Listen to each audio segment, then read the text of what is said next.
Hey everybody, getting ready to do another stream. We're going to be doing day 8 of LowRez Jam. A 64 by 64 pixel resolution game. Should be lots of fun.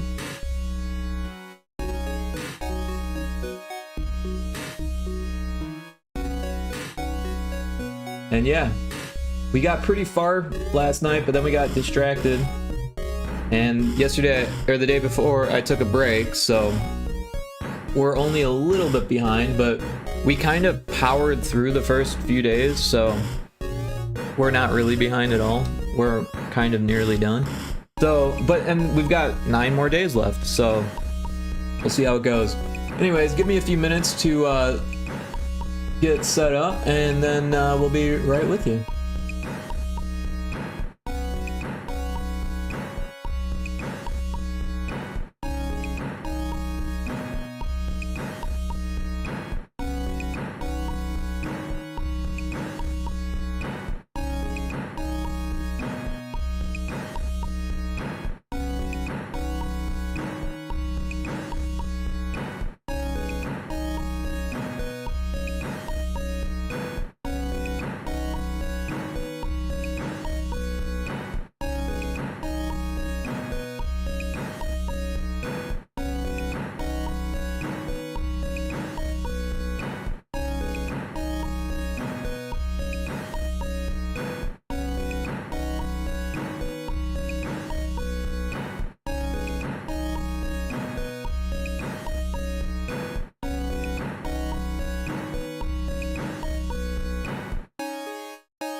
Hey everybody, getting ready to start another stream.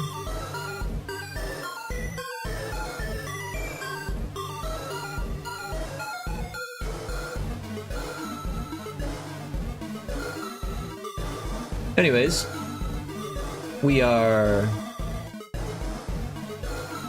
getting ready to do some more game dev here.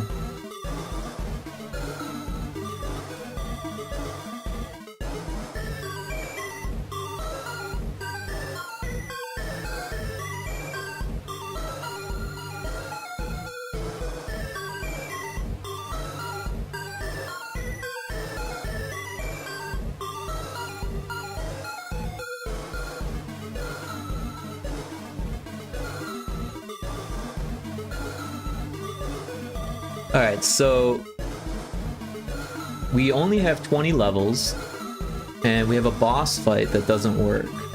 So where I was adding a weight to the things.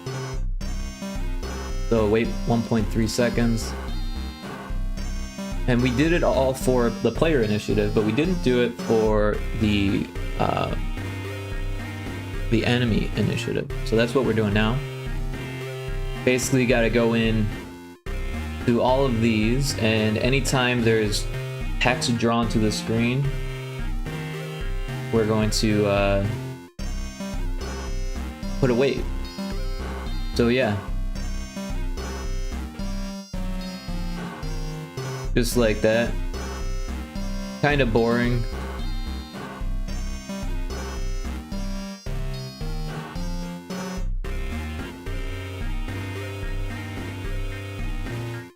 But yeah, I was playing a new game today. Well, not a new game, but a game that's new to me. It was called Frog Battle, and it's good. I was enjoying it. I haven't beaten it, but I got really close. So it's a very short game. But it's a nice little action roguelike.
So yeah, sorry if I'm a little quiet. I am excited to see this work. I was thinking about it last night. I was like, man, I really like to be able to play this. And then it will be really easy. Once we get one boss battle to work, it'll be really easy to make more. They're so simple. The only difference will be maybe how much damage they do in the attacks and how much life they have.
Stray Bolts, welcome in.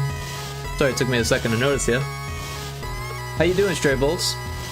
Hope you're doing well.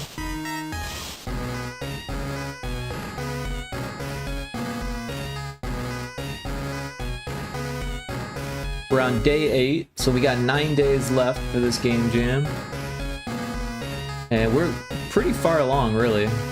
I was mentioning earlier how how I took a break on day 6, and then on day 7 I got a little distracted and started playing games instead. But we're actually pretty far along because of how much I got done the first few days of the jam. I'm well, made it to the weekend. There you go, nice. I didn't even think about the fact that it's a weekend now. Hell yeah, nice work, dude. Yeah. Thank you.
Oh, there's a Pokemon in chat.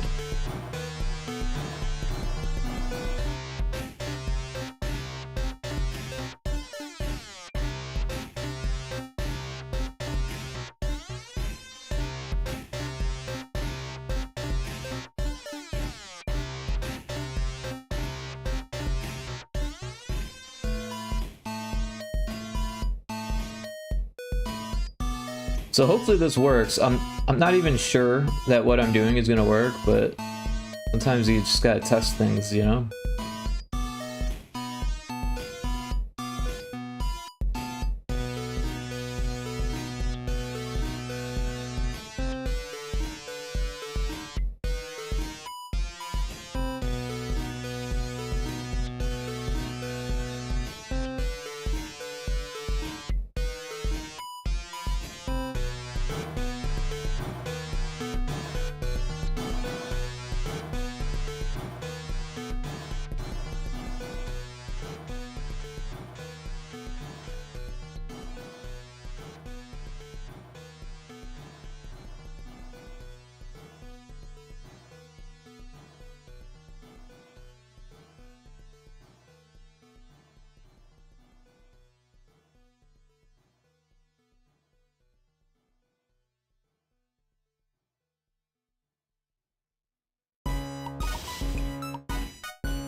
Sorry. Bit distracted. So yeah, just putting these wait point 1.3 seconds in anytime it draws text on the screen. And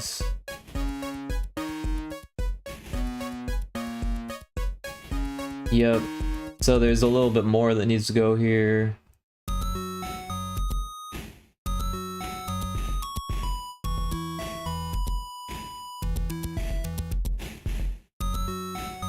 Oh, and these need to be set to actor A.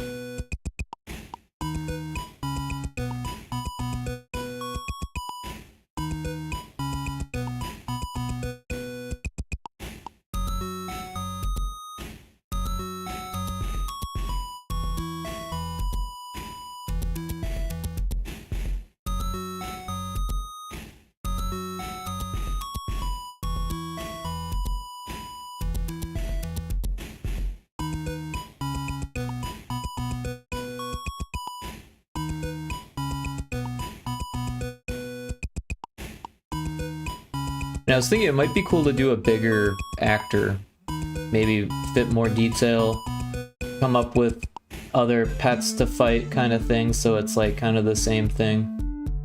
I don't know.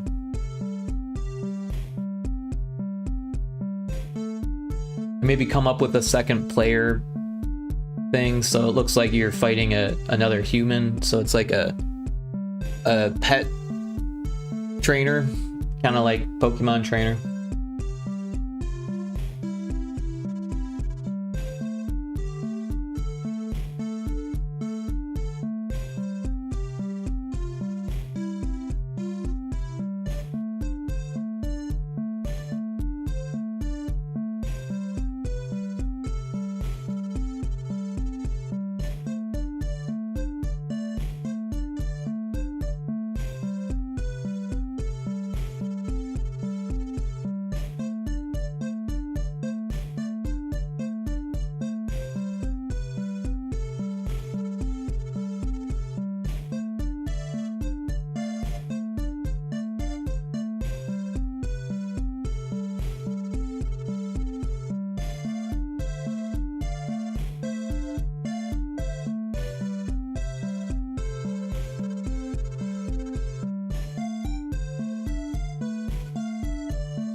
Okay, so I think we got all the wait events in there. So let's give this a test.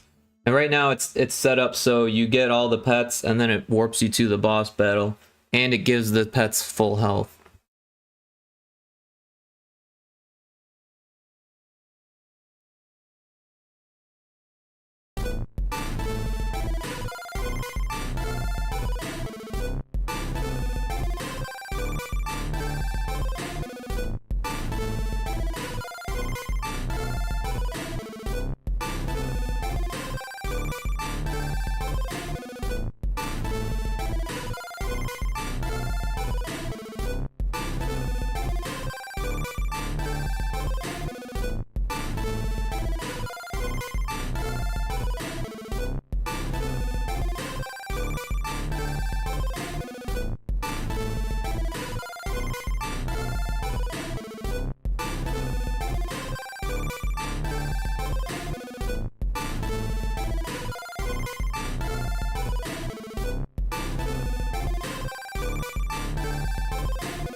Alright, so we've got A to switch. Oh, and the whisker's still busted. I thought we fixed that.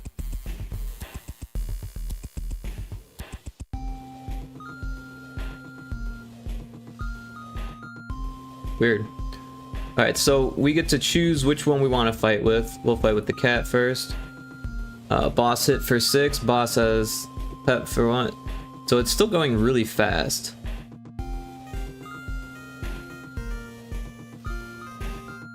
So maybe it needs to wait for a player input.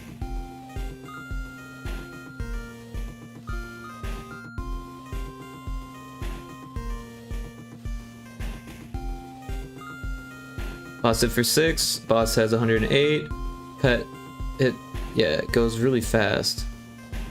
Pet 2 has 48, 5 for 6. Oh, I set it to 60 for each, that's right. Yeah, so the text is still going off the screen funny.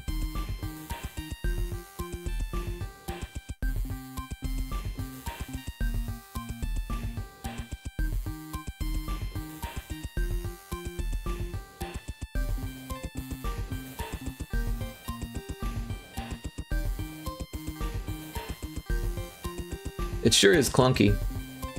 Oh dang. Boss hit for 14, boss has 74 HP. Pet 3 has 36 HP.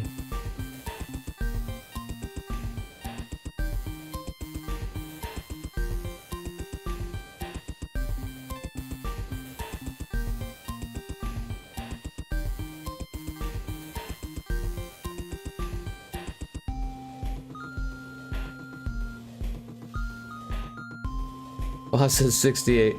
I don't think I'm gonna beat the boss at this rate.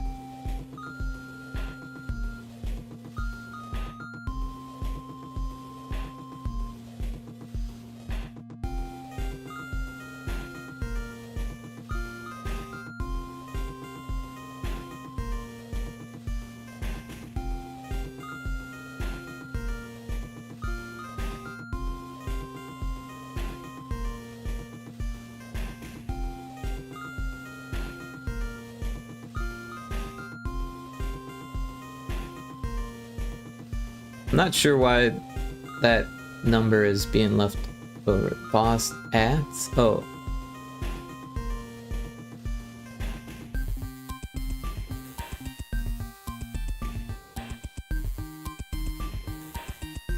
Boss has 36 HP. Somehow I can read that. I don't know why it's putting in the wrong positions, but it is.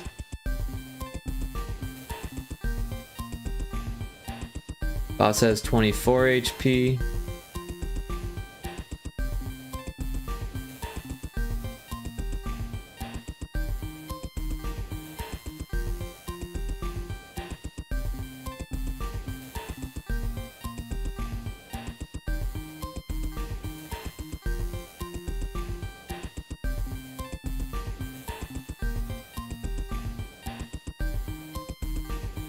Boss has 10 HP left.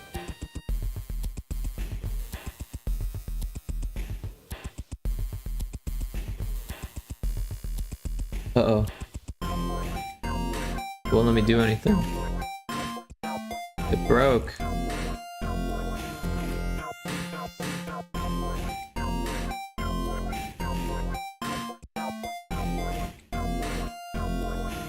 Interesting. It just stopped working.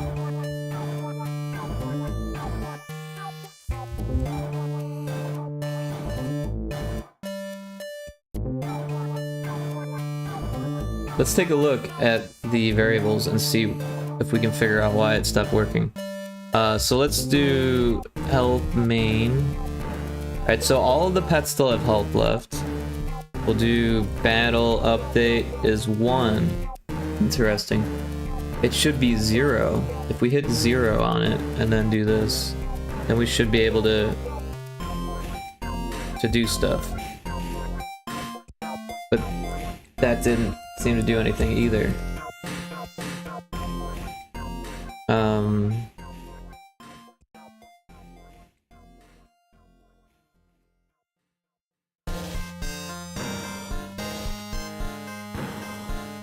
Yeah, I really don't know.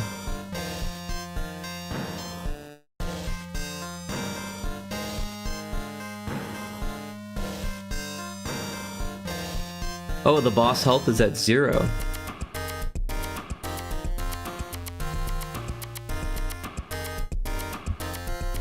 Interesting.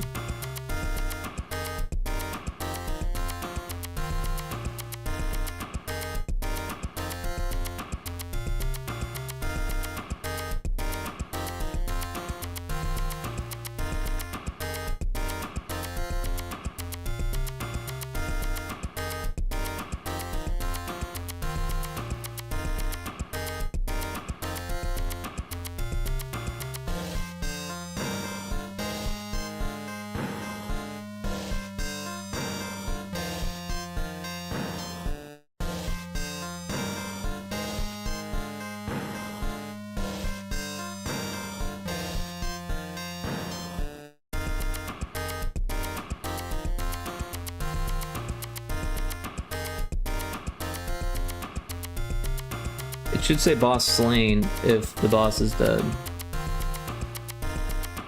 But for some reason that's not happening. Let's see whose initiative it is.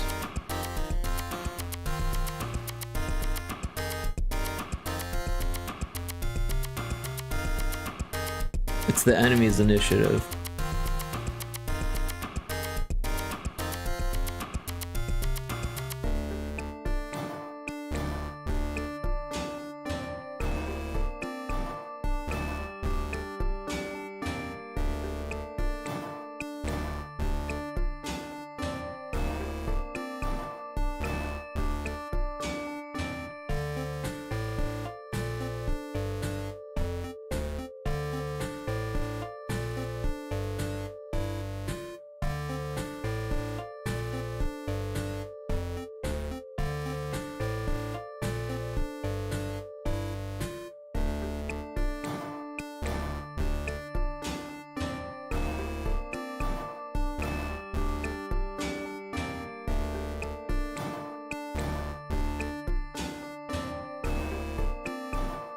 I don't know. Let's try it again. Actually, you know what? Maybe we should change some things first.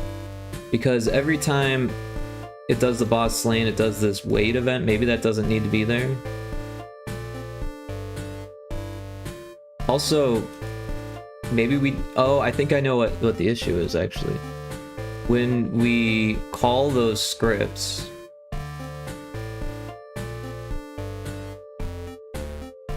Oh, it happens here. When we call those scripts, we don't set the actor.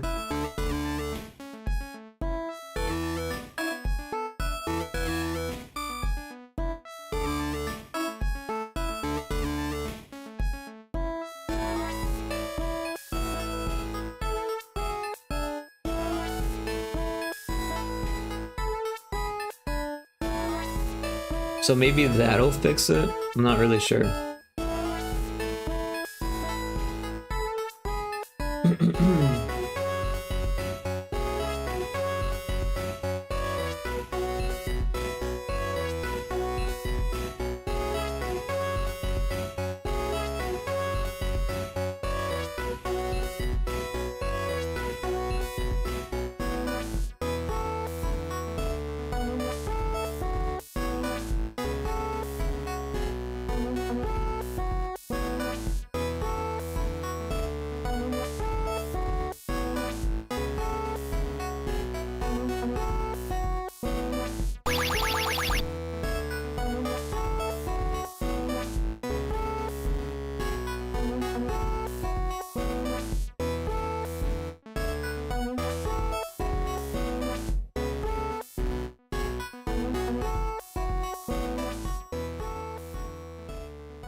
Let's see if we can kill this pet.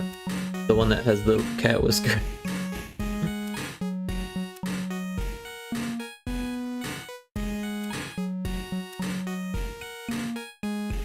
Boss has 78 HP.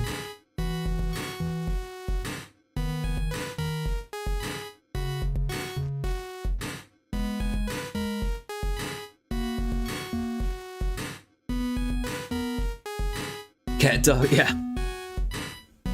The dog has a cat cheek.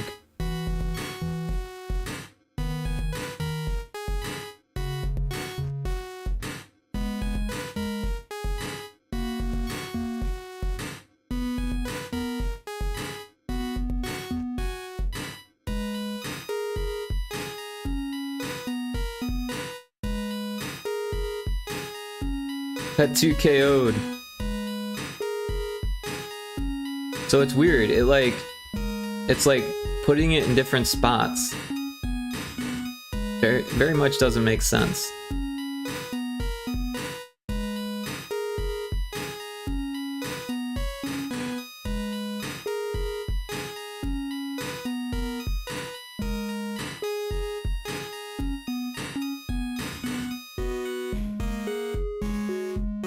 Looks like it's trying to scroll. Yeah, it's a very strange thing because I'm telling it explicitly where to be, which is why it's strange.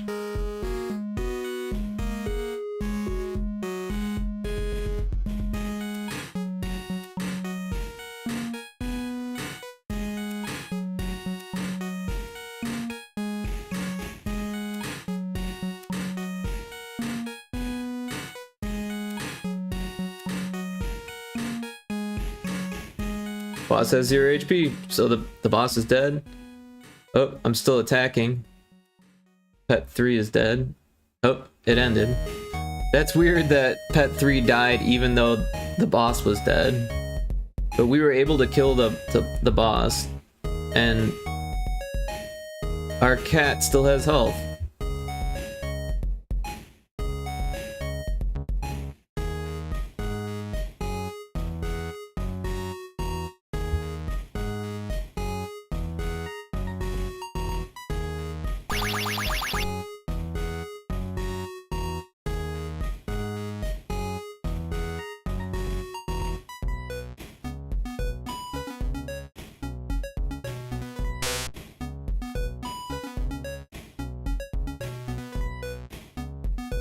So yeah, it takes him a while to regain health. This is neat, dude. Well, thank you. It's got some bugs.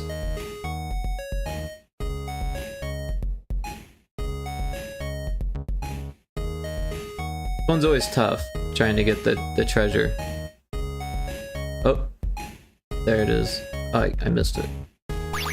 There we go.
So yeah, they've got 1 health now.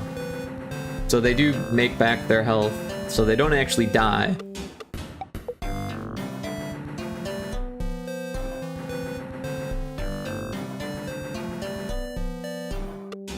Alright, but yeah, a couple things, right? So, first of all, that whisker is still out of place, right? And then you can take damage even when the boss is dead. And that shouldn't be.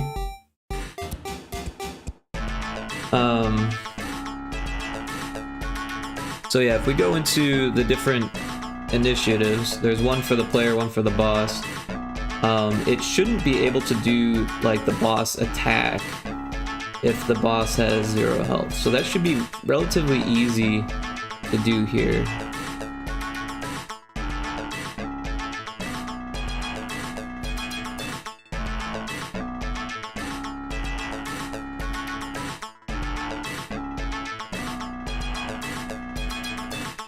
So enemy initiative means the boss attack happens first. Well, it looks like I got some messages on Discord. Give me a second here. Just want to make sure I'm not missing anything important.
Sorry.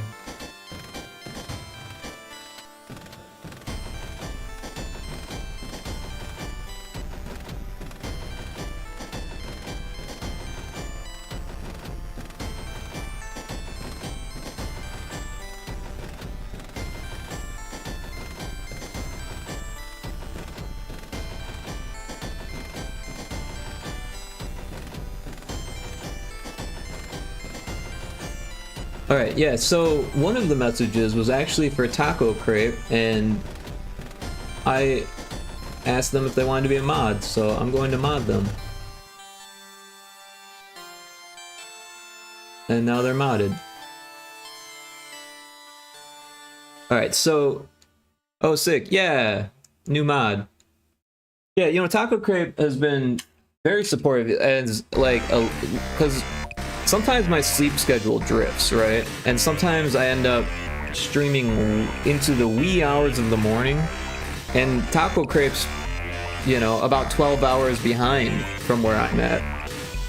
12 or 11, I can't remember. And so, Taco Crepe's up and, like, around during that time. So it would be nice to have someone who's available to mod in the wee hours. So... And they're like, you know, yeah, Taco Crepe rocks for sure. They're super supportive, you know, they're great artists.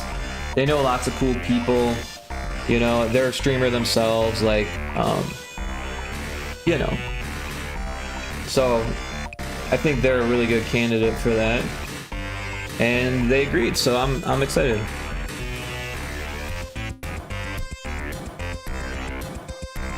All right, so we want to only do this if, like, these first two. Wait, what is this? Okay, yeah, these first two should only happen if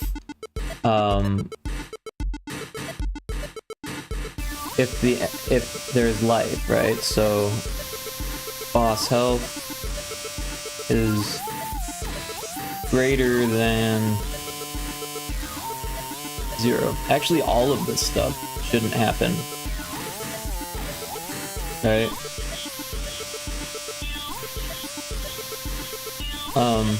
The one thing that we should make sure though is that the boss or the battle update is set to 0, I think. There's a Spinda in chat.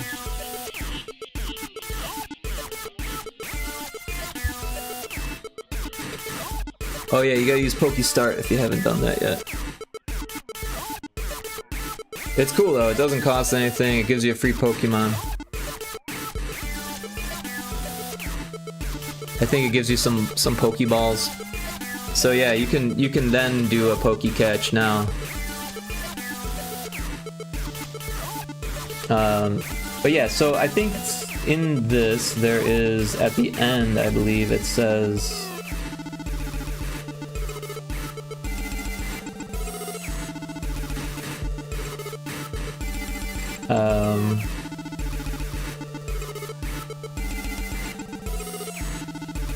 maybe it doesn't happen there. Where does it happen? Oh, it happens here. So I guess we don't really need to do anything. We just want to make sure that it doesn't do this if there's no health, right? So, and we should do that for the player one too.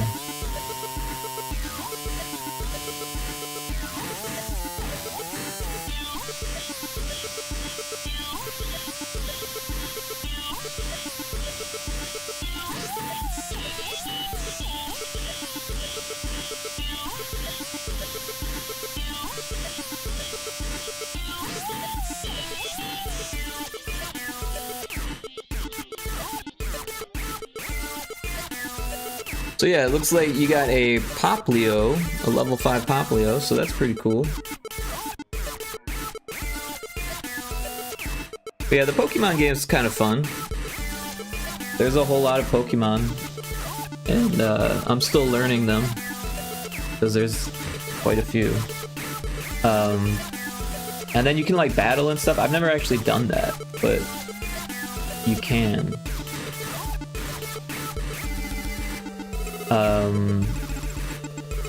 So yeah, let's try to fix the face being confused, right? So if pet 2 is drawn,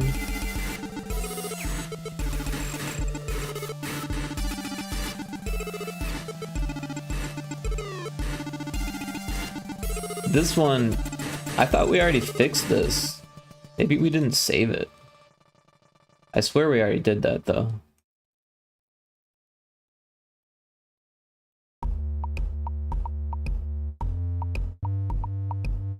And there are eyes, and these should actually like not be eyes if it's dead, right? So what we want is a variable value, and we'll say oh wait, we don't want this, we want an if variable value.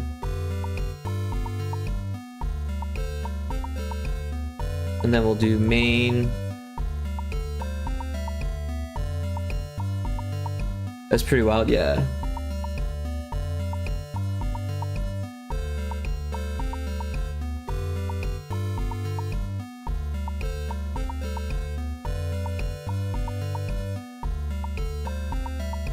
Alright, so health main 2. If it equals 0 or less than, even though it should never be less than or equal to 0, Then we want to do X's for the eyes. And then if it's not, then we want to do these eyes. So we'll throw those there. We'll throw this here. And then here we actually want to basically grab these, but then change it to be X's for eyes.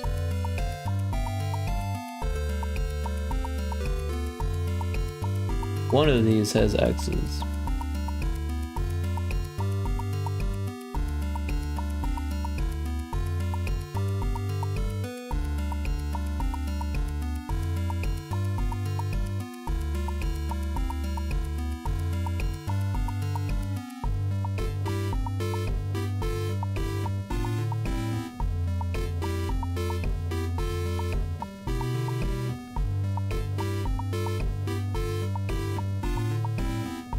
Right, so there's the eye, 151. Now we also have like a fighting eye and like a getting hit eye. But first we should probably do this for all the other pets. So here's the eyes. We want if variable value. We'll do health main up. And then we'll throw these in the else statement. And we want this to be less than or equal to. And then here we'll copy these, but then put in X's, which was like what, 180 or something? No. Too far.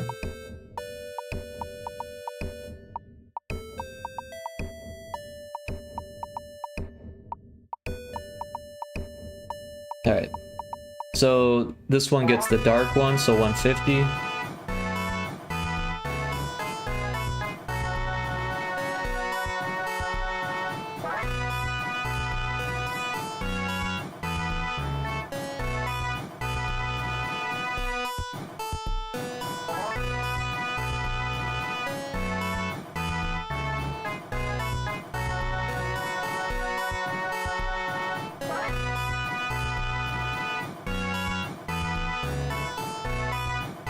So yeah, this one has the same death eyes.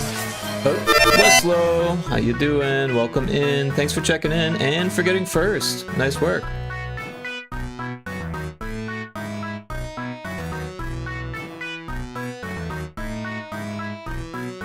So yeah, if variable value,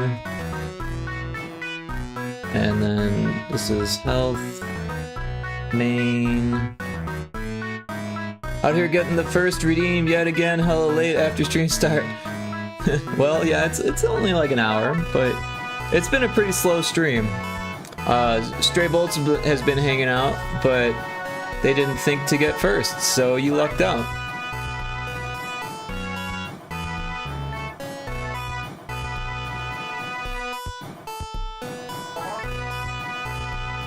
What up? Stray Bolts should do better. Ooh, shots fired. Stray Bolts, what do you think about that? Should I have reminded you?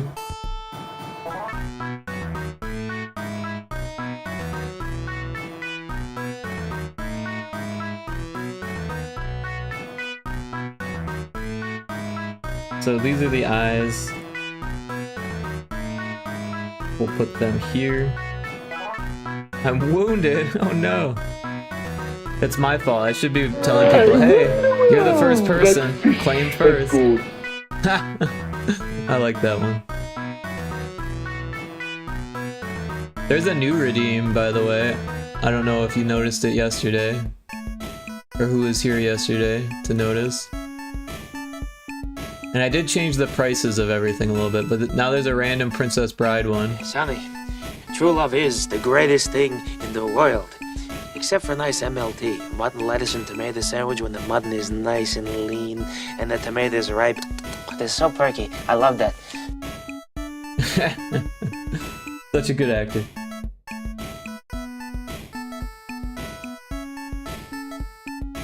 Yeah, I noticed the price change. I just didn't see there was a new one. Yeah, I raised the prices a little bit. You know, people were getting kind of carried away with it, I think, which is fun, but it also kind of got a little annoying, I think, for some people, you know, because some people would just come in and be like, oh, I've got 1,000,000 points to spend. I'm going to spend all of it on audio redeems. And they would just stack them up and not even listen to them and just like, you know, kind of, you know, distract everyone for a little second. And it's fun, but at the same time, it's like, you know, if they're a little bit more expensive, people will be less inclined to just spam them, right? Like all your sound things were like 10 points. I'm sitting here with 4K. I got something. Yeah, exactly. So now I think like 50 is like the norm for like a lot of the smaller ones, and then the better ones are a little bit more expensive. But like I don't want to be that guy. Yeah, right. We have plenty of those guys, so it wouldn't be the end of the world if there's another doing that. But at the same time, like, it's a little annoying when people do that all the time. People come in just to redeem, spam, and then they leave, and it's like, oh, well, thanks for derailing the stream, and kind of annoying some people. Because yeah, some people don't want to hear that. Like, I don't really care, but I know that some people aren't interested in that. So just raise the price a little bit. Nothing crazy. Like what I think the most expensive one is still under 1,000, right? Yeah, 500 for the wardrobe changes, and what, 400 for the Don Hertzfeld ones because they're a little bit longer. 400 for Hurry Up because that one actually gives me a little bit of anxiety. not like in a terrible way. Nothing crazy. Sets the daily to 1 million? 1 million? Yeah. Nothing crazy. The Anon Flux one's a little bit longer, so I made it more expensive. Hey, Seagoat, how's it going? Welcome in. Everyone should check out Seagoat, by the way. And Westlow. I should be giving Westlow a shout out also. Good, you doing good. But yeah, Seagoat does pixel art for games.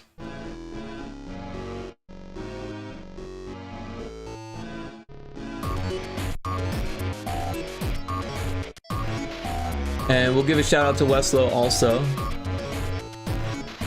Last playing Hades 2. How was that? I played the first one, but I never played the second one.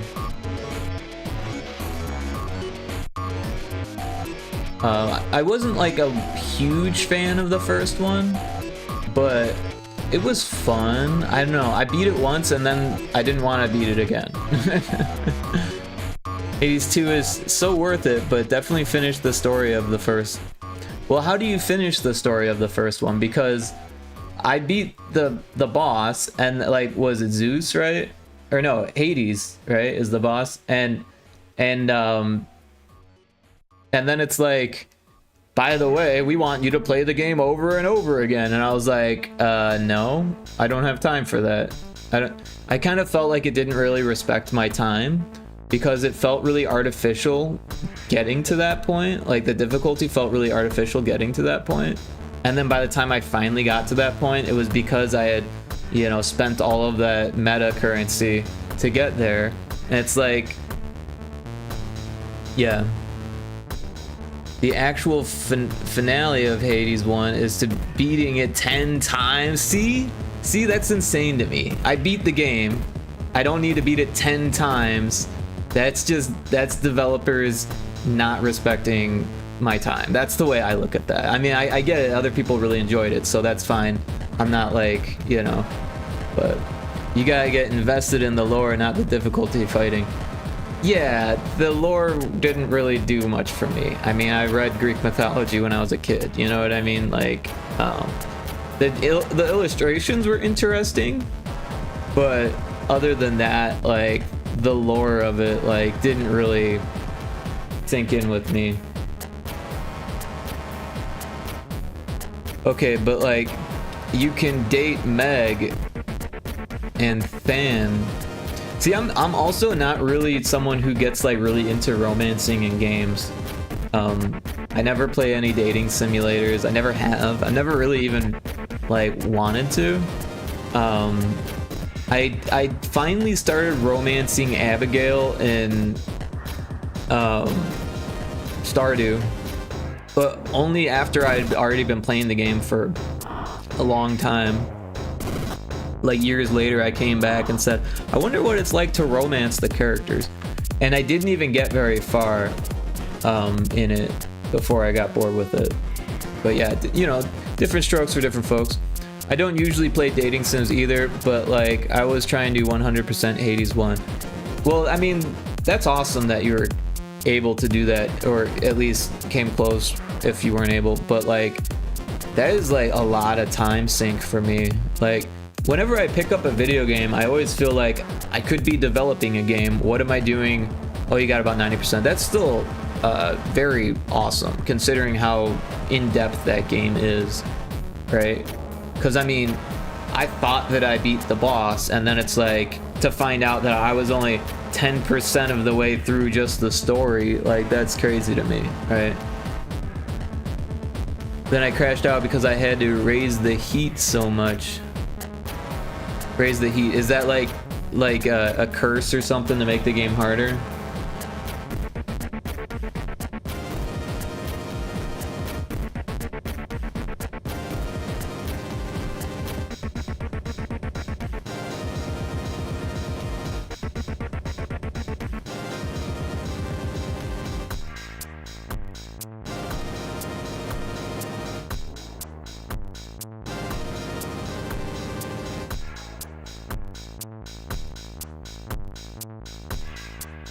The 150 something? 150. Oh, this is for pet 3. So we want it to be 151.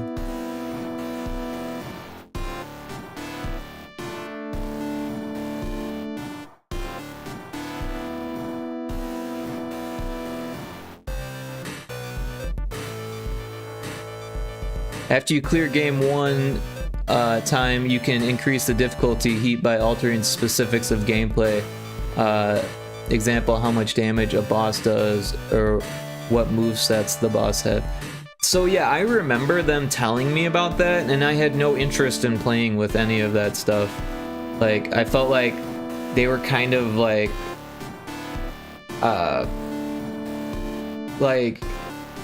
that's the developer's job. Why do I have to do that? You know what I mean? Like, I don't know. Hades 2, I think, does a better job of holding interest, to be honest. More things to do and people to find in your run. Right on. But honestly, and this is just me, I don't expect anyone to, like, you know, agree with what I'm saying or see things the same way, but like, Supergiant Games, to me, I already gave them enough chances and they haven't impressed me once. So I realize they're like triple I as hell, and they're like super successful with everything they do these days, but I didn't really like Bastion, I didn't really like Transistor, and I didn't really like Hades. So like, I'm done buying games that I don't, you know, like I probably won't like, kind of thing, you know? Like, because those weren't cheap games when I got them either, and I didn't like any of them. I thought that I would. I was like, they're super successful, like, you know, maybe I can reference these as a game developer, or like learn from the development, or like that kind of thing. And like, and this is kind of harsh, but I feel like Bastion was only good because of the narration. And if you really like story, then maybe that as well, but I didn't really care for the story. Transistor was interesting, but not very fun to play. Not very much fun to play. And then Hades, like I said, I was hooked enough to beat it once, but after they told me that I had to beat it again and then change the difficulties myself, I was not interested at all. That, to me, that was the end of the game, and I never picked it up since. Pyre is my fave by far. I haven't actually played that one. I also didn't like Bastion. Transistor, I enjoy the soundtrack, but very hard to learn, understand mechanics. Yeah. I didn't play Pyre, so I don't know. But yeah, the Transistor was interesting, and the soundtrack was great. The art was great, but like you said, the mechanics were difficult. Bastion, I just didn't. It didn't resonate with me. It just felt too, I don't know. It was very reliant on the narration, and I think that like pulled it through. And at the time that it came out, that was important because a lot of indie games didn't have the money to invest in narration, and they saw the importance in that. Pyre felt like D&D mixed with Capture the Flag. It also had a solid, easy to get to end. I got you. Yeah, I mean, maybe that'd be worth checking out, but like, I don't know. I just, at this point, I feel like I've already spent enough money on games I didn't really enjoy from that developer, and they don't need my money. You know what I mean? They're doing great. They've got a studio in San Francisco. Fair. Yeah, I mean, I like to give things a chance, but I also don't have infinite funds. If I did, I would definitely check it out.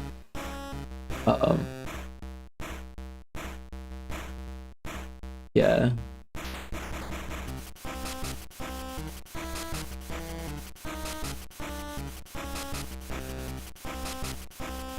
I got Bastion, Transistor, Pyre for like $3 each on sale. Yeah, so I might look into Pyre if I see it go that low again, but when I got Bastion and Transistor, they were still like $15 a piece. So, but they were on sale, but this was like 5-6 years ago or whatever. So I think I got Hades 1 full price, and friend gave me Hades 2. Oh, that's cool that you got it as a gift. That's always nice when you get gifts. But yeah, I think I paid full price for Hades 1 as well.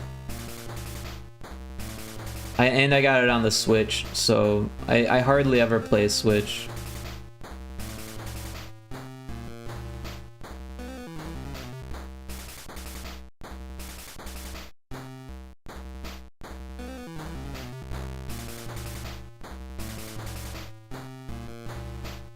Wait, so this should say Pet 3.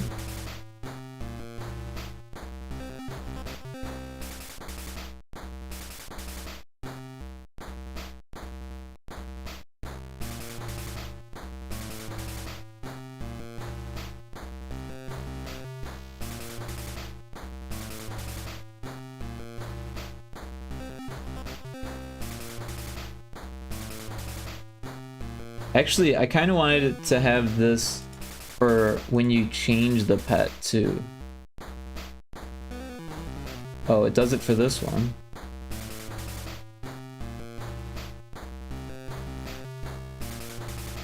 Oh no. So this is to fight, and then this is to change the pet. So yeah. We'll do Pet 2 here.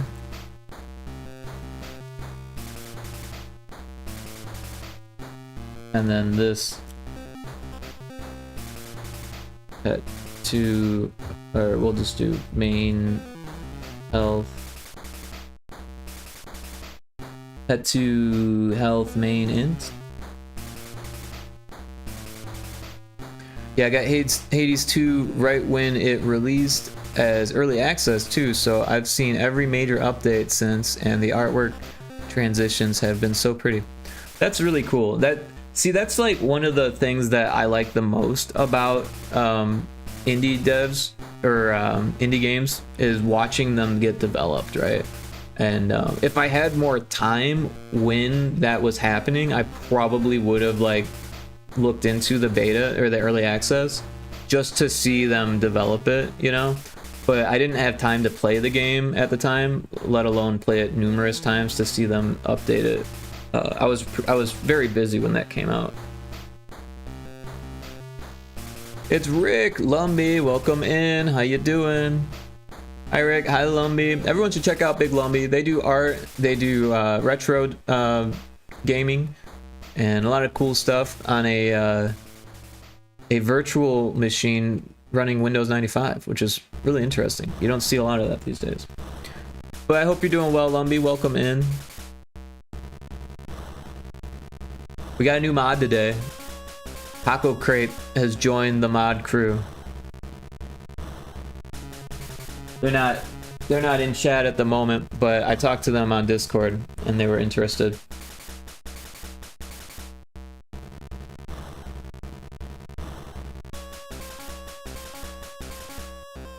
Yo, Taco Crepe got mod, GG, yeah. Doing way better than I've been doing the last couple of days. Oh no, sorry to hear that. Well, good to hear that you're doing better, but not good to hear that you had a rough last couple of days. But glad it's over for you.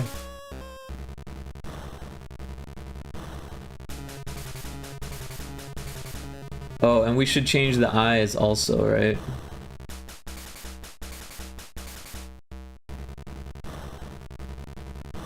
So this is pet 3.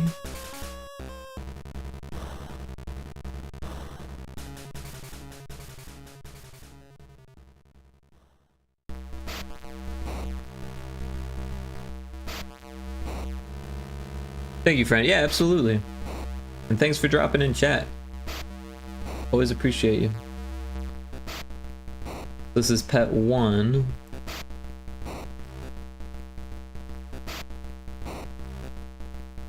Alright, so let's find those eyeballs. So, let's see here. This is pet 3.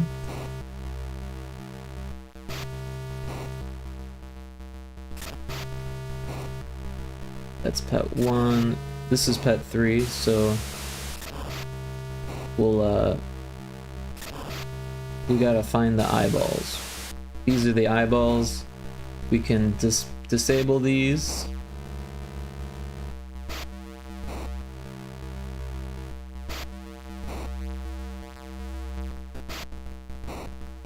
Yeah, I'm actually in the middle of doing stuff for tomorrow, plus still going through sketches for your gift subbers.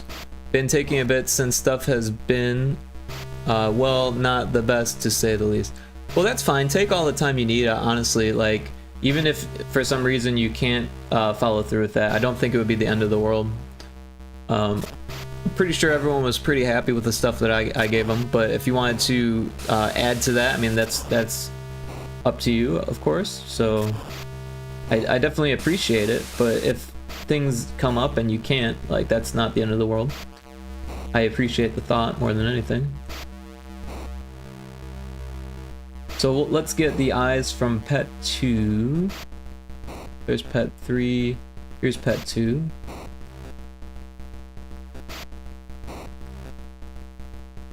Pet 2 is here. Throw the eyes there. And then we need pet 1's eyes. Stealing our pet's eyes. Wait, what's this? Oh, this should be over there. And copy it.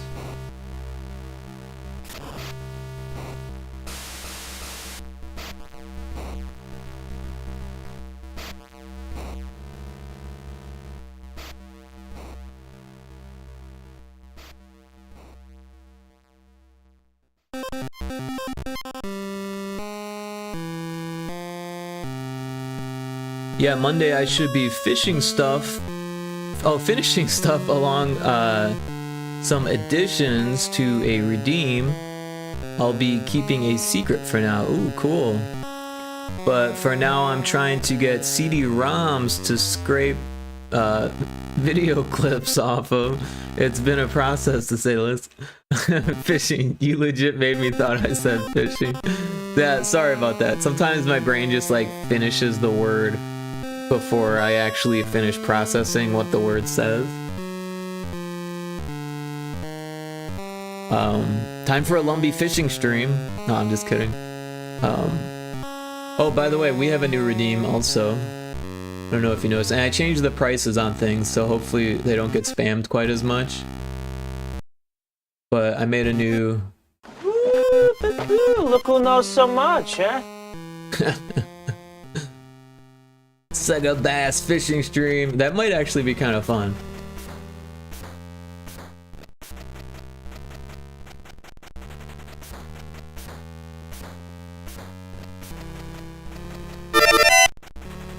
Oh, thanks for checking in, Lumbee. Westlow beat you to first.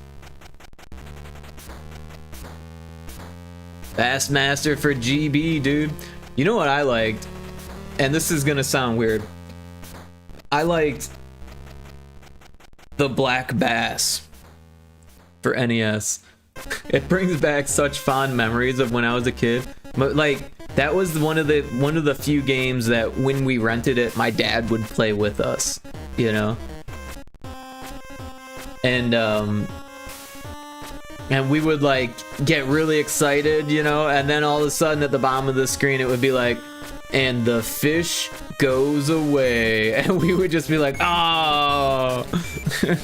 We'd be like cheering for it, and then it'd be like, and the fish goes away. No.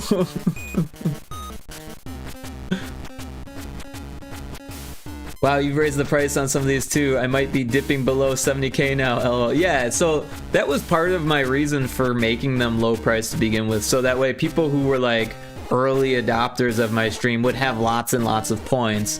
So when I gradually raise them, they'd still have the money to afford them. Where like, you know, I want to keep some things like cheap so that way people who just found the stream can spend their points rapidly, you know, on the first stream, you know. And the fish goes away. Yeah, pretty much. Oh, fair plan to have. Yeah, I mean that was my goal with that.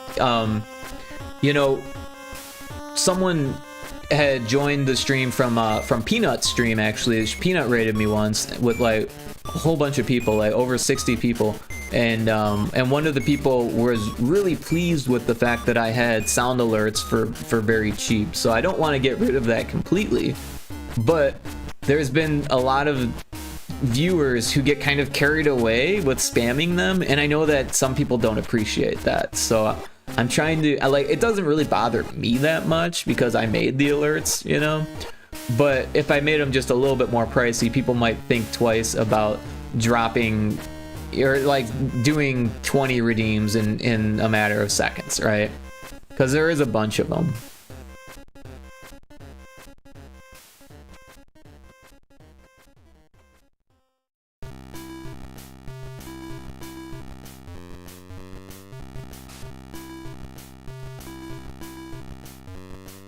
Alright, so let's give this a shot. I changed some things, so hopefully the dog won't have a whisker, and hopefully the eyes go to crosses when they die. Of course, it's not going to happen right away,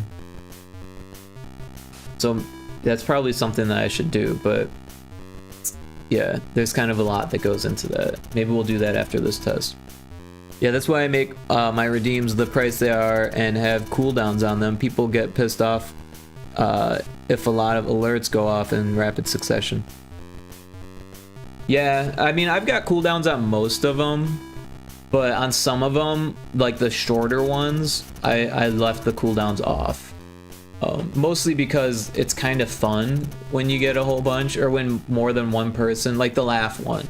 I kept the laugh one cheap with You're trying to less kidnap cooldown. what I've rightfully stolen. There you go. The laugh one is super short. There's no image.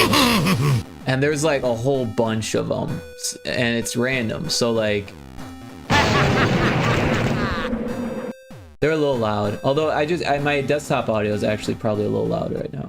Because I forgot. I'm turning it down. I forgot that I was playing a game last night, so I turned it up. But now my music's a little quiet, so that's probably close. Anyways, let's test this out. Got Kung Fu Laugh on there. Yeah, there's so many that I can't even tell you all of them.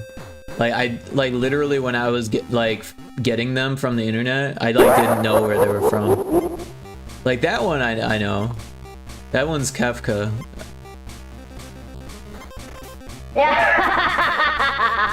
That one's from Mario 64. Like it's kind of fun to try to, or not Mario, Bomberman 64. I have no idea where that one's from. You know what I mean? Some of them are from like arcade games too, though.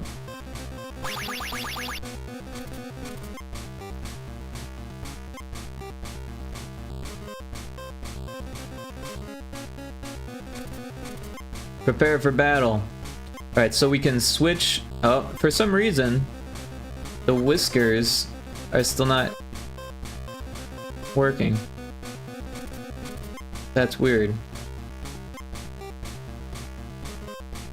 Oh wait, I think I know why. Because we fixed it when you start the battle, but not when you,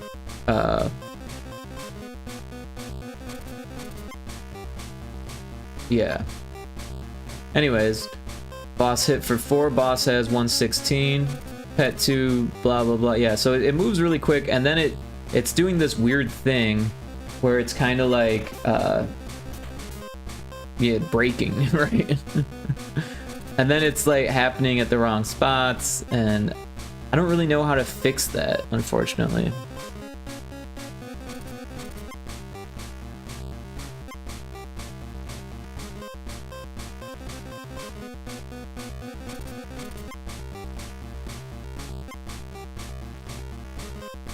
I feel like it has something to do with tile swapping, because it's swapping the tiles, and then like it's putting this there for some weird reason.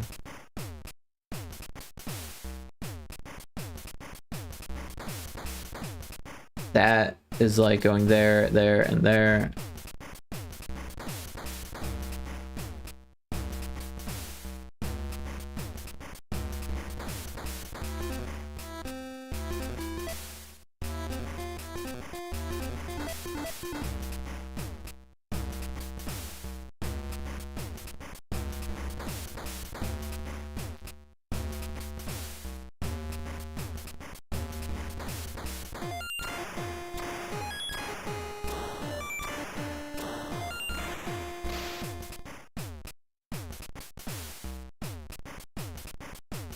Boss has 16.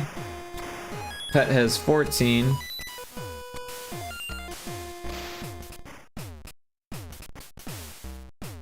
I don't know. KO'd. Pet 2 KO'd. Yeah, it gets like scrambled funny.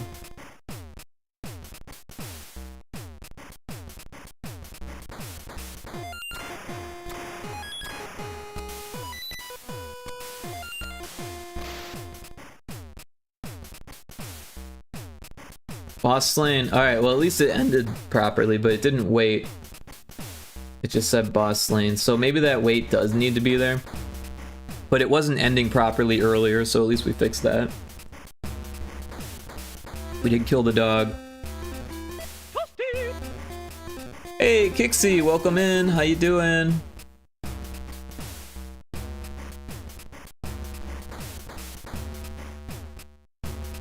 So yeah, I think here in the button press switch, the whisker is still there.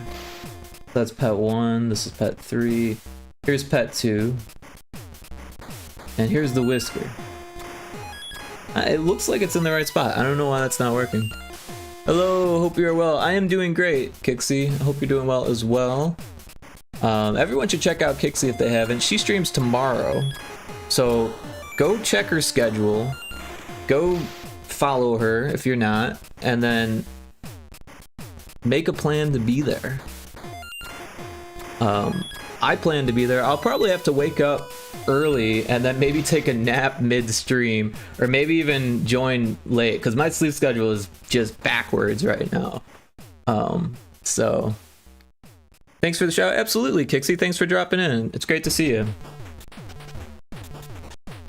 We're chipping away at this pet simulator thing. For some reason, the dog is getting cat whiskers, and I can't seem to fix it. I don't know why.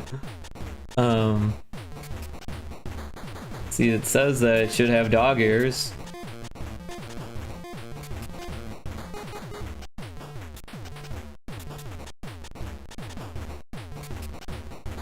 Sleeping midstream, unbelievable, scandalous even. Hey, I can't help it. My sleep schedule is like on its own dimension, right? Its own dimensional plane. It's just, it does what it does, and I don't have much control over it. But I think I'm going to try to fix it over the weekend. So, I don't know. I don't know when. At some point, I'm gonna just stay up for 20 hours again and fix it. But it's just gonna break again. I'm warning you already. It's just gonna break again. I've come to terms with it. I don't know what's going on. One of these days, I'm gonna have to get a real job, and then that's going to keep me in line. Either that or I'll get fired. I don't know. I'm joking. A lot of streamers take big breaks in the middle of their streams. A lot of subathons have streamer literally sleep while the stream is still live circle. No, I was talking about sleeping during Kixie's stream, not my stream. The longest break I've taken on my stream was maybe like 30 minutes so I could take a shower, because it was like a 20-hour stream and I really needed a shower, but I was still planning on streaming after the shower. But someone did say something, I can't remember who, but they were like, that was a long break. And I was like, I am so sorry. I was dirty and needed to be clean.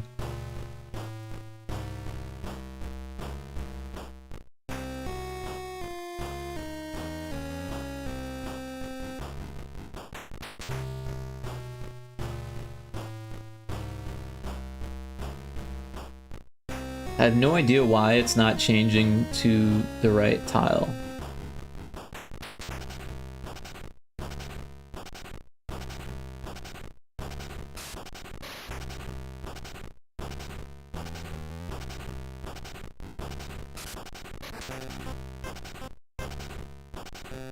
That's so weird to me.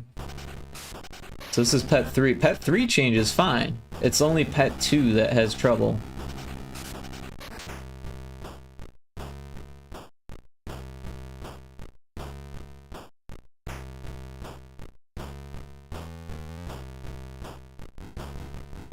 I don't know why that would be.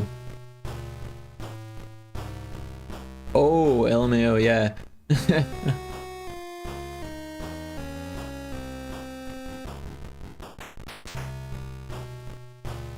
Also, this doesn't seem to appear, so it should.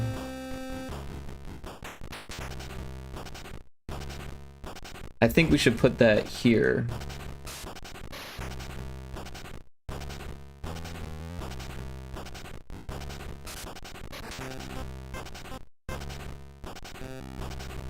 But yeah, we had a really cool stream last night. We got some really great raids. Emo Ace raided right when I started. I was still in the starting soon screen when they raided. That was always cool, or that's always cool. And then the Animaniac raided, which was super cool of him.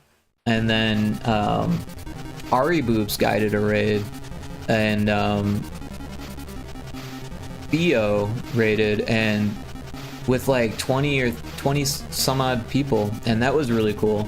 And we were playing Dot Age mostly. I mean, I did do some development here, but we got distracted in Dot Age, and then I played Dot Age for like 4 hours or something like that. Who raided when you were starting? Emo Ace, VT. We can shout them out.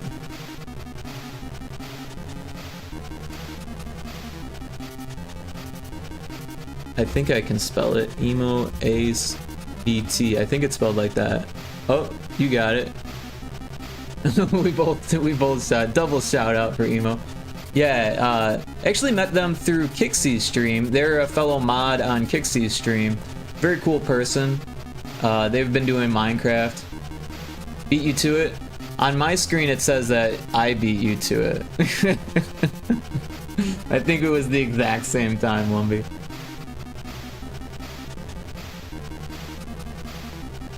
I will insert the love of Lumbee into them. I'm sure they'll appreciate it. They're a very cool person. Yeah. But a long time ago, Ace sings so good too. I haven't actually heard Ace sing. But yeah, a long time ago, Kixie and Indie Maniac asked me to be on their Shopping Together stream, and Emo Ace was on there, and I think Mind Patch was on there too. And that was a lot of fun for Kixie's stream. But yeah, my computer was like not having it. It was like glitching through the whole thing. But yeah, I had like just started making changes to my OBS, and like it wasn't very well optimized, and that's always an issue for me. It's about time for me to just bite the bullet and buy a new computer. That reminds me, I need to get more people to play games with. Well, like I said, when my sleep schedule allows for it, I am so down. In fact, last night I had a dream that I was playing games with Ari, actually. Strange. PokeCash, we got a Skamori in chat.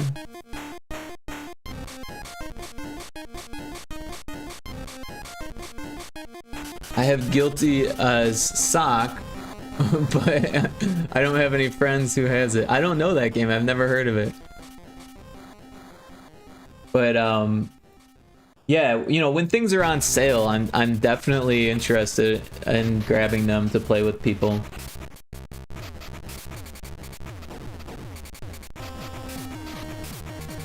Sorry, I'm just sipping my tea here.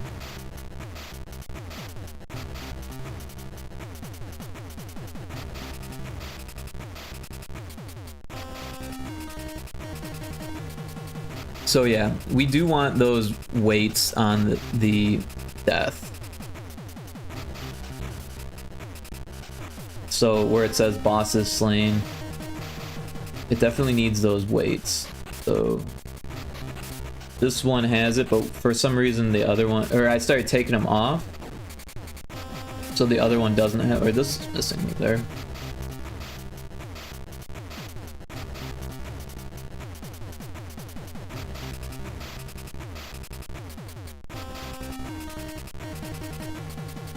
But it didn't even wait for a button press. Silly multiplayer lawyering game. Oh yeah, I don't know anything about lawyering. Oh, Ari as well. Yeah, it was weird though. In my dream, Ari was playing Sea of Thieves, and I was playing, but it was weird because it was like VR, and I was like in the game, and I like snuck on their ship. And it was just a really weird dream.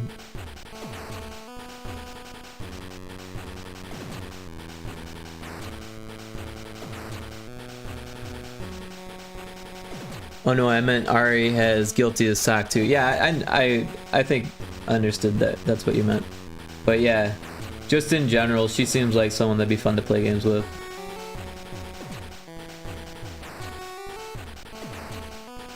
So in the player initiative,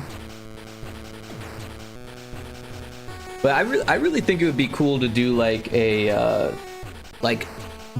TTRPG with some friends. I think that would be fun to get some people together, and I don't know who would be interested in that, but even if it was like a one shot or something like that, or attempted one shot, maybe 1 or 2 shot, right? Like if we don't finish it in one stream, do like a second part or something. I think that would be a lot of fun. Either, you know, through Tabletop Simulator or just through Discord, and then have like, if I was the DM, then I would like put it on the screen or whatever, or if someone else was the DM, then they could put it on their screen or whatever, and just like, you know, share or use Roll20 maybe, or like a whiteboarding app or something, so that way everyone who's streaming it can see what everyone's supposed to see, kind of thing. I don't know. It's just a thought. I've never DM'd before. I really want to learn how, and I feel like I would do a decent job of it, being that I'm a game designer. But it's one of those things that I feel like you kind of have to like do in order to learn. You can't just like assume that it's going to work out, right?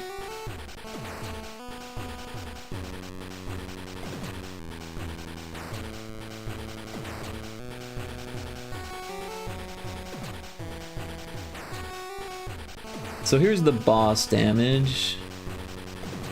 Oh wait. Oh, and this is where it kills the player.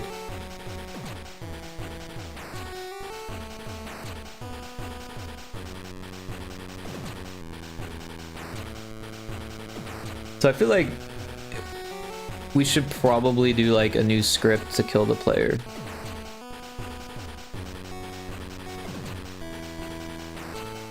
Kill pet. Now the pets don't actually die, so it's a little misleading, but we want to change the eyes to be like X's over their eyes, so because once they're out of health they can't attack anymore, right?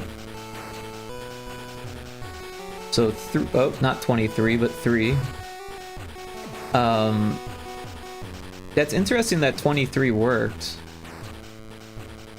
Does 128 work? Holy cow. Oh no, it still only goes up to 16. Okay.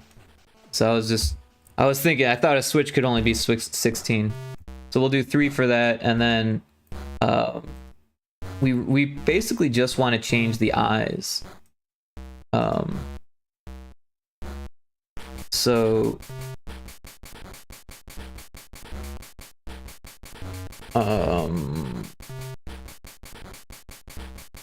maybe that's not what we want to do. Wait, yeah, no, we do want to do. Okay, yeah. So we'll just do 2 tile swaps for each fish.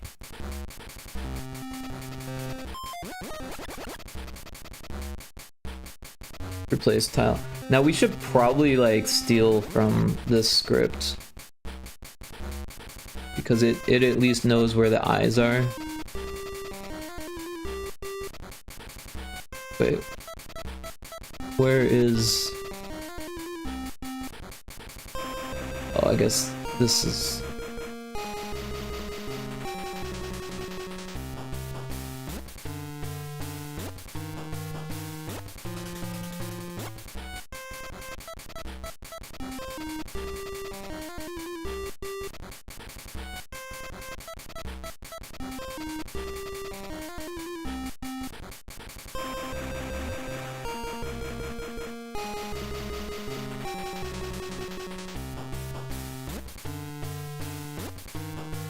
Then this one, oh wait, so this one gets dark eyes, so we want that. But the frog and the dog get the same eyes, right? And then so anytime we kill a pet, we can just call that script, and it will change the eyes.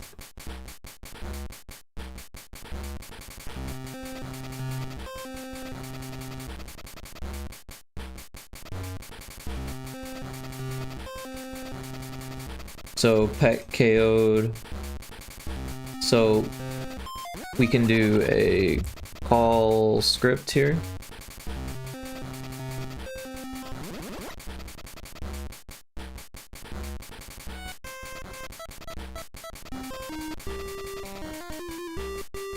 Oh, I'm like, what? Where is it? We already got that. Kill pet. So, oh, variable A. Why is there a variable A?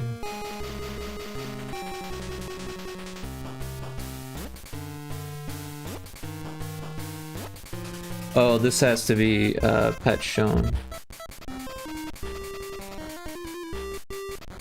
There we go.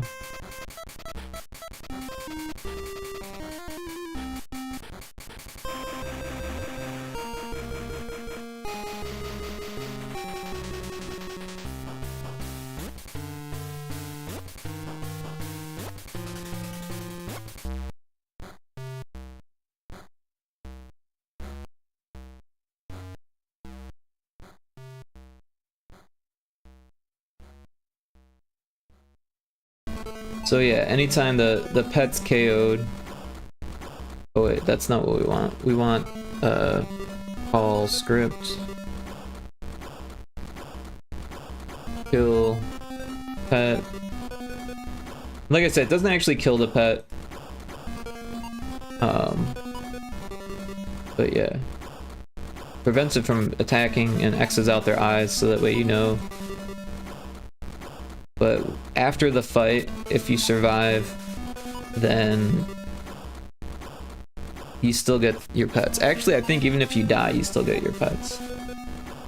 No losing pets in this game.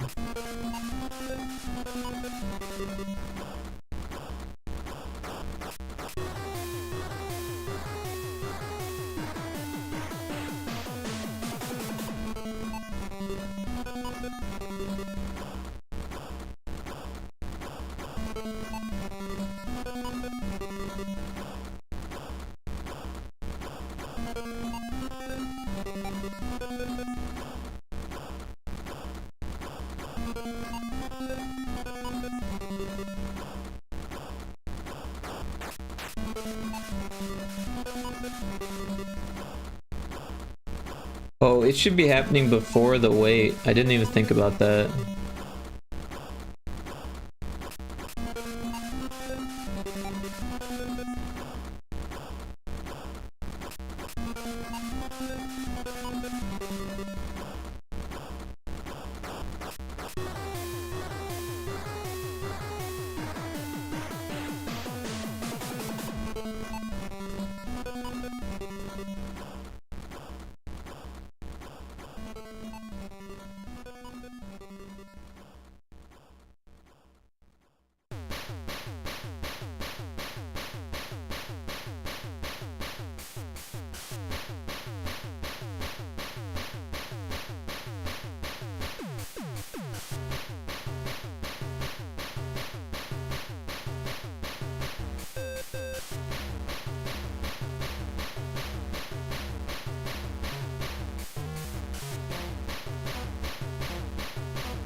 I feel like this is like super redundant way of doing things.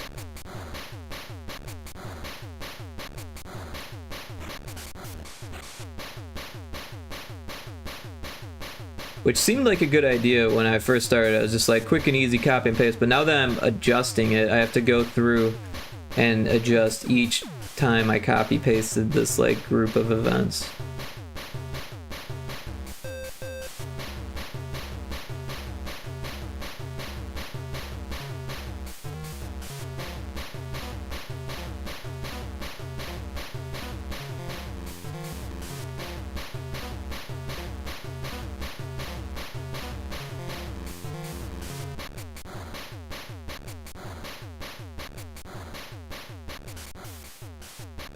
Oh, we've got to add. I'm going to take a quick break here.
Okay, we're back from the break. Sorry about that.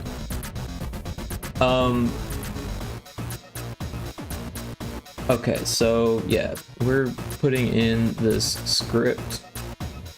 Build pat anytime.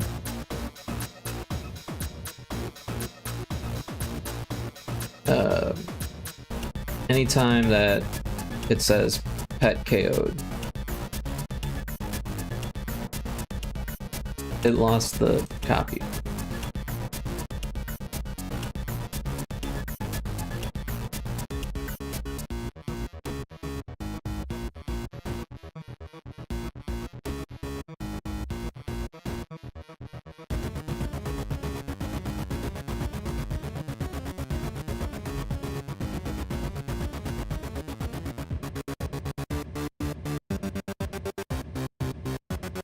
Yeah, but honestly, I'm not sure if I'm going to be able to keep this because the way the text is just like all over the place, that feels too buggy to me.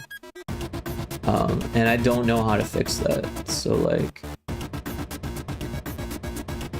I have an idea, but I'm not sure if it'll work, so.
So that's that, or actually, at the top, it happens before the wait, or after the wait, so we need to fix that.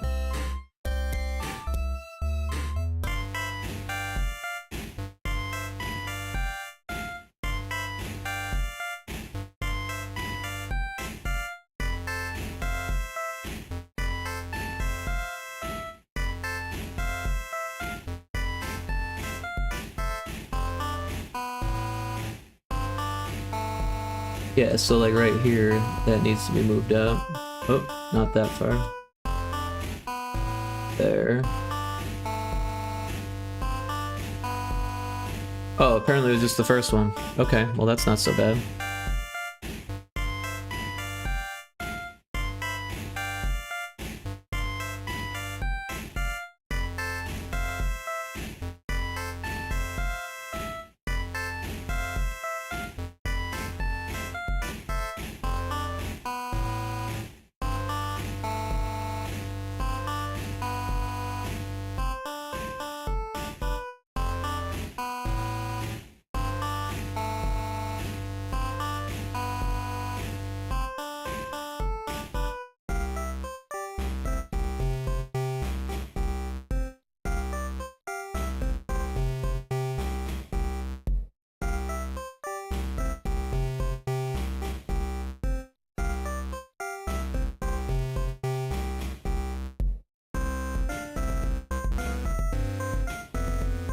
Oh wait, that's not where that goes. It goes up there.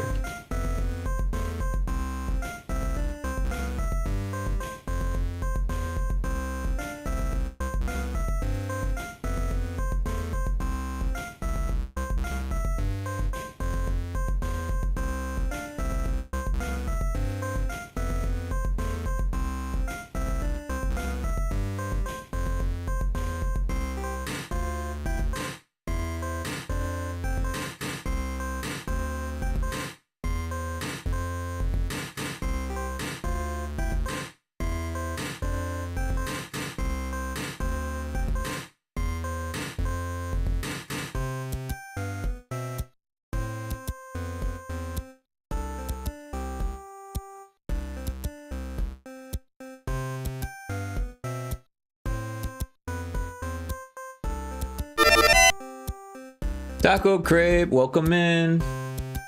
Thanks for checking in. Hope you're doing well.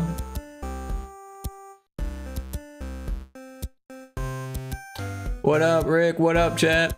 How you like that sword? Everyone should check out Taco Crepe, by the way. They do pixel art. They're fantastic pixel artists, really.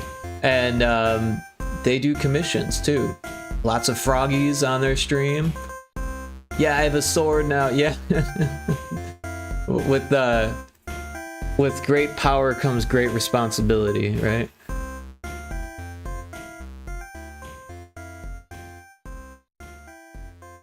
But yeah, thanks so much for being a mod or part of the mod team.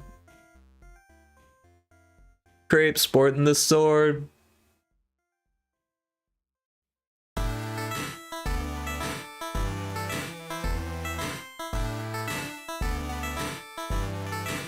So yeah, we're just trying to get this to work, and it's probably we're making the eyes turn to X's when the pet dies is what we're doing right now. And that should work, but the text is like all over the place, so I don't know if we're gonna be able to even do the combat, to be honest.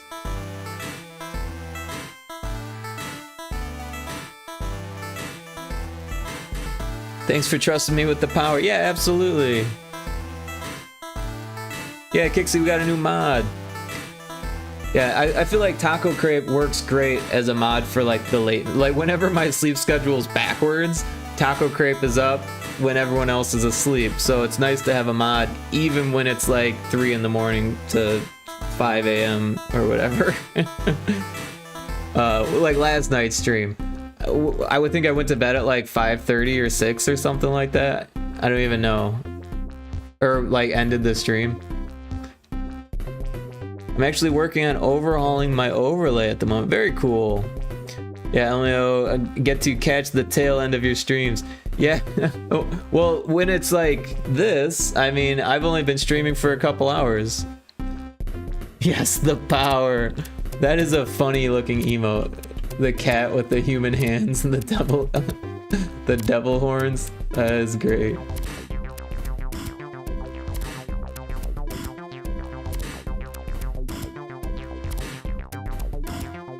Those are cute too.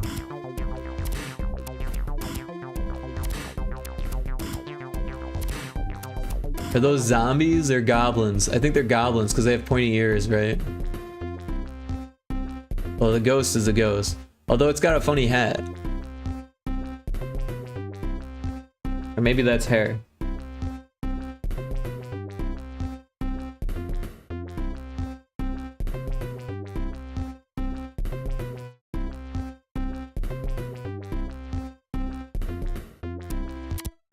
But yeah, I'm happy to expand my mod team. I mean, Kixie and Cryptic and Lumbee and even Electric Mindset do a great job. I don't think I forgot anyone. But you know, not everyone can be on all the time, so it's nice to have some variety in there. I think they're goblins, yeah. A Derplin, it says. That one says Jin. Or no, Plotlin. I'm sorry, Plotlin and Derplin. I don't know why I said gin. My eyes didn't see it correctly. There's like, oh, there's like something on my screen right over the L there. It added like a couple pixels.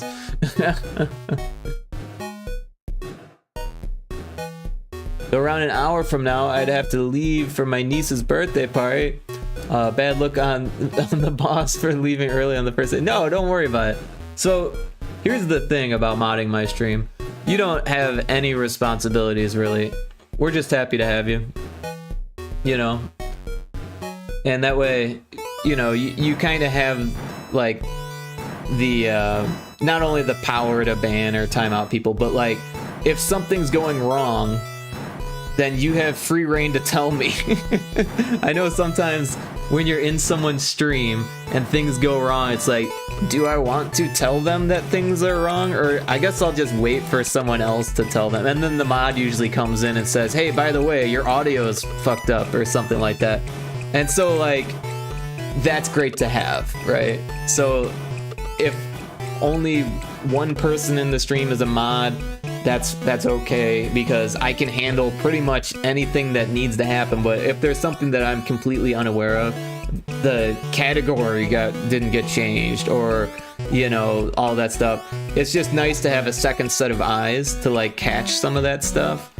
Or like Mix It Up's not on, like, hey, by the way, Mix It Up's not on, like, oh shit, I should have recognized that, but like, thank you for fixing that or noticing, you know, that kind of stuff. It's helpful for that. If the background music's too loud, you know, you say like, hey, the background music's a little loud, or like, you know, just like random stuff. And if you can't make the stream, that's fine. You know, no worries about that. If you gotta leave early, that's fine. If you can only drop in and say, hey, that's fine too, you know? Like, anything goes, pretty much. Sounds like my kind of job. Yeah.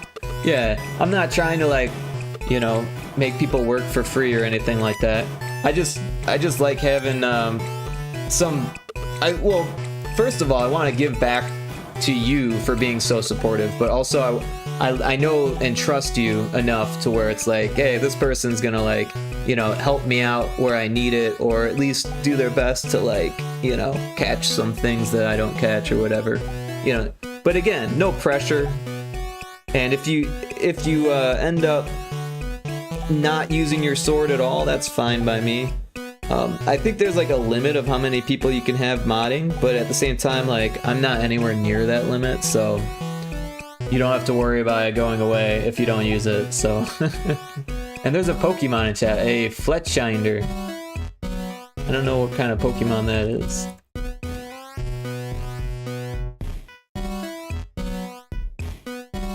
Thanks, Rick, I appreciate the added flair. Yeah! And now when you come into my chat, everyone knows how cool you are just based off of the sword, just like Kixie's sword. No one messes with Kixie on my stream, right? No one messes with Taco Crepe. No one messes with Lumbee. You can still mess with Cryptic, I'm just kidding.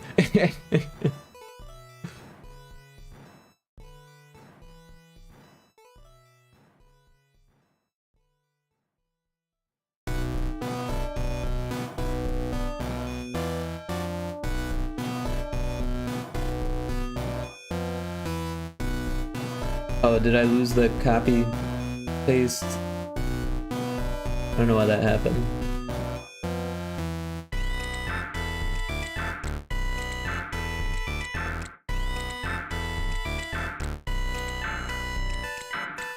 This is like the most tedious, boring thing I could be doing. And I'm sick of it. Like, not sick of this game or like the engine or anything. It's just like, man, I wish I would have like thought about this better. And I honestly can't think of it better now. I don't even know what I could do to fix this. Oh, I missed a wait.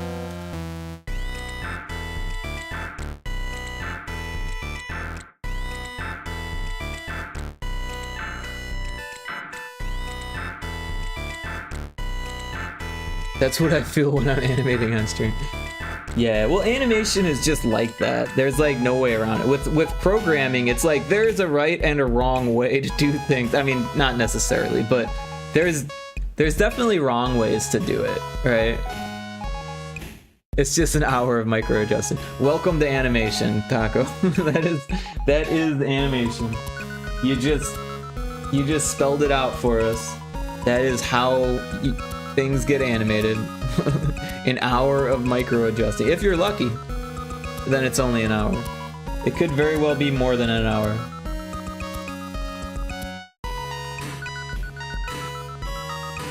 You do it once, you go do the next frame, you do the next frame, you do the next frame, you go back to the beginning and you redo that frame, and then you do the next frame, and then you do the next frame, and then you go back to the beginning again, and then you redo that frame, and I know how it goes. It's not easy. That's why one of the pieces of advice I give to people who are just starting pixel art animation is to do small stuff. Like, don't get me wrong, it's hard to draw small stuff, like 16 pixels is tough, 8 pixels is tough, but like 32 is probably a good spot for beginners because there's enough like information there to be able to draw something.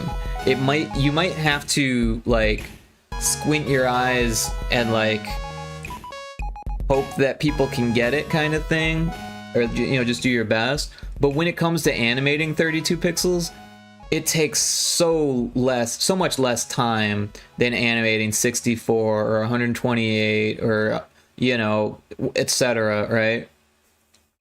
Yeah, and you spot something wrong on the first frame and adjust everything through the chain. Exactly. The cascade effect where you're like, oh, that shouldn't have been that way. And because you know what happens, and this almost always happens every time, is that like the first frame that you start is kind of like the warm-up, right? And then by the time you get like a rough of all of the frames, it's time to do that first frame again, because now you're warmed up and now you have an idea of like the size of the canvas and like the flow of how things go. And then you have to readjust each frame to make up for those effects or those adjustments. It's just, yeah, the cascade effect for sure.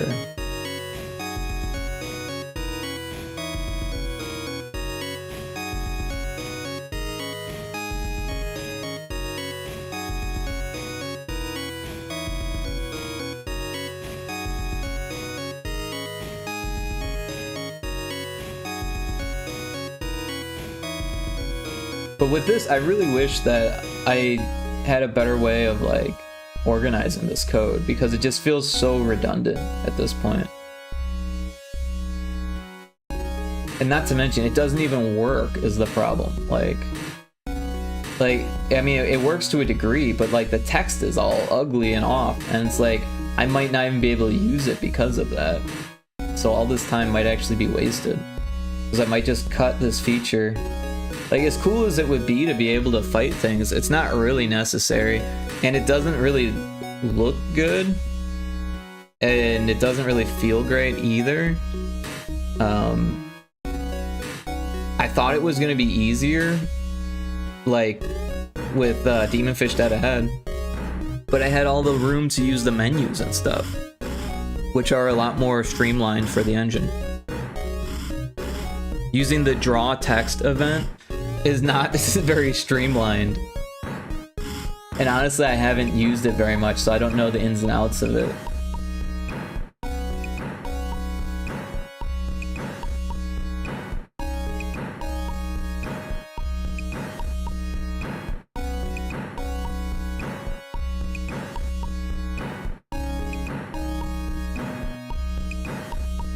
Yeah, I started really small, just a bunch of idle animations. Big movement animations I haven't really done yet because they seem daunting, and they often require ref sheets too. Cubic Frog was easy to animate though because they're just a cube. Yeah, emotes are a really good place to start, I think. But yeah, your stream avatars are a great size, I think, as well, and you did a great job animating those as well. You have a distinct style of animation, I noticed, where like half of it moves and then the other half moves. And it's unique and distinct, and it looks good. It has like a jiggle effect. I like that. But yeah, the cubic frogs, the Frogopede, right? I thought that looked great. Pretty fun.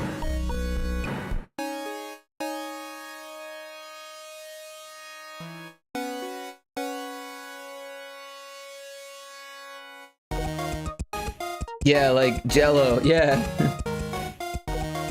Very jiggly, very juicy animation.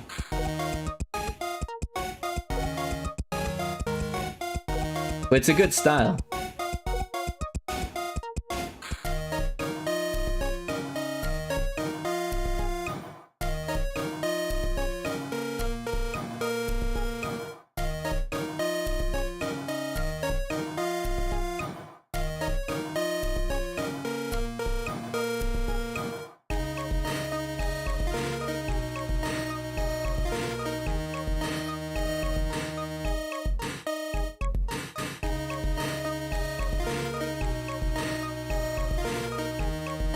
Okay, so I think that's all of the changes for the eyes to die, like to be crossed out when your pet runs out of life. But yeah, I wanted to show Taco one of my larger animations, so I'm gonna look for that while this loads.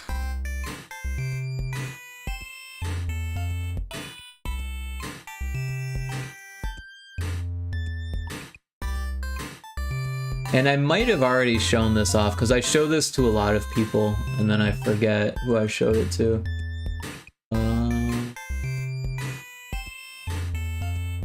This one.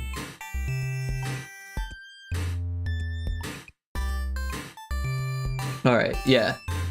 So let's close that down for a second. And this is the scene. We should probably put this on the bottom, huh?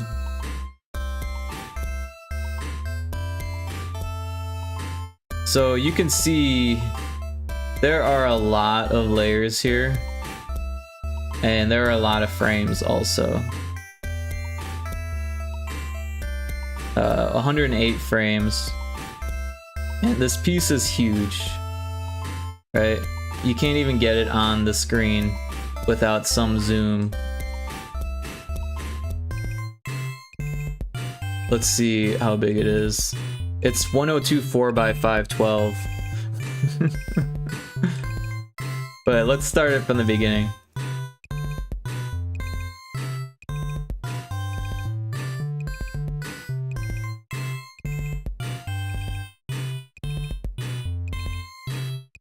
So yeah, the funny part is that I might actually cut it from the game.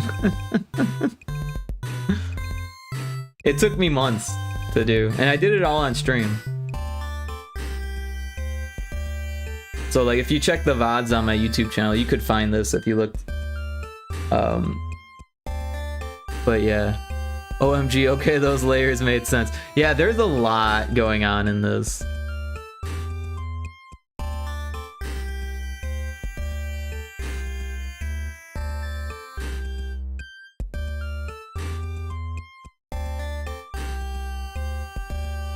But yeah, you kind of need to zoom in to see all the pixels, right?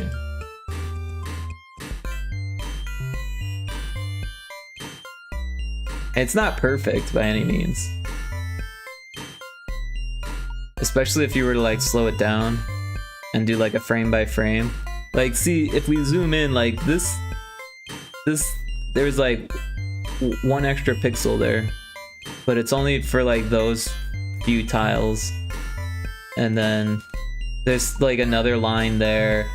This kind of looks ugly, that looks ugly. This wall is connected funny.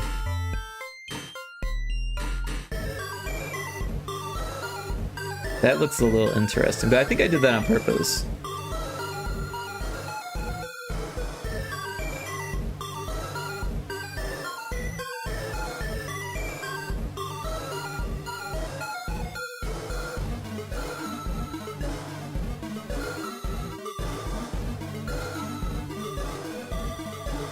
So yeah, like, all this stuff is really dark.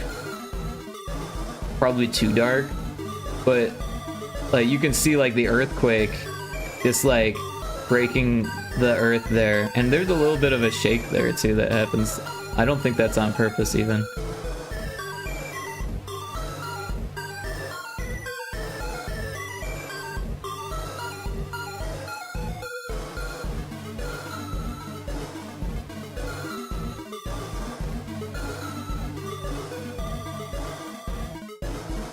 But yeah, like all those lava splashes, and like the way the earth just like breaks open there.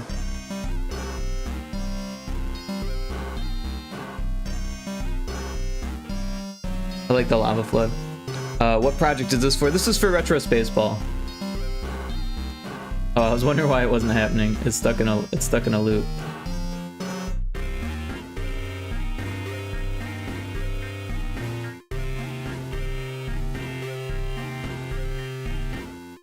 So this is the intro cutscene, or part of the intro cutscene for Retro Spaceball.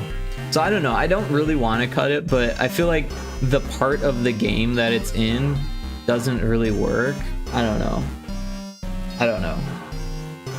Part of me wants to keep the overworld in Retro Spaceball.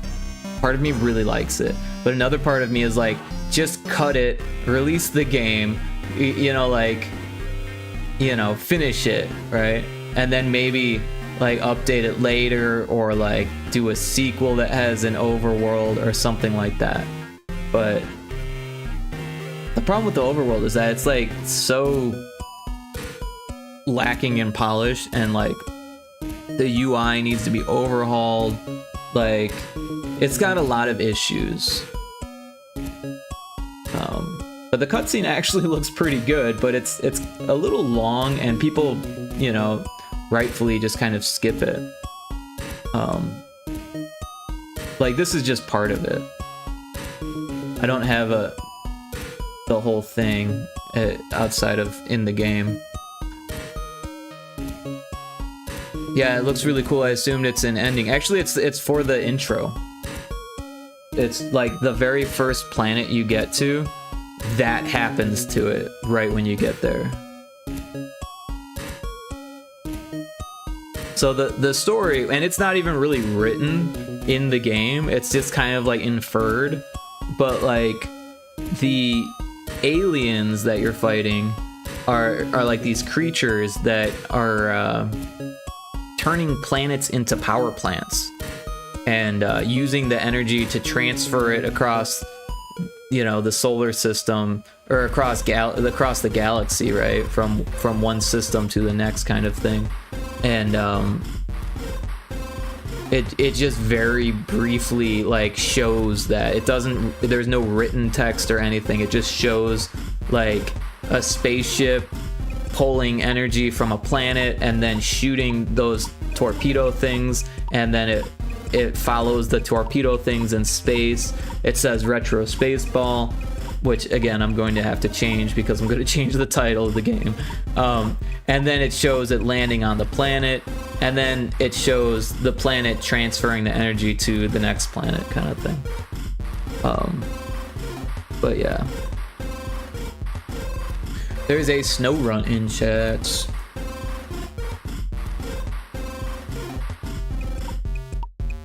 This is an insanely huge canvas too. Yeah, it was a little bit hard. I like the shifting walls, maybe because I know that it's hard to do. Yeah.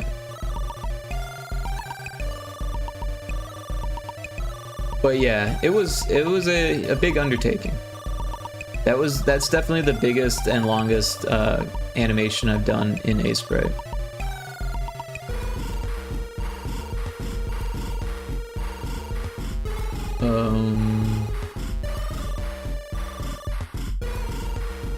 And then here's the sprite sheet of it. Oh, I make GIFs of it, different things. Oh, here's the power transfer one. This one's a little bit simpler. Same size though.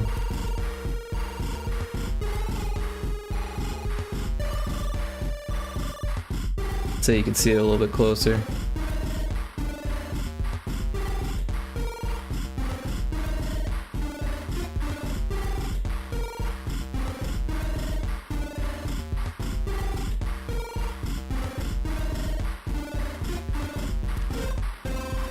And then this is part of it. So I feel like some people have told me that I need to add detail to this.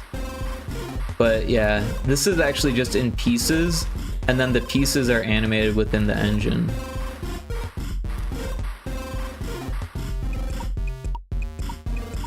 like these are all the pieces.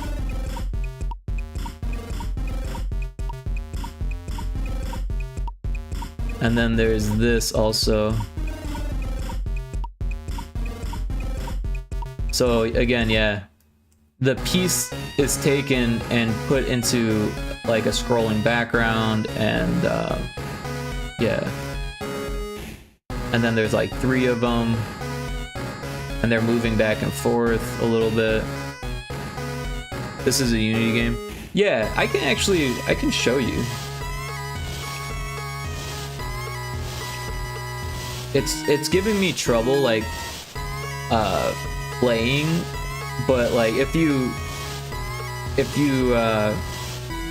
kind of like, I don't know, it stutters for some reason when I have OBS open. So like you just have to forgive that, and then it's streamable to a degree. But yeah, I think I need a new computer.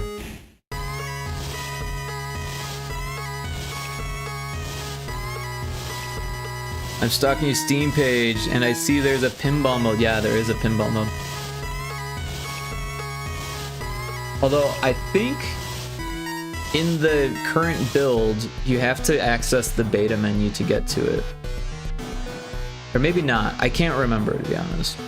It's been so long since I worked on it. I don't even know what state is uploaded. Because this version is a little bit more advanced. It's due for an update, for real. But like, yeah, I need to like fix some things and stuff, and I just haven't been working on it. I should, but like I want to work on stream, and because of this like stuttering issue, like I don't really feel that comfortable working on it, because it's like it's hard to test it when everything's like not working right, you know what I mean? Like I could like, you know, make adjustments to it, but then I'd have to like make a build to test it, and building takes, you know, a few minutes, and like I don't know, maybe that's what I should be doing. But it's kind of annoying to have to make a build every time you want to test something. A lot of times you can just test it in the editor. But yeah, the Steam page is up and you can wishlist it from there. But the itch page actually has a demo, or like a beta. But I didn't feel like it was like ready to put on Steam, even as a beta or like a demo. So yeah. And this is taking a little bit to load here, obviously.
All right, so if we hit the play button, you'll see what I mean. It may or may not load properly.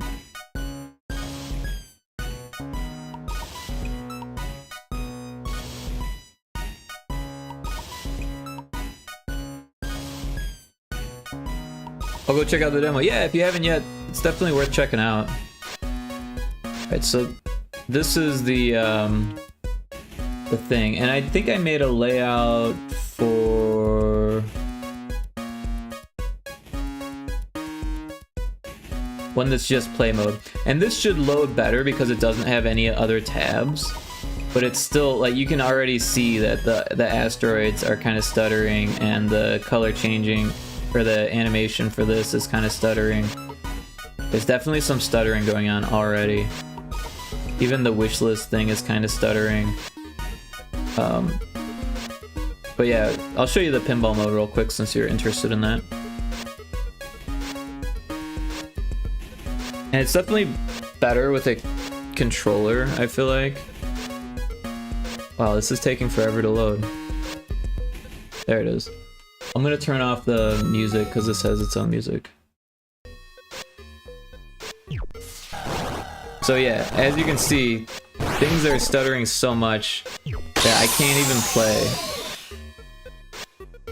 I can't even play it. That's the problem. Like, because between OBS and ViaDoTube and Stream Avatars and the game itself and the engine, like I can't even prevent it from dying. Prevent me from dying. Is it stuttering for you or just on OBS? It's stuttering in the engine.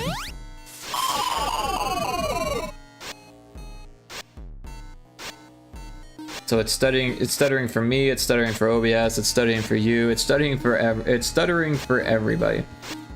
If we go to story mode, I feel like the story mode works a little bit better, but maybe I'm wrong. I don't really remember.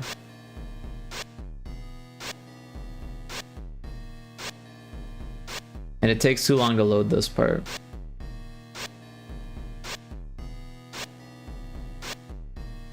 Alright, so yeah, it's already stuttering.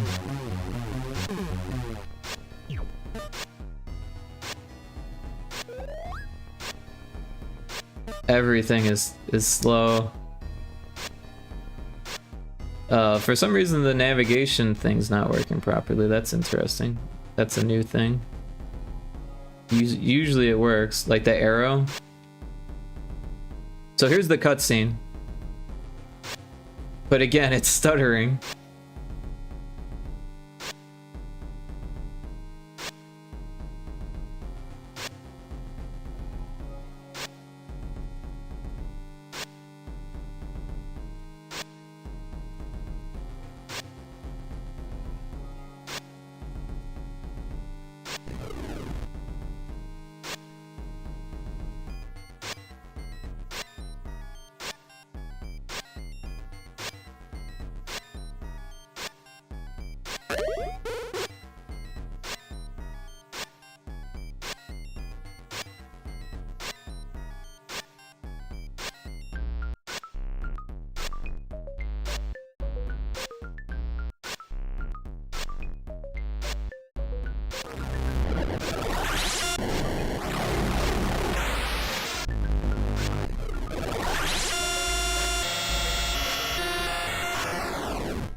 But yeah, got RSBL trial there. Cool, cool. Okay, the intro is really clean. It would be if it wasn't so stuttery. It's not so bad when you're playing it like on the build. But if you're just playing through the editor, like with OBS and all this stuff, there's something going on. It happened when I updated Unity, and then I like added stuff to my OBS, and like I don't really know. It's so weird because it only happens sometimes. It has to do with garbage collection, I think is what's going on. But like, I don't know. I don't know how to fix it. It's weird. Doesn't happen in the build. It only happens in the engine.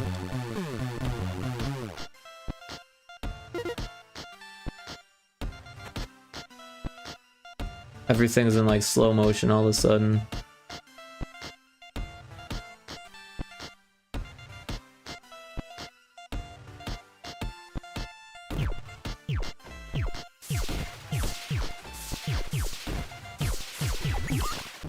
Like the first level has like nothing going on with it, and it's still like just like barely going. It's really fun. Thank you, Kixie. I appreciate that.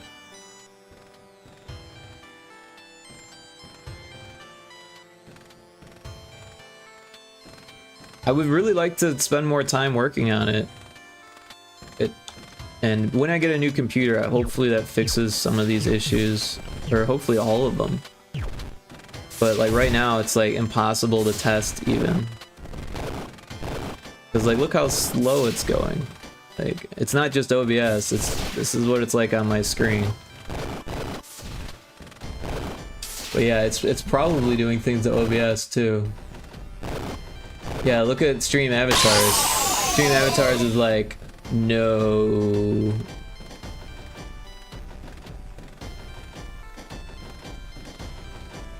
But I've done some tests, like turning off via DoTube, turning off stream avatars, and it still does the same thing. I even like made a scene that was just the video or the display capture, and that was stuttering too. And it's weird because there's like no one part that like causes it to happen. It just like seemingly randomly occurs. Like right now it's a little slow and there's a little bit of a delay in the input and stuff, but it's not, well, it wasn't so slow that you couldn't do it, but now it is, and there's no real reason why that changed.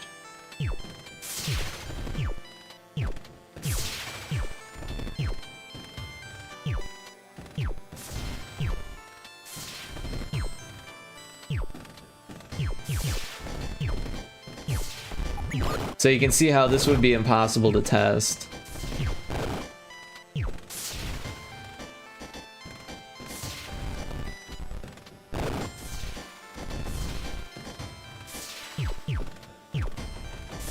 Anyways, that's Retro Spaceball. I'd love to get back to it, but as it stands right now, I think I need a new computer in order to update it further, and it's kind of unfortunate. Is it fine off stream? It should be. Yeah, I haven't actually played with it off stream in a while though. But yeah, it's like workable last time I tried. But yeah, there might be something going on with the engine update that did that. The problem is you can't roll back, right? You can only go forwards. So like I could use an old version, but then I'd lose all of the progress that I made. Yeah. A little bit sad. But yeah, let's see if we can kill the pet now.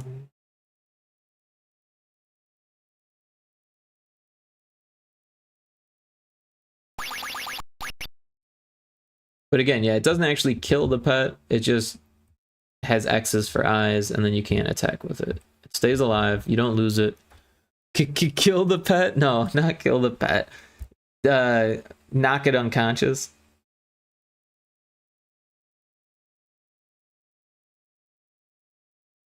So yeah, it's doing something crazy now because we made it tell it to put that there. But apparently we did it on the update. I thought we did it on... Oh, and the dog's cat, it still has cat whiskers. I don't know why that's happening. I could have sworn we fixed that.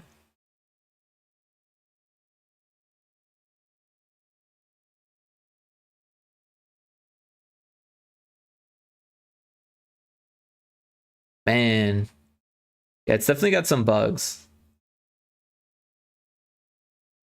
Like, every time I play with it, it doesn't get any better.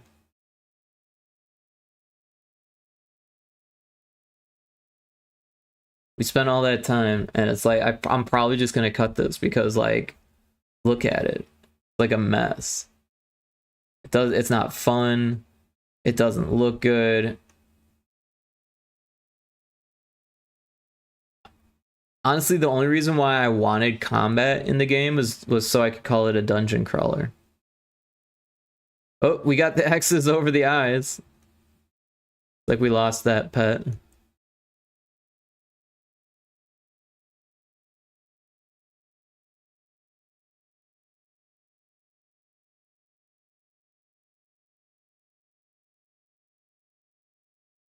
Could be a future update if you leave it off for now. That's true, but I don't know.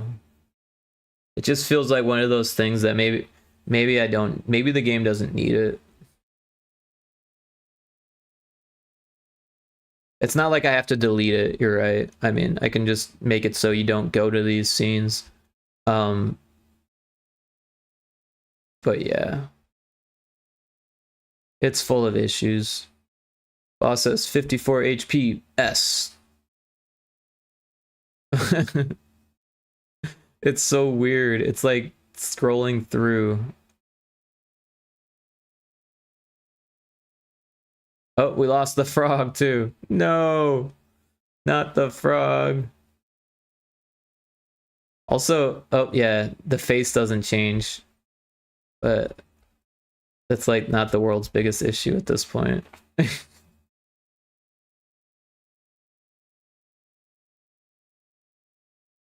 No, not the froggy. You got so many frog emotes.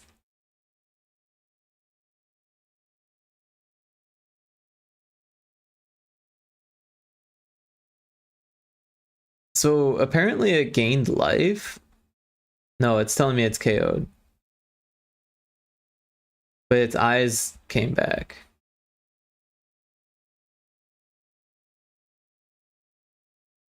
So the cat has to save the day.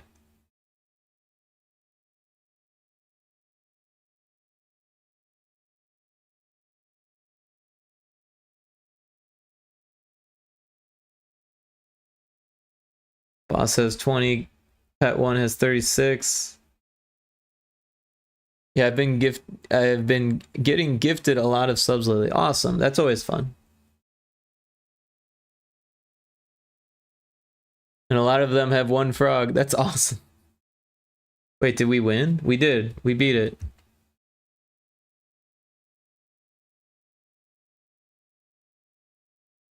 I don't know. I feel like the whole boss thing is just not going to work. It's unfortunate. I wish that we could get it to work, but honestly, if I do get it to work, I'll probably have to overhaul it and just start over.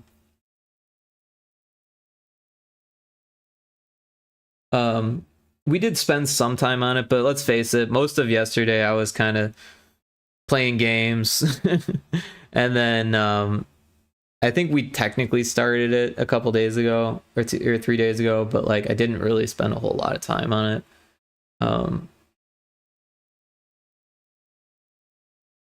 And maybe that's why it's kind of shit because I didn't spend enough time on it or didn't think it out enough. I don't know.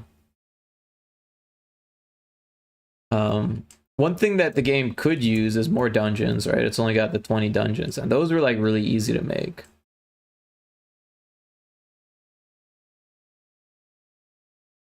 Yeah, thanks for showing me Dot Age though. Yeah, Dot Age is fun. We didn't get much further than what you saw. It wasn't looking good though. It wasn't looking good. I was barely keeping things alive because we didn't have a doctor to cure people. That was our main issue, and no one was dying. So like if the insane people would have died, that would have been fine. Then we could just breed some more children. But as it was, we were running out of food. Winter was coming. 2 or 3 people just couldn't work, and were eating food. And yeah, it was a recipe for disaster. Fun game though.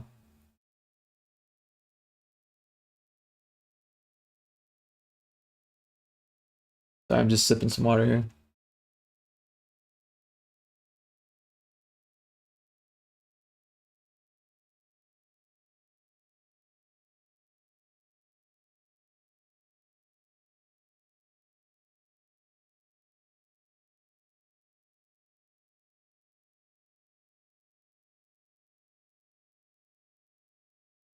So yeah, I guess we could make some more dungeons for this. That might be fun. They're pretty easy to make compared to everything else that I was trying to do. That was hard. Like the dungeons are just like super easy and quick.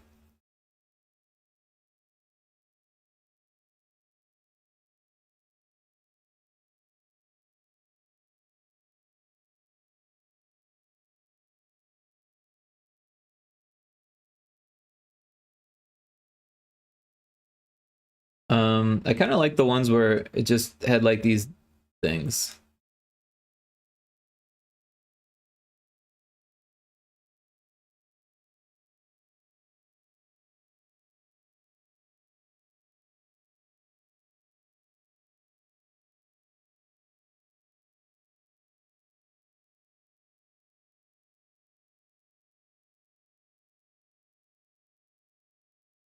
Oh, there's the paint bucket tool. Look at that. And then we could put some holes in. Um,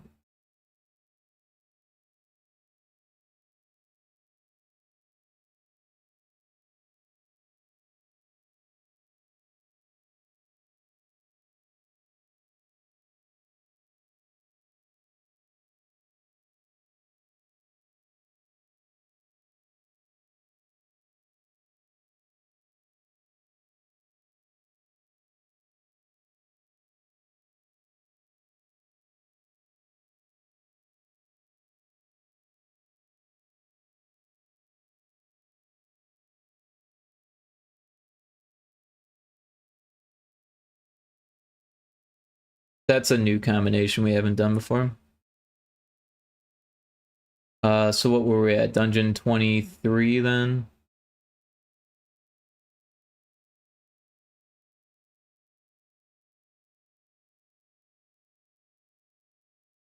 Dungeon 23. Yeah. And then we'll export an image. And yeah, so that's basically all it takes to make the dungeons pretty quick and easy. But yeah, we've got another ad break coming up in about a minute and 30 seconds or so. And I need more tea. So I'm going to make some more tea. And we'll take a little break. Taco Crib says, yeah, it was on sale when I added it to cart yesterday. Almost just bought everything. Oh, jeez. Well, RIP to your wallet. But hey, games are fun, right? And entertainment's important. So, you know, do what you gotta do. Anyways, I'm gonna take a little break, make some more tea. I'll be back shortly after the ad is done. And yeah, see you soon. We'll put the music back on.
Alright. Apparently I wasn't muted there. But yeah. So yeah, I think we'll make a few more dungeons and then maybe I might play some games or something. I don't really know.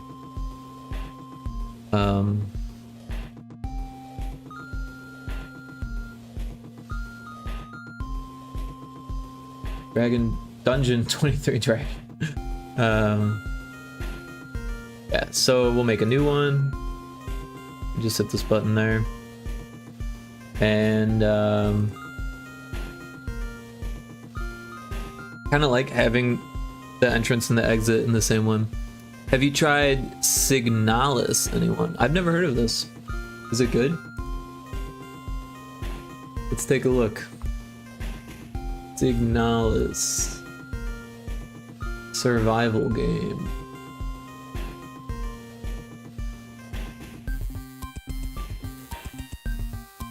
Like it's 20 bucks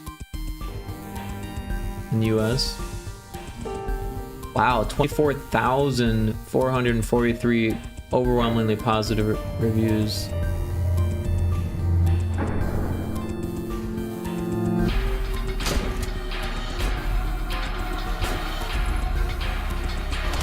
It's interesting art style for sure. It looks like they're 3D models that are rendered with a pixel filter.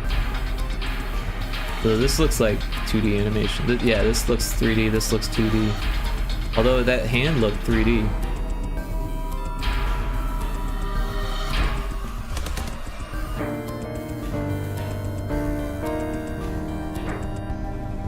Yeah, parts of it look straight up 2D pixel art, and other parts look like it's being filtered. But that's interesting.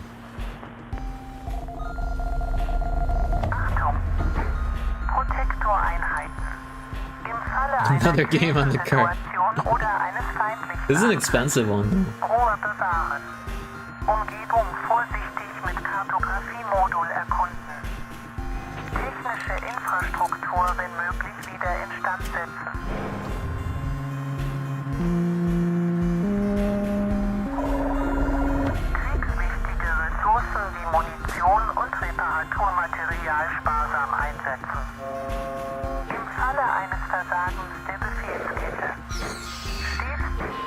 It looks pretty dark and kind of scary.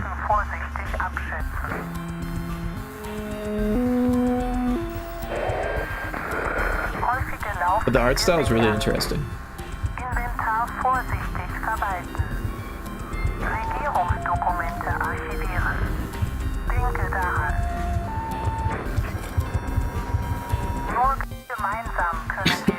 Excuse me. Excuse me again. A nod to classic survival horror. Yeah, like Resident Evil, it looked like. Pretty cool though. It's like the Indie Maniacs got that on their wish list.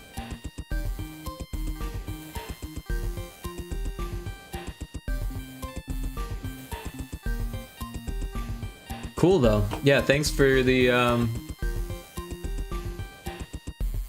thanks for asking about it. It came out in 2022. It's weird that that already feels like a long time ago, but it feels like yesterday at the same time. But yeah, Humble Games published that. Humble Games is no longer a publisher anymore. Rose Engine is the developer, and it doesn't look like they have any other games. So I wonder if they're still, if they survived as a studio.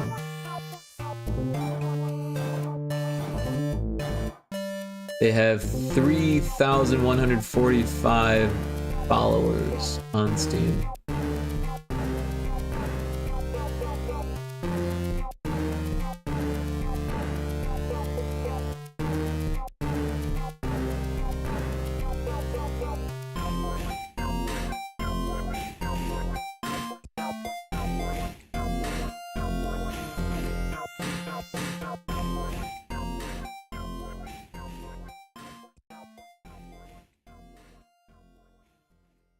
Hopefully they just took a 3-year vacation using the money. Yeah, hopefully.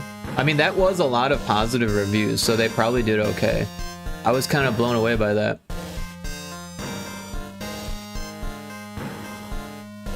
Rose Engine is just 2 people, I believe. Oh, okay, I see what you're saying.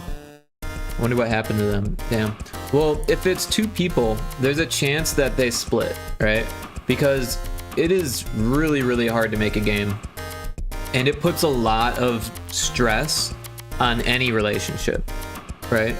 So if you're like, you know, not a match made in heaven, there's a good chance that you might, you know, try other teams, right? But that's just one possible thing that could happen. I mean, think about it. Anything could happen between, even while you're making the game, but then again, like after a game does well, there's all types of things that can happen too, right?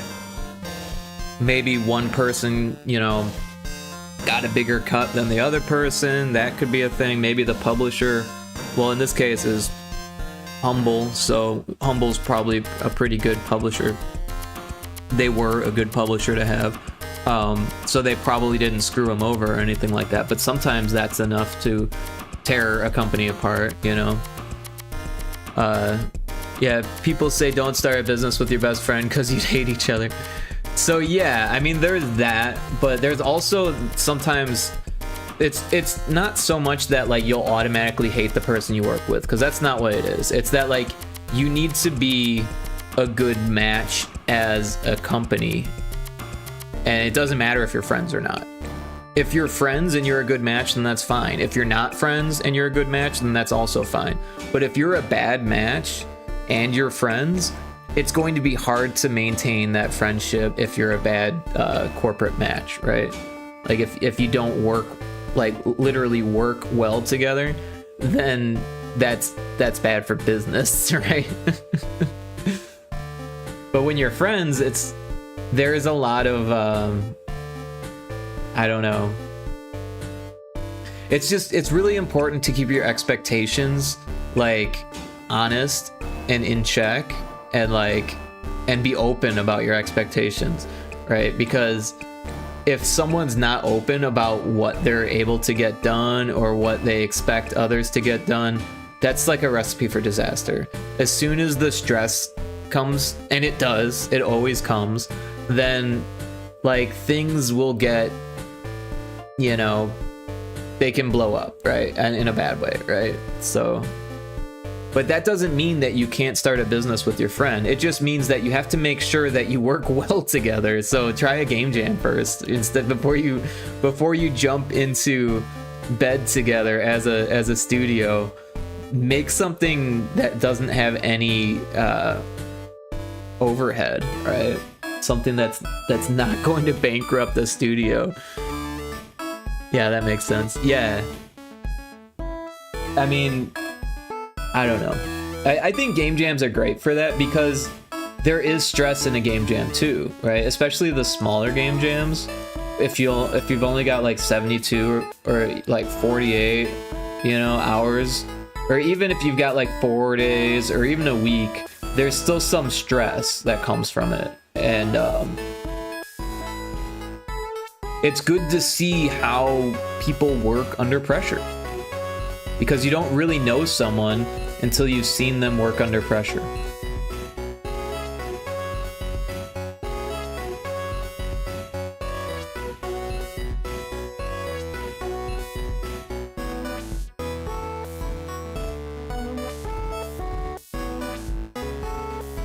I'm just drawing patterns at this point. It's like a Charlie Brown shirt.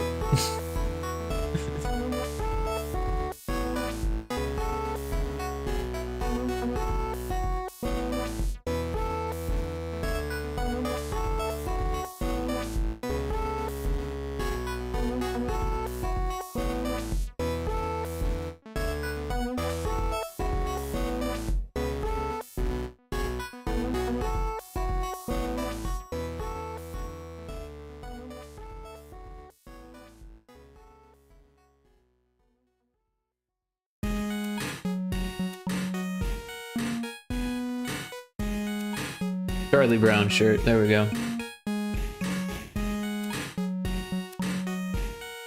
But yeah, I would say it's actually pretty cool when you like, you don't want to work with a complete stranger usually, but if you get along with a complete stranger, then that could actually work. Like for example, with Pyrotoad, Johnny and I don't really know each other that well. I mean, over the last year or almost a year, we've come to know each other, you know, through our work ethic and that kind of stuff, and just passing messages back and forth.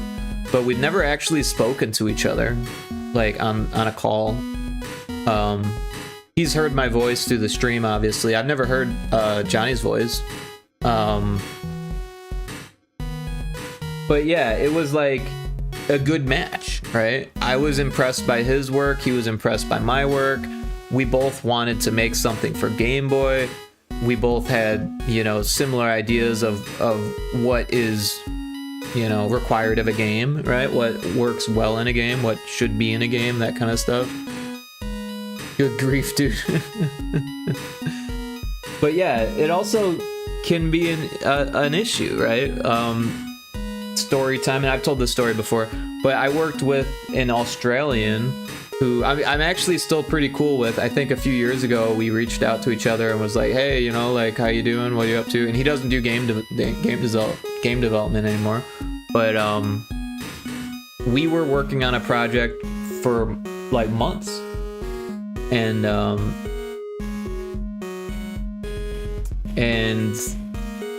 yeah, just give me a second here. I'm sipping my tea.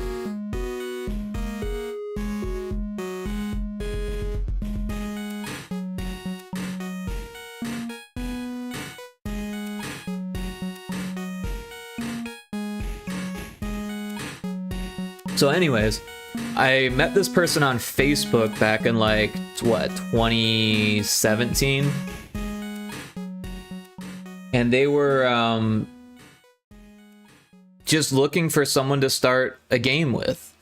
And they were looking for an artist. I don't mean to be rude, but this is not as easy as it looks, so I'd appreciate it if you wouldn't distract me.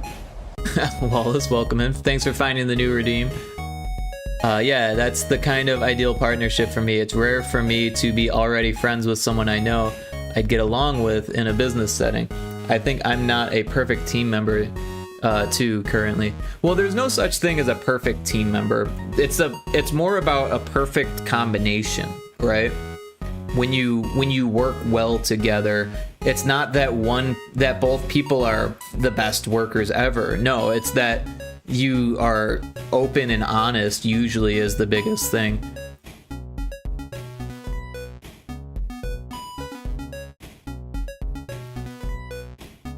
But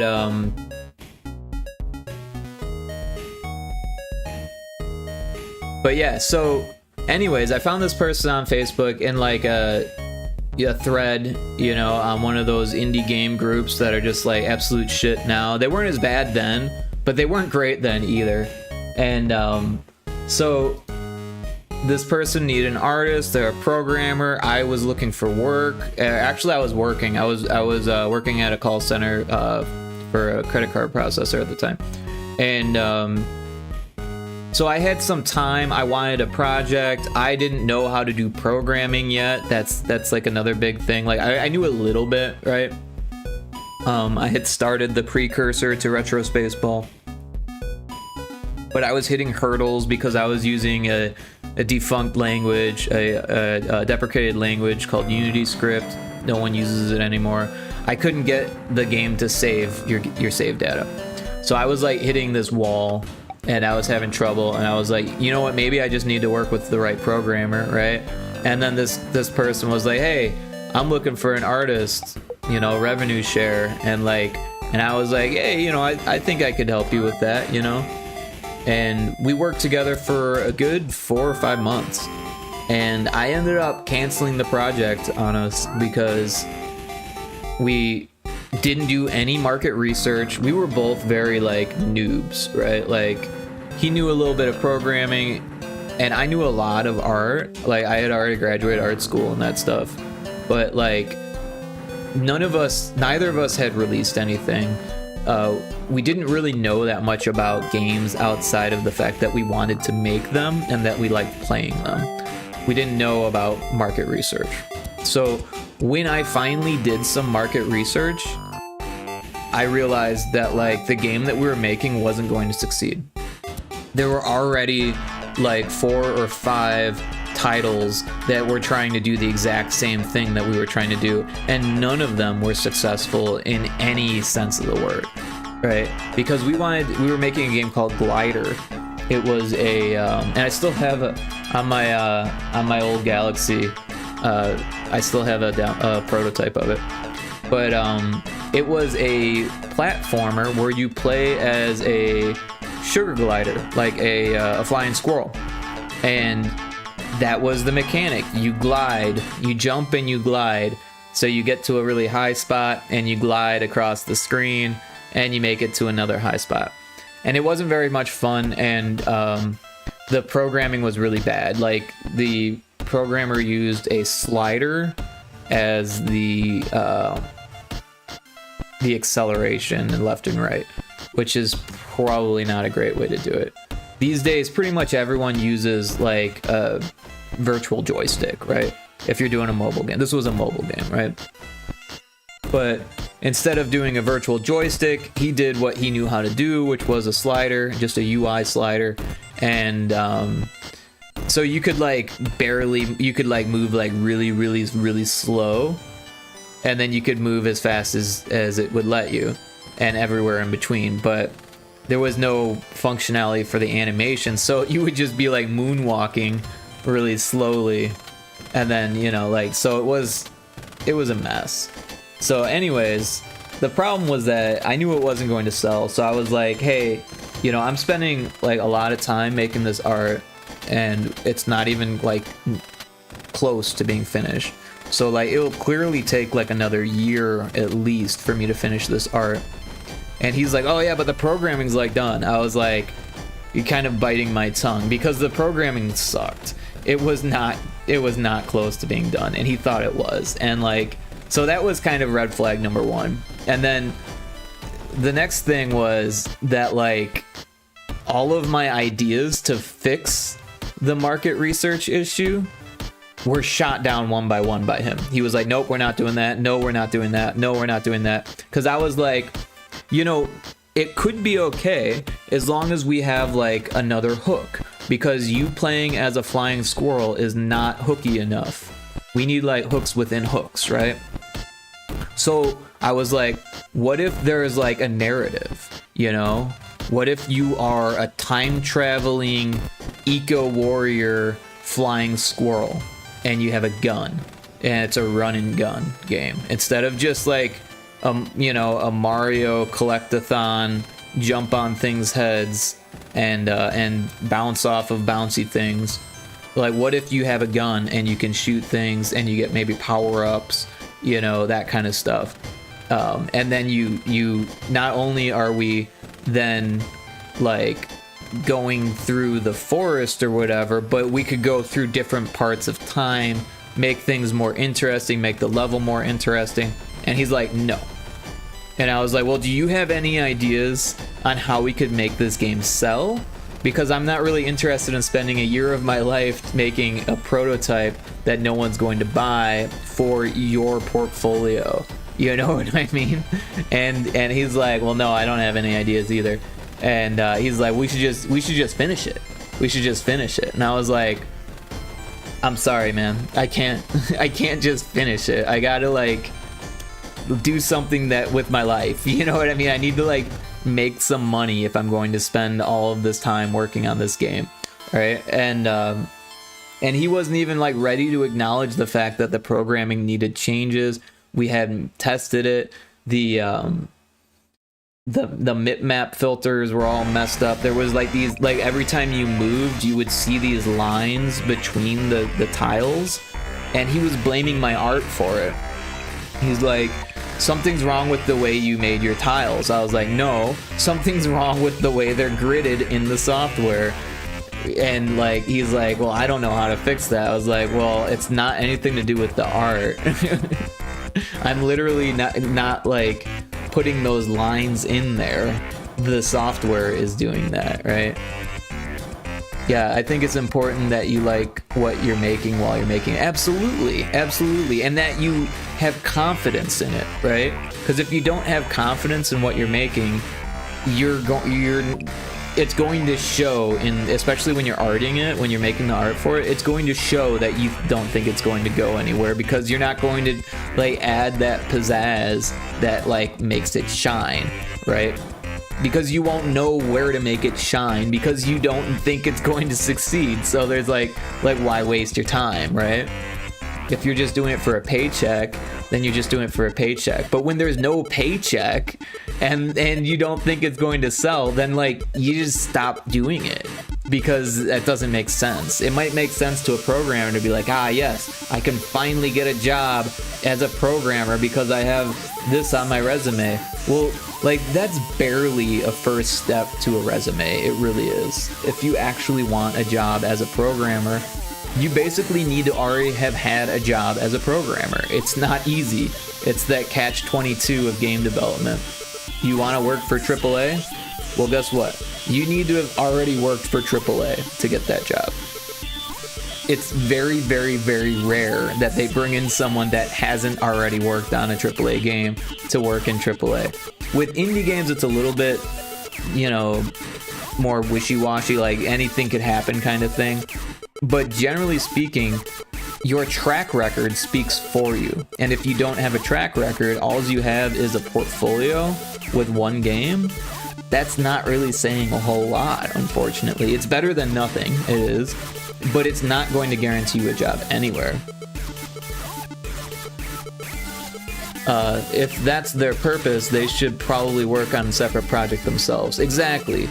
Though that is what I would do. Yeah. So, and that's what I ended up doing myself, right? Shortly after that, I ended up doing a game jam with more random strangers that I found online, and it actually worked out pretty well. And that's when I started to like understand this whole like working well with others kind of thing, right? Because it wasn't me. I was being honest. I was being legit. I was being real. I was saying like, hey, we need to make these changes, and I was getting no give. There was no compromise, right? His thoughts were, we already decided what we were going to do when we started this project, and now you have to follow through with that. Well, things had changed. I realized that we did no market research, and market research needs to be done on every project, every commercial project, right? So, like, yeah, things changed. You have to adapt. You have to be able to adapt in a partnership. And when you're solo, it's really easy to just like stick to your guns and say like, nope, this is what we're doing. I mean, as I say, it's really easy. It's not like the world's easiest thing to do or anything like that, but it's much easier to stick to your guns when there's no other voice. But when there is another voice, you literally have to compromise, right? That is true, yeah. So the next project I did, so there was this site, and it's defunct now. It no longer exists. It was called CrowdForge, and it wasn't a crowdfunding site, even though it sounds like it. What it was a online team building site, and it was mostly made for game jams, but it was also for just general projects. But it worked best for game jams. So I found it through Ludum Dare, like the Ludum Dare Discord server. Actually, that's when I found Discord too. I didn't know what Discord was, and Ludum Dare is like, join the Discord. I was like, what's Discord? So I joined the Discord, and I realized that I didn't have a team, and I wasn't going to be able to make a game by myself in 72 hours. Despite having some Unity skills, I was still mostly an artist. Even though I had already spent maybe 3 or 4 years learning Unity at that point, I was still mostly an artist. That's how difficult it is to learn game dev on your own. I mean, it might be easier if you have like a computer science background, but I didn't. I had an art background. Anyways, so I found this site called CrowdForge, and I just said like, you know, or no, I found other people who were looking to start a project for Ludum Dare, and I just joined them. And there was 5 of us, and 2 of them dropped out within the first day because they weren't doing anything. They didn't feel like doing anything. They didn't know what to do. They were kind of like wannabe devs, I would say, where they're like, oh, I want to be a dev, so I'm going to join a game jam. But they like literally didn't know how they could even help the project, right? And then they would like disappear from Discord, and like it's like, hey, this is 72 hours. We're basically like glued to our computer chairs for this whole thing. Like, where are you? Kind of thing. And it's like, I get it if you don't want to be part of it, that's fine. But like, you know, and you know, I wasn't going to like, you know, get on them for that. I mean, I didn't even know these people, so I just focused on what I was doing, and then the programmer focused on what they were doing, and then it was basically just me and him. There was a third person, but they were focused on making music, and honestly they had a lot of trouble making the music for that game. It took them the first 48 hours of noodling and getting nowhere before they decided they wanted to go to the beach, and then they got an idea while they were at the beach, and then they came back and finished the one song, which was maybe like a minute or 2 minute long song, and that's what they did in their 72 hours. So the rest of the game, and this is Light Switch Crusader, by the way, I could pull it up.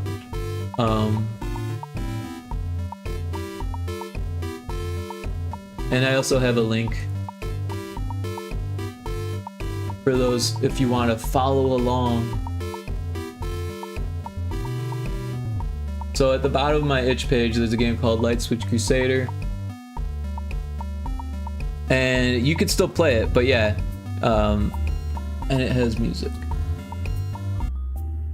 So I actually made this song because I did it. I could make music very quickly when I'm not busting my ass doing all of the art for a game. So once I already had all of the art done and we were just waiting on the programmer to get things put together, that's when I did all the sound effects, and then I did this main menu and the music for it. But yeah, Light Switch Crusader, you play as a man distraught with contempt for people who waste electricity. So what do you do in this moody stealth comedy? You help people out the only way you know how, one light at a time. So yeah, made in exactly 72 hours for Ludum Dare 39, programmed and designed by iBinary, art design and menu song by Rick Oakland, Wave Games, game music by Indie Maniac, not the Indie Maniac, but someone else named Indie Maniac, believe it or not. And yeah, you can actually see the results of the game jam too. So yeah, you can see this was the whole team, but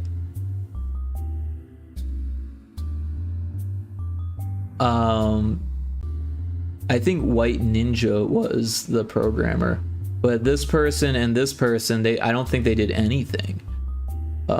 They were still on the team though, because that's like when you submit it, you like start with the people or whatever, so I don't know. But anyways, yeah, you can see we got 389th.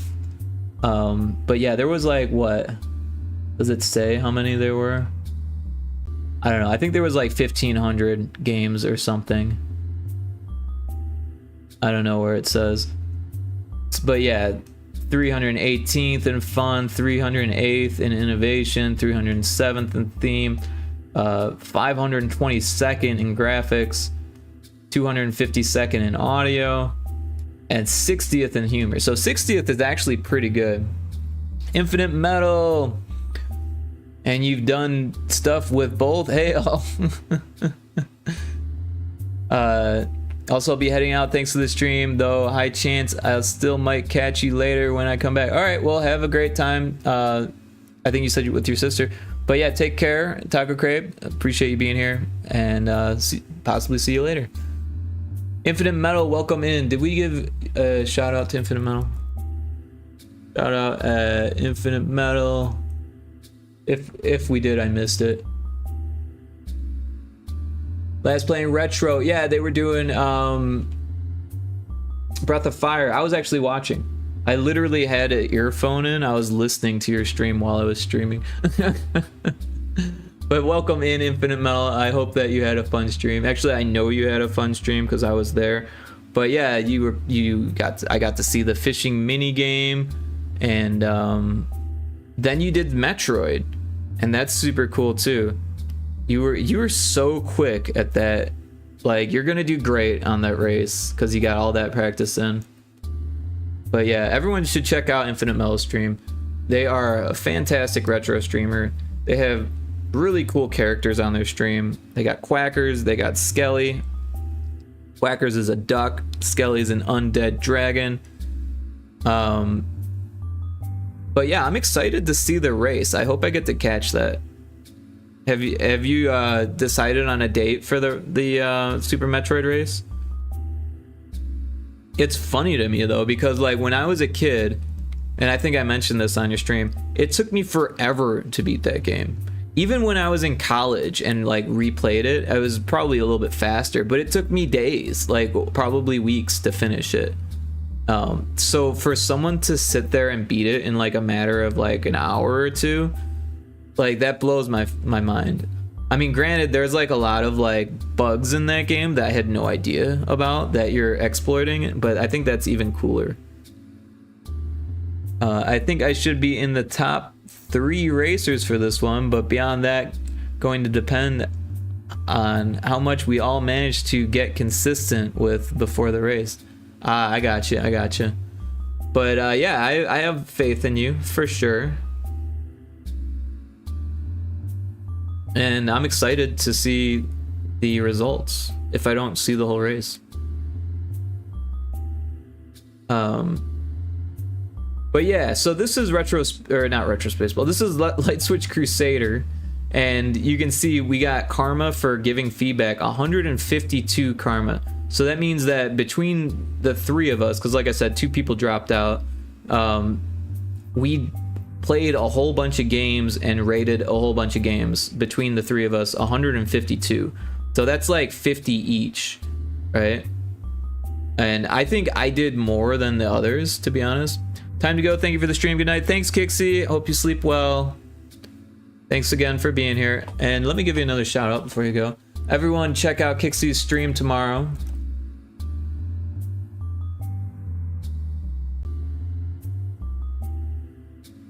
Kixie is a fantastic indie game streamer. Everyone should be following her. If you're not following her, you're crazy. Go check her out. Streaming tomorrow. She's got a schedule. It's 2:30 my time, so it's 1:30 now. In what, 12 hours or 13 hours, she'll be streaming. So give her a follow, join her stream. Hopefully I'll see you there. And yeah, have a lovely evening, Kixie. And yeah, so we rated a whole bunch, or no, wait, we rated 136. Okay, I see. But then we only received 102. But yeah, this was the programmer for sure. We got a lot of feedback because every time we like gave someone feedback, they would come back and give feedback on our game. Well, not every time, but you know, 9 times out of 10 or whatever. And then yeah, sometimes I would respond back, or sometimes the programmer would respond back to the feedback. People made videos. Anyways, let's just play this game real quick. And like I said, I made this with strangers on the internet that I had never worked with before. Oh yeah, and it's a little bit glitchy. It's not normally like this if you play it on your system, but I think because I'm doing the OBS thing. Oh yeah, this is like unplayable. Now, who would leave their lights on this late at night? But if I turned off all my crap, the frame rate wouldn't be absolute shit. Also, you can download the executable. I found a key. I found a key. You can guess who did the voice acting. Those are my shoes making that sound. And yeah, I drew every single aspect of it. This'll save on the power bill. I animated the cats, although honestly I fixed the cats later after the jam because like animating a quadruped is like actually really hard. Not something I did in college. Environmentally conscious. Ah, it's running like JavaScript. Oh, and thank you for the shout. Absolutely, Kixie. I very much appreciate you being here.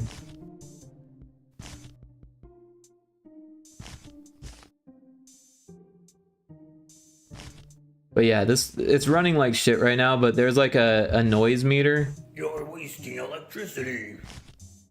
And like and the meter goes up much higher when you're in the bedrooms. Because there's people sleeping there. Now, who would leave their lights on this late at The night? Indie Maniac! Welcome in. We were just talking about how I worked with someone named Indie Maniac on this stream. I know I've already told you this before. Thank you for checking in and thank you for farting. Say his name and he appears. Where's the Joe Hendry emote? Cue the Joe Hendry emote. You've turned me into a Pyrotoad. So anyways, if you feel like checking this game out, it's gonna run a lot better on your computer. If I wasn't running OBS and like a million other things here, it would probably run better on my computer too. There is a second level that I made after the game jam. The first level is much easier, but it's pretty much the same thing. What kind of animal? I wanted to make these cables trip him, but never actually did. And now it just looks weird that there's cables there. So I probably should have gotten rid of those cables. What kind of animals? But yeah, if you walk across the street after finishing the house, then you can go to the next house. I made it to the peak and peak, Rick. Did you really? When did that happen?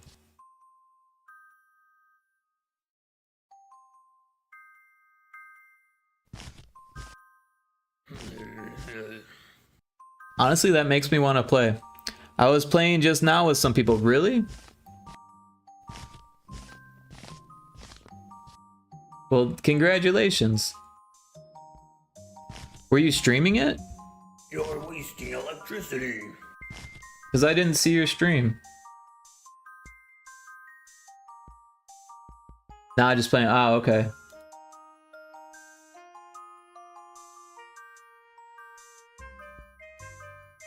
Well, congrats on that. I am yet to do so.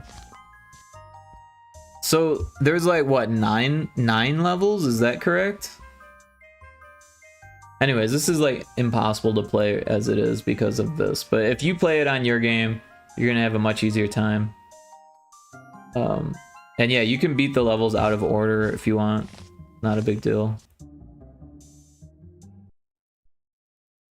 Oh, thanks, Taco Crepe. I imagine that's Taco Crepe. But I realize he's no longer in chat. But yeah. Anyways. Probably too many browsers open or something to make that run properly. The seed for this week on Peak is ass though, LOL. Wait, is it a weekly seed? I thought it was a daily seed.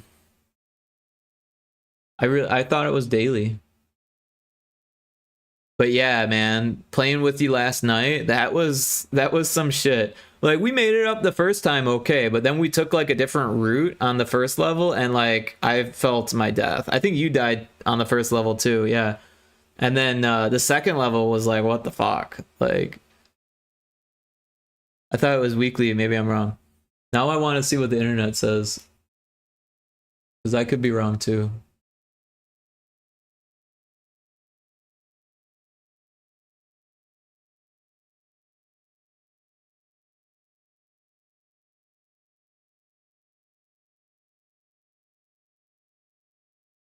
It says there is one map per day. It changes every 24 hours.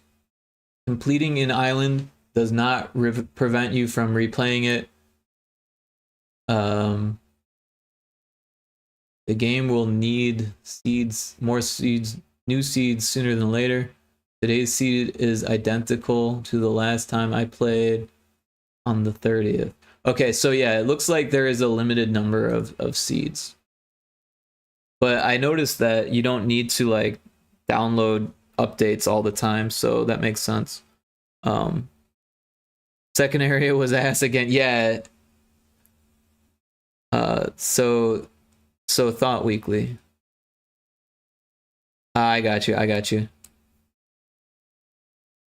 Yeah, that second area like can be really hard. Although honestly the Alpine can be really bad too.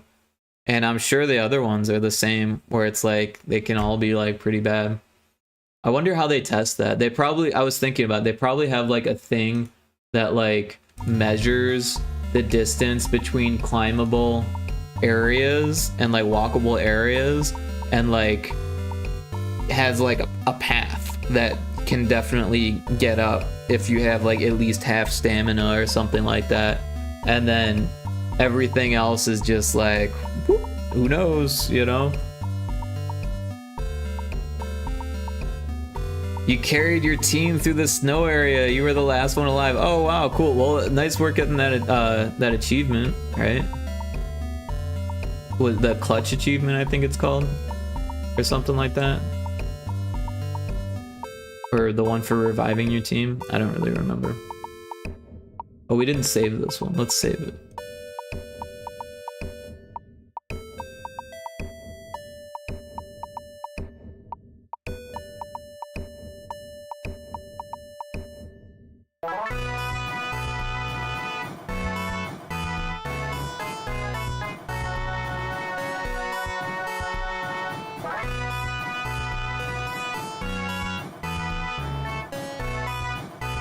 So yeah, at this point in the stream, we're just making dungeons and chatting.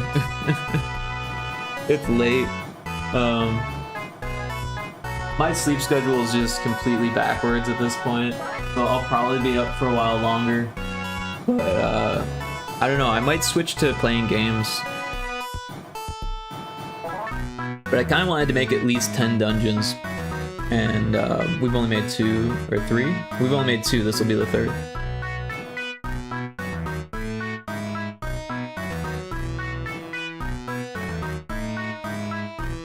But yeah, I'm kind of running out of ideas, because there's only so much you can do with this little space.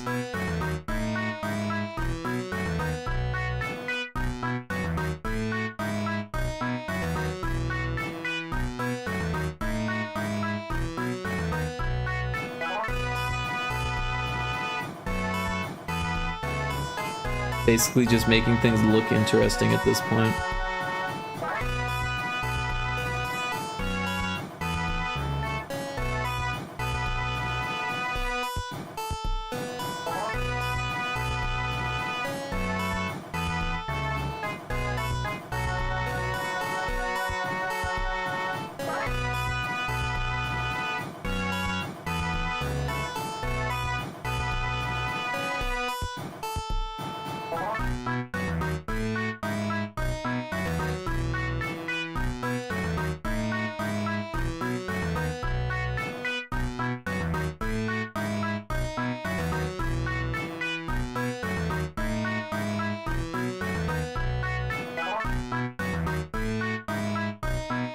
It's really quick to do though, so that's nice.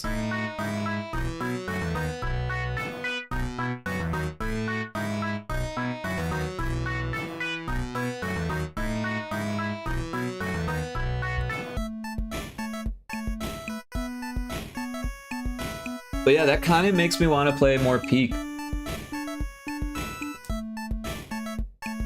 I really actually enjoy playing solo. Like, it's definitely more difficult because, like, you know, less inventory space, and then the whole, like, helping each other up thing. But yeah. Have you not done a solo run yet? You've only played with other people? Because I usually do about 1-to-1 with that, or maybe more solo even, because I've definitely sat down with it more than a few times. You've not done a solo. It's interesting. It's fun. I mean, it's not all that different, right? It's nice when you get a hand. It's nice to have people to talk to, right? And it's definitely more fun with people, you know, when you die and stuff like that. It's a little bit of a pain when you die and you like just have to like watch other people climb for a bit. But it doesn't take that long for them to get to the statue or whatever, you know? So, but yeah, I enjoy it enough. Actually, one of my Helldiver friends just bought the game, so I might get them to play. I don't know if they'll play with the whole group, but maybe, you never know. They kind of go to bed early because they have like a real job, so, you know.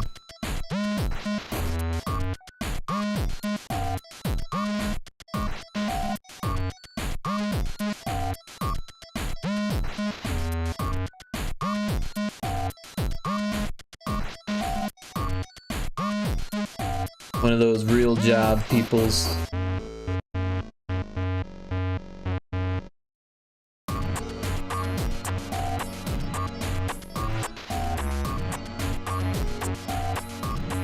Yeah, I don't know. I'm kind of running out of ideas for these things.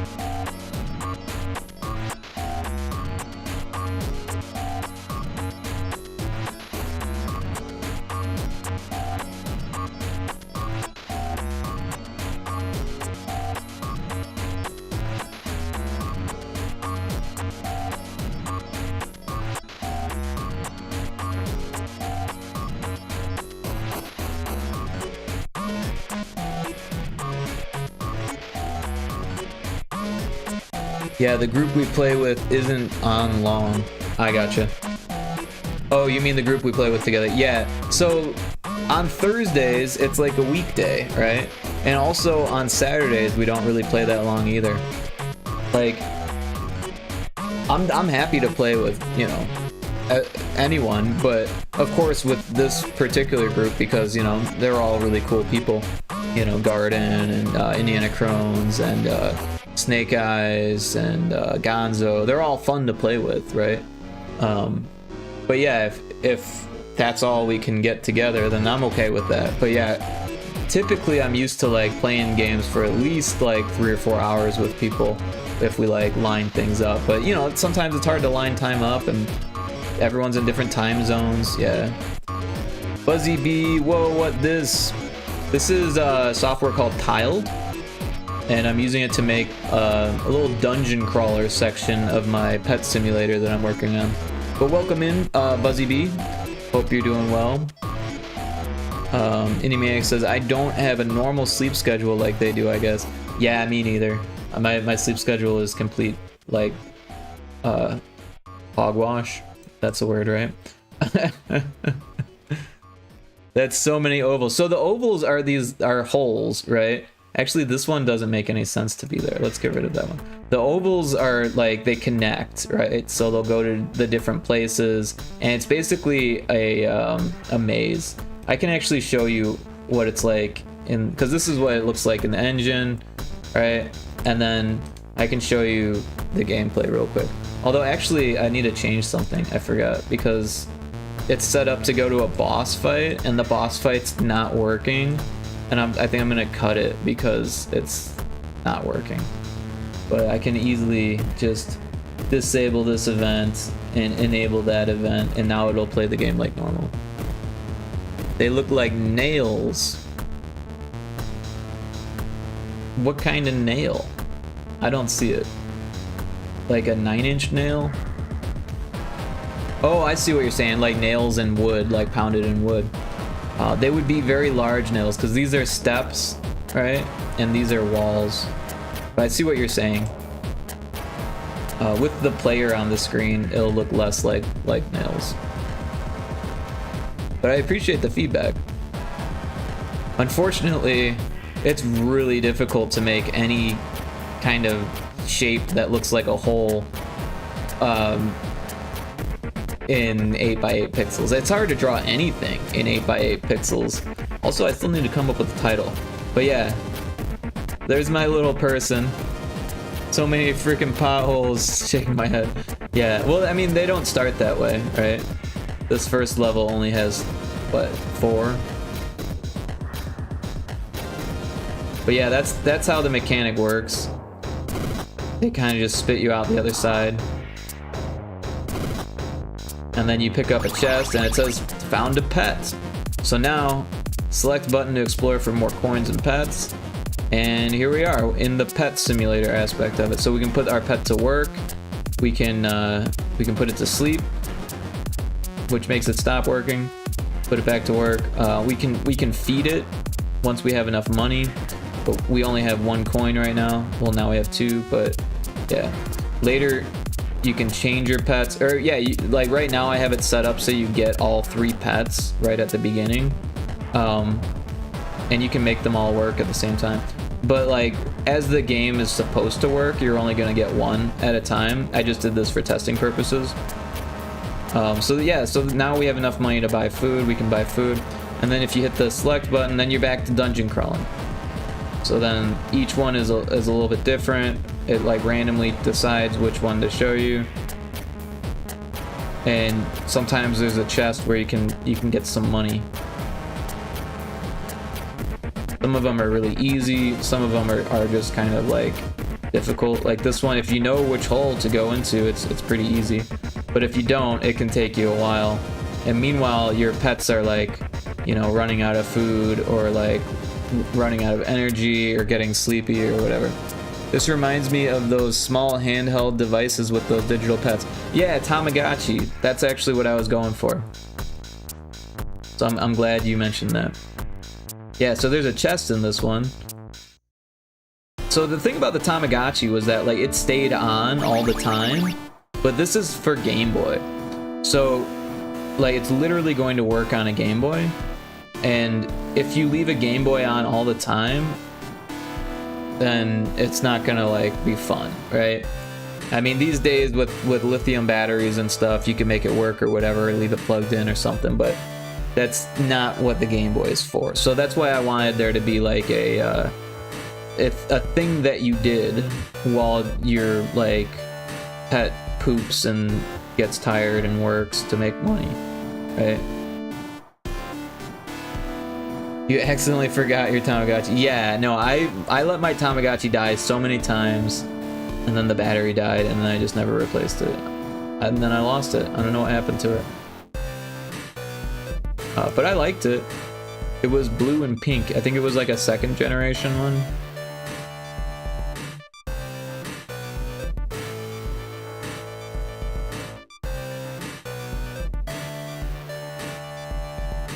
But yeah, Buzzy Bee, are you a developer or an artist or anything like that? I wasn't very interested. Yeah, it's easy to forget that stuff. But yeah, I was hoping to make something that was a little bit more interesting by giving it this like dungeon crawler aspect. And then I added combat, but the combat doesn't work very well. And sometimes it gives you the same level twice, which is kind of bogus. But after 10 levels, it should give you like a new set of levels.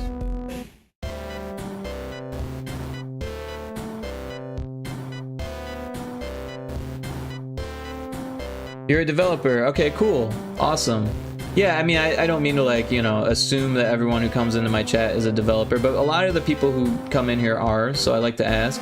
Is there anything that you're working on that you would like to share? If you've got a link or anything, that's totally doable. I like to promote others and, you know, learn about what people are working on. But if not, that's cool too. I'm not a dev, Rick. You're not a dev yet, Indie Maniac. Actually, you're a voice actor, right? So you work on games. So in some ways, you're part of the development team in a way. Well, maybe not the development team, but you're on credits. You're in the credits for games, Indie Maniac. You are, in my eyes, at least close enough to be called a game maker, maybe? Maybe? You work on games. You work on games. You do work for games. Pretty close to being a developer. But no, not everyone who comes in here is a developer. Usually it's artist or developer, but not always. Ari Boops is an artist, but she's not a developer. Kixie's not a developer. She does some art. Taco Crepe is not a developer. They're just an artist. Cool. Give me a second to check out these links.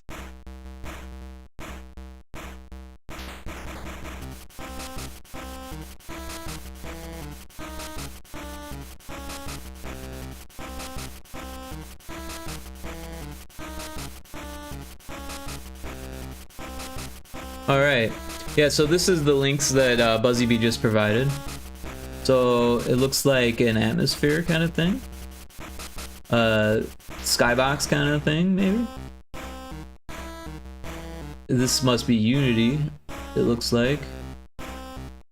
And then we've got this other one here. So this looks more like something that was made in Blender.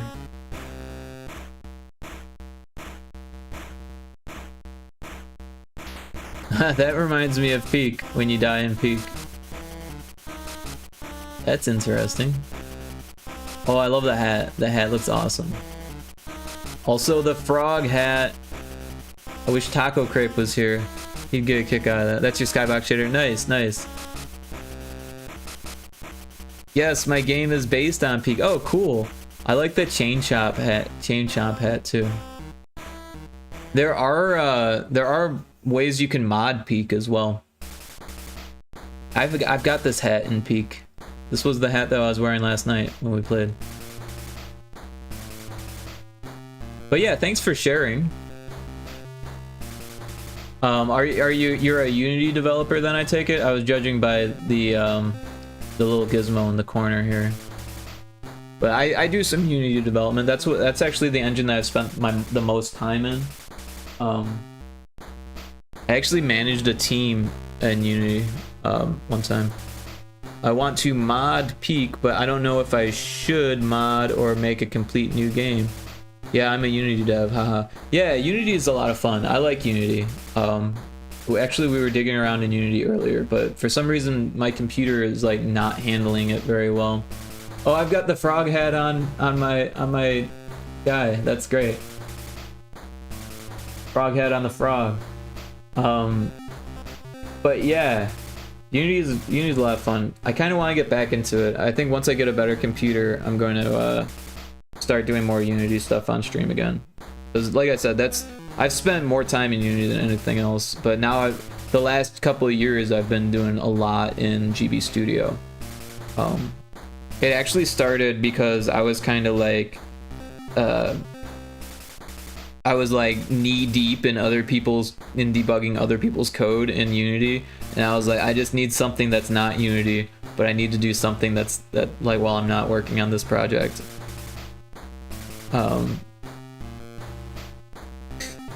Be nice to the bot. The bot doesn't know any better. It's just telling you how to play the game, okay? Yeah, like 7 games now, right? Total, or 7 games that I'm testing right now. Yeah, I went to a game dev meetup and I went there with 7 games. It's true, but yeah. So there's Retro Spaceball, which isn't done. There's Source Hack, which also isn't done. There's Demonfish Dead Ahead, which is kind of done, but also not really done because I'm adding more content to it. There's Bit Dropper. There is, so that's 4. 5 is Pyrotoad, which is nearing completion. Who the Buzz is Chikorita? It's a Pokemon. I don't know. Some of the new Pokemon, I just have no idea. So that's 5. And then there's Little Screamies, which was the project that I managed the team for. Nice work capturing the Larvesta. It's like when a bunch of maggots have a fiesta. That's a Larvesta, right? So that's 6. And then there's Frontrooms Normalities. And then there's this game. So that's actually 8. But then there's Light Switch Crusader also. So that's 9. There's probably more. I think I had my itch open earlier. I was close. You were very close. I mean, depending on what we're counting, you know? So yeah, Bit Dropper, Demon Fish, Light Switch, Crusader, Little Screamies, Retro Spaceball, Source Hack, and then Frontrooms and this game, and then Pyrotoad. So that's 9. I don't know where we lost track before, but that's 9. There's also a game called Destruction of the Heavens that is not available anywhere, that never got finished and never will. Probably. It's very, very much shelved on the back shelf.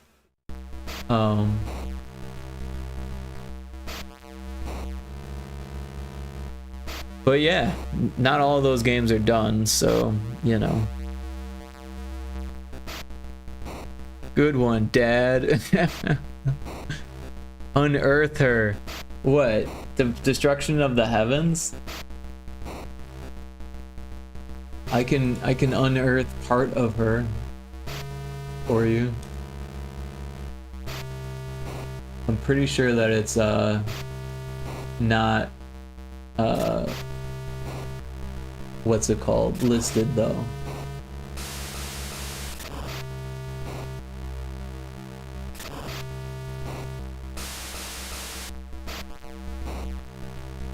Give me another moment here.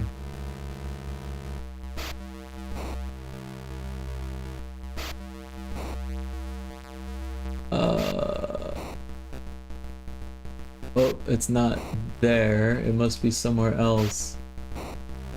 I made a YouTube account with Destruction of the Heavens as a picture, but it doesn't have the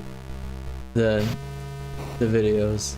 I think this other one does. I have like too many YouTube accounts. Ah, yes. You want the early one or the later one? Let's do the early one first.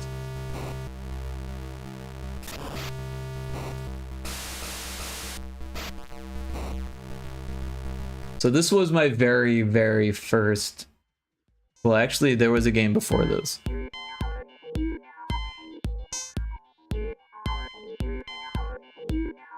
I made the music. We need the full discography. So unfortunately, I didn't know shit about like recording video or compression or anything like that, so it looks really bad.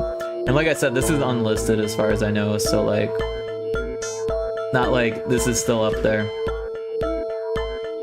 But yeah, if you can't tell what's going on, there's these navigational arrows. It's a top-down space shooter. You've got like 4 different guns.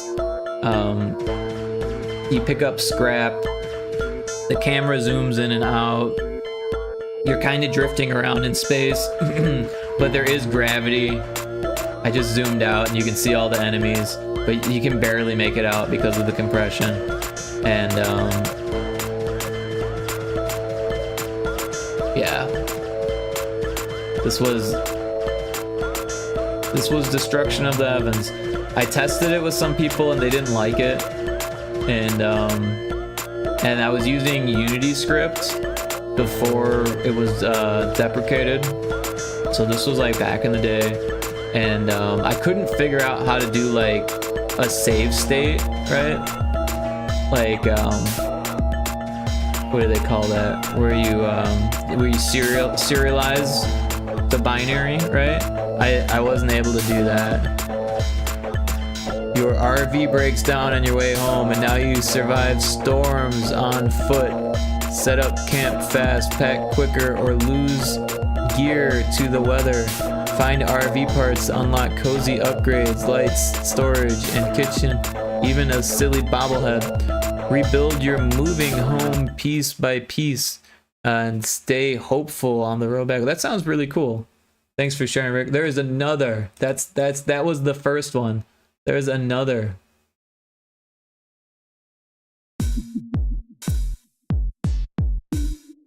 Look at the date on this, 4/14/16. Get out of here.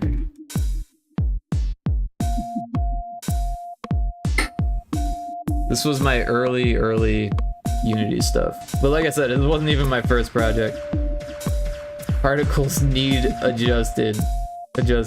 Look how messed up the particles are. I like rescaled everything, but I didn't bother to fix the particles yet at this point yet because like they didn't scale the same.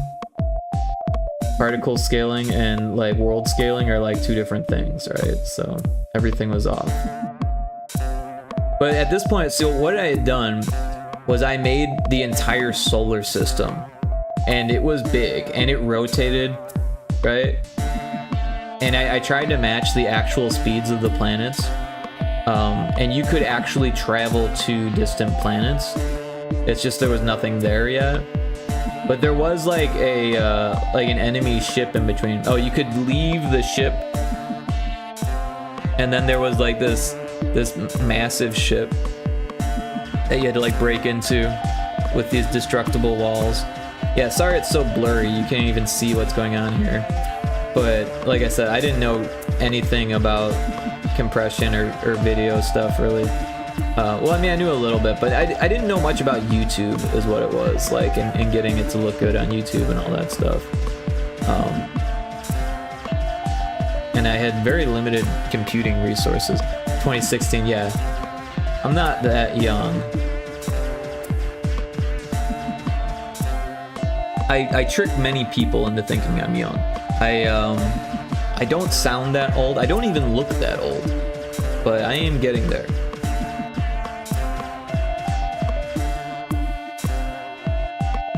Anyways, I wasn't very good at making trailers back then either.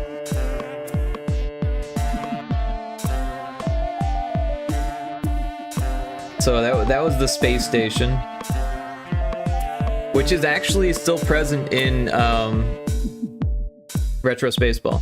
So I took out all the doors, or all the walls, so that way I could show that you could land on that platform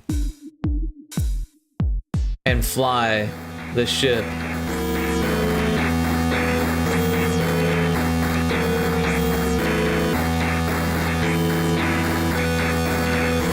And then I made a tube shooter, which had nothing to do with the game. But it was fun to make.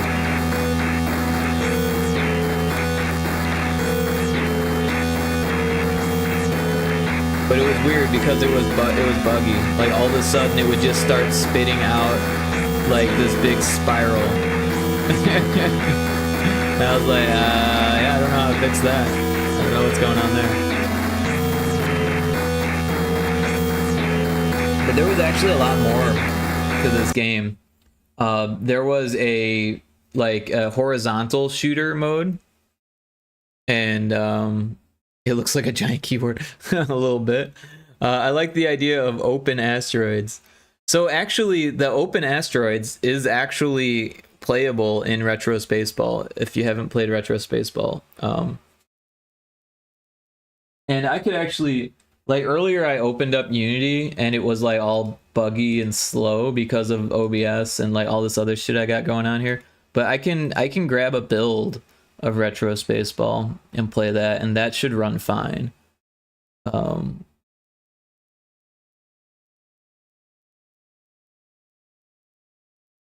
Let's see, 1.7.82 or 1.79. I don't know. Yeah, this one looks like it's 2025. So this must be the most up-to-date one. Yeah, if you want, you can play this on itch right now. It's free. It's not finished. It's a early version, and I do plan on finishing it eventually. I don't know what it's doing.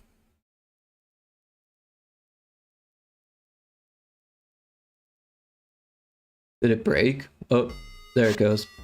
Anyways, so like I said, it's not finished. So there's like this beta menu that has like all of this like unfinished stuff that you can check out. There's a versus mode, which is still pretty broken at the moment. Then there's the story mode. Gotcha, follow you on itch. Yeah. So again, it's a little bit slow because I'm like doing OBS and all that stuff.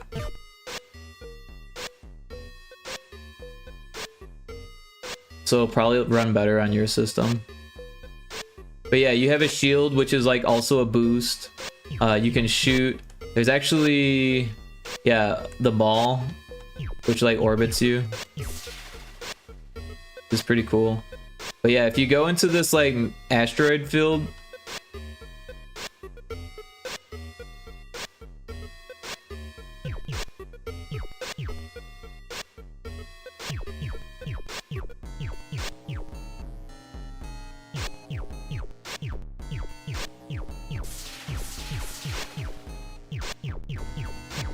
this is actually one of the more fun parts of the game.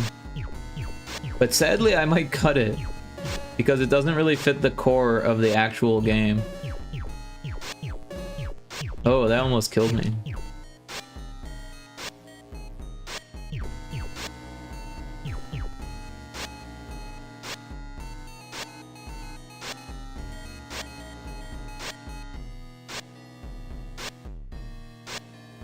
Destroy the enemies.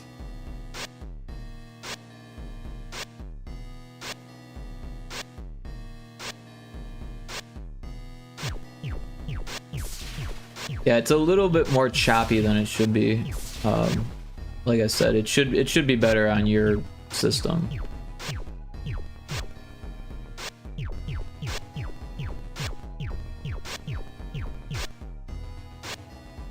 So yeah, there's like resources, but you can't do anything with them yet.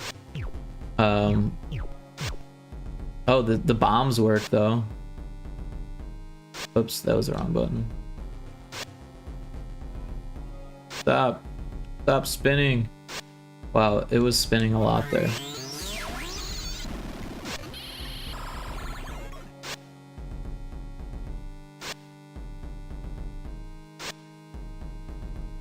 Wow, that's taking a long time. Usually it happens faster.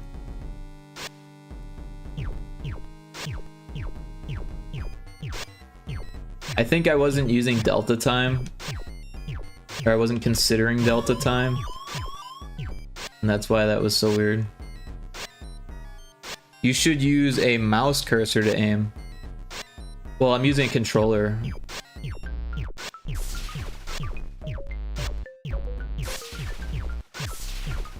The problem with using a mouse cursor is that you can't use a controller then.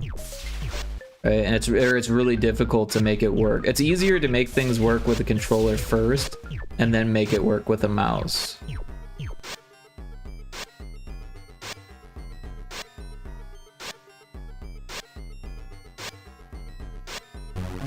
But this is what the actual game is like. So that was like the overworld. And then this is what the actual game's like. This is like the fifth level or something. So I did jump ahead a little bit. Oh, zone 6 it says.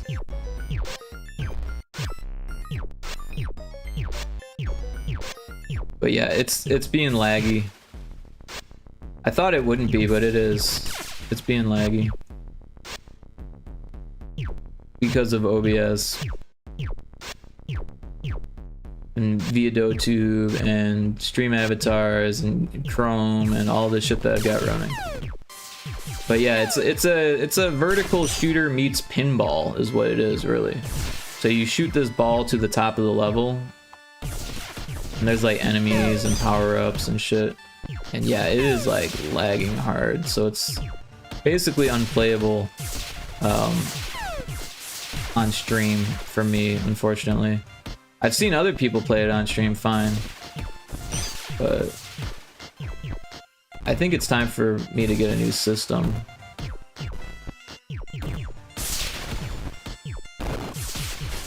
Like, if I got rid of all the bells and whistles on my stream, it would probably work a lot better. But also, there's no, like, graphics settings programmed in, you know, like, so all the bells and whistles of the game could be turned off, but they're not. RIP lag, yeah, exactly.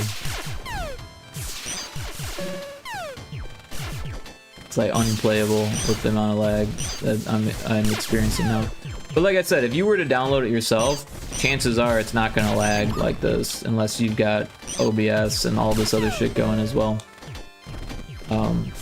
But even then, you probably have a better system than this one. This is like a 2019 1660 Ti graphics card on a laptop.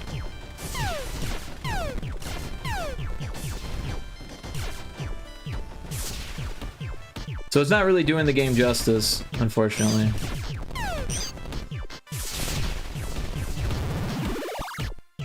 Oh, thanks for the follow. I appreciate that.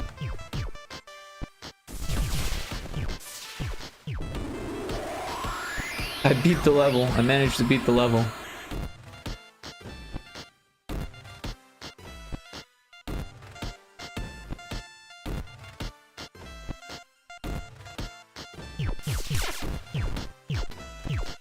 But yeah, this is the reason why I haven't been streaming me making this game, is because it's like unplayable on stream for some reason.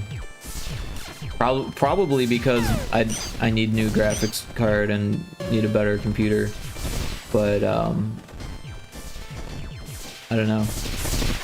Once I get a new computer, I do plan on finishing this game on stream, and I really would like to spend more time in it, but like this is just really frustrating because like you can't even test the game, you know what I mean?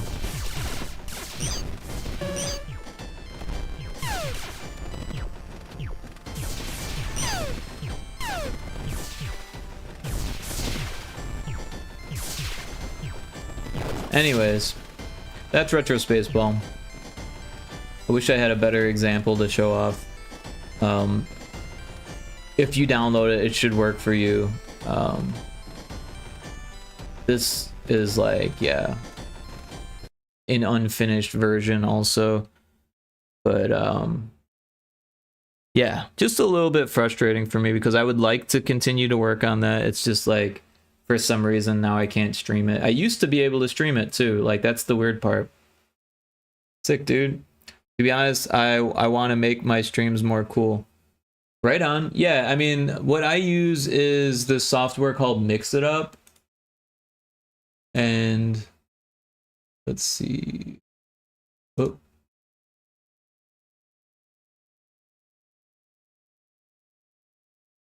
me get the music back. So this is Mix It Up, and it's like, it's a chat bot, but it's more, right? So like all of my Twitch channel point redeems are in here, right? So like all of these are basically set up. Like the new one that I made was the random Princess Bride one. All right, and I can show you how I made this. We should play Peak together one day, bro. I'd be down.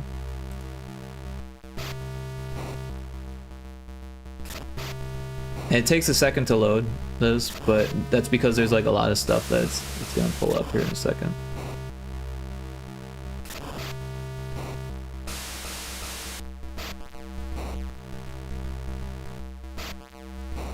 Work.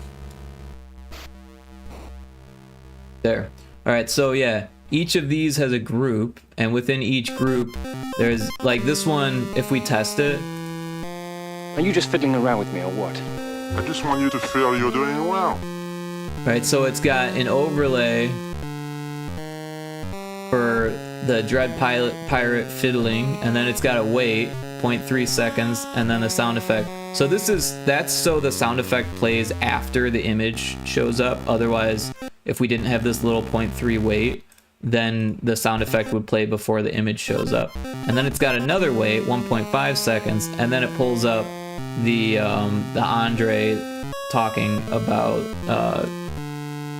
fiddling or whatever the rest of that is.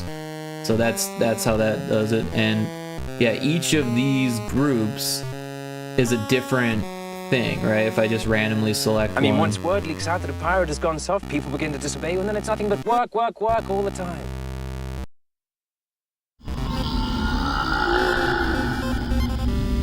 not that bad. Well, I'm not saying I'd like to build a summer home here, but the trees are actually quite lovely.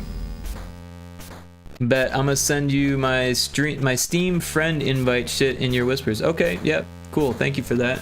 I see the whisper.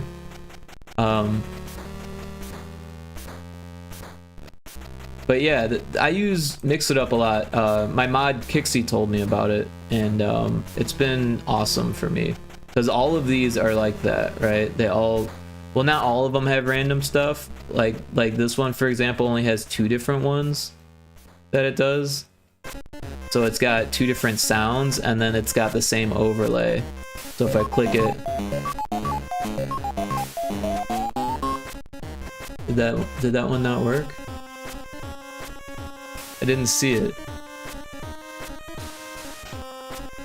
Oh, because we didn't test the whole command, we just tested the sound. So if we test the whole command, there we go.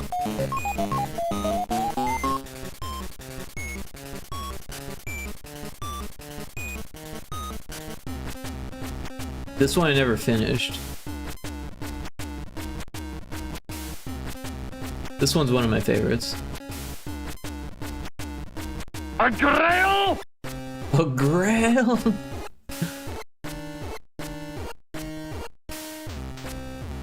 Always look on the bright side of life.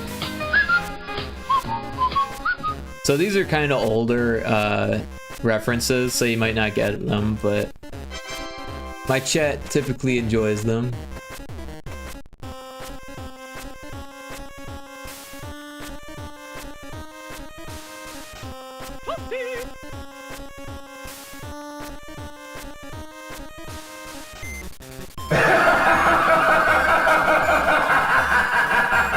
So this one's just audio. But there's like 50 different laughs.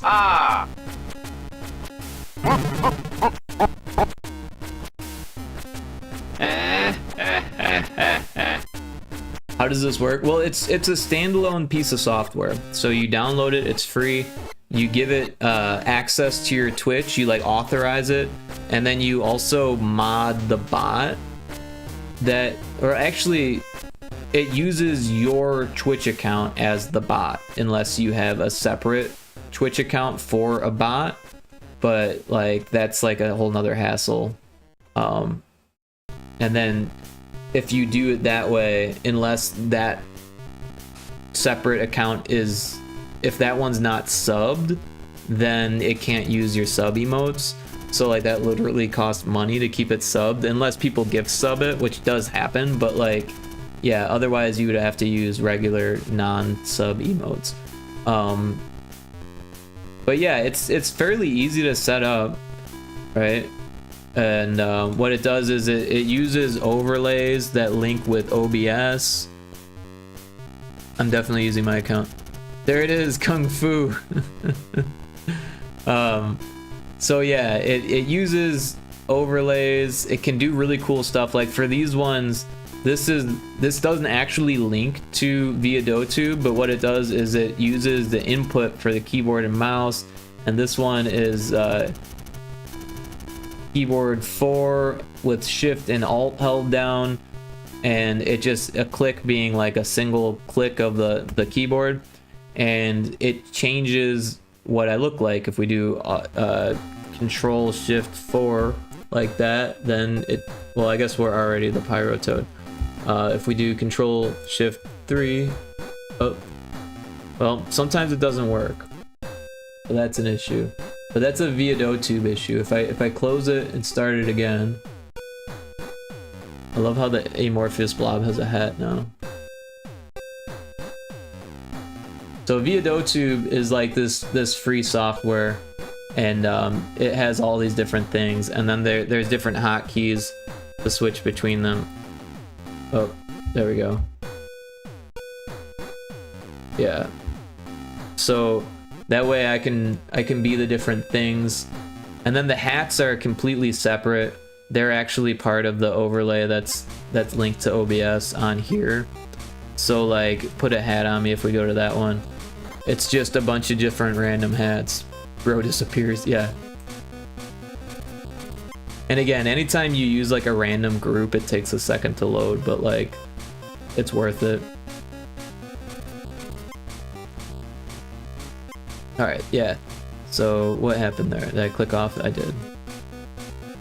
Alright, so yeah, all of these are different images, right? And they're grouped, but they don't actually need to be. But if I wanted to add a sound effect, then I could easily put it in the group. But yeah, if I wanted to wear a beanie... Now, the issue here is that it's just going to overlap the ones that are already on, because that's how this works. So what you do is you set a timer that, like a cooldown on the redeem, so that way you can only do a hat after it cools down. But if we do it through here, we can skip that timer. And now I'm wearing a beanie and a graduation hat. And then we hit this button, and now we've got a jester hat and a beanie and a graduation hat, right?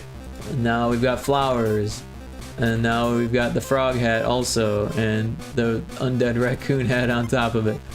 So yeah, and they'll turn off in time, but the way that they're set up, it's got a 300-second duration. So after 300 seconds, they'll go away.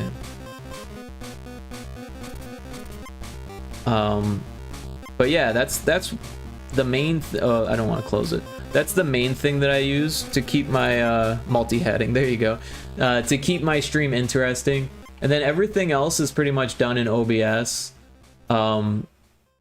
Like switching the stream avatar's floor happens in OBS. Well, actually it's a mix, right? So OBS has different layers for the different floors, and then or different sources, and then what I do is I tell it to turn off the different sources. So if I do a commander outfit, then now it changed the floor and it changed my shirt, right? And then I only have 3 floors. I become a demon fish, and I've got the demon fish floor, and it's an animated GIF on this one. So there's that. But yeah. And then yeah, everything else is just like animated GIFs or layers of images, and yeah, like that little scrolling text that every once in a while it tells you a different like command that you can use is just a GIF. The commands are kind of interesting, right? So like this one, for example, I actually shot this video using Unity with my game, right? Like I made a new scene for my game that was the size of the screen, and then shot a video, and then at the end of it I make the ship move right back to the exact same position that it started in automatically, like through code. So that way after a certain amount of time of me, like I'm actually playing the game here when I recorded the video, and it's like a blue screen video, so that way I could like chroma key it out in OBS, right? But then as soon as that timer clicks off, I drop the ball and the ship goes back to where it started, and then it flips back into a regular image. And you can if you pay close attention to it, you can actually see where the video ends and it goes back to being a video. So there you can see it just kind of started moving over, and then it just popped there, right? So like it's not perfect because the timing is never perfect, but it does the things. But yeah, I've got a few of those. Yeah, blocks, because the game has like brick breaker elements to it. I want to make a custom avatar, but I might just use a little yellow guy I showed you earlier. Yeah, I mean that would work. That's custom, right? There's nothing wrong with that.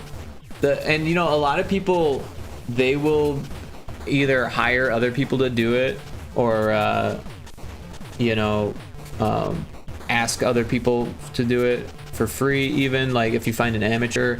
Or like for me, what I did was I during my birthday event, I did like almost like a subathon thing where it was like anyone who subbed like 5 subs got a free like via DoTube avatar person. So there was like the eyes open and mouth open, eyes closed, mouth closed, and all the combinations of that. So and actually a lot of people did sub, and I ended up drawing like a whole list of people's avatars. I mean, I was super grateful. I think we got over 100 subs during that birthday event, so that was pretty sweet. And that was actually just last month. I don't have any money, Rip. Yeah, well, I mean, there's nothing wrong with doing it yourself, right? I mean, if you have the capabilities, then you should. That's the way I look at it, you know. But if you don't have the capabilities, then yeah, you know, sometimes it helps to save up. Great success. Yeah, I was not expecting that many. And a lot of it was actually the infamous bug, because they gift subbed like 25 twice, I think was what they did. I feel bad for forgetting, but they did it anonymously, so I don't even have like a record of it. But yeah, that was insane. I was not expecting. I was expecting maybe like a handful of people being in the chat, you know, like to help me celebrate my birthday or whatever.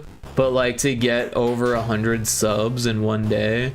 Well, it wasn't in one day because there was like a few that happened before and a few that happened after. But in 1 month to get over 100 subs was like crazy.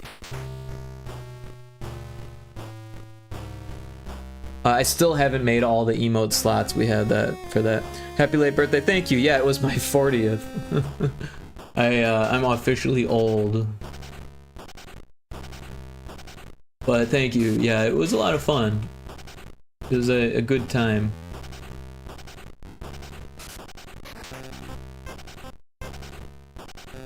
'40th. Yeah. Yep, I'm that old.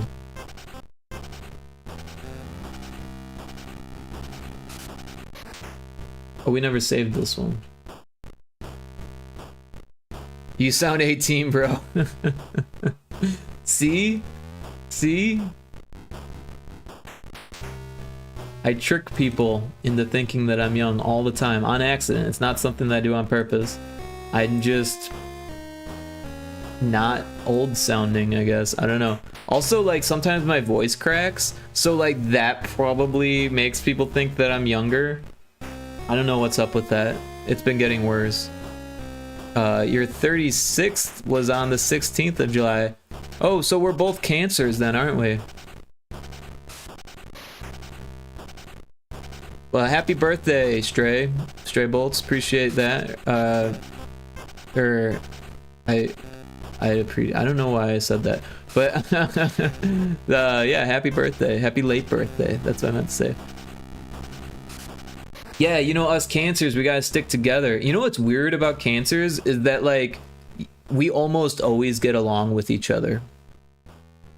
And like I had this same thing happen to me like back when I lived in Illinois. Like during like July, all of my friends were having their birthdays, and it was just like there was like a weekend where it was like it would be my birthday, and then it would be someone else's birthday, and then it would be someone else's birthday, and then it would be someone else's birthday, like day after day after day after day. It was like birthdays back to back of these people that were all very close friends, right? It's just weird the way that works. I'm not like super into astrology or anything like that, but like there is something to it. Like I mean, it's pretty fucking random, right? But at the same time, like a lot of Cancers get along. I don't know what to tell you about that.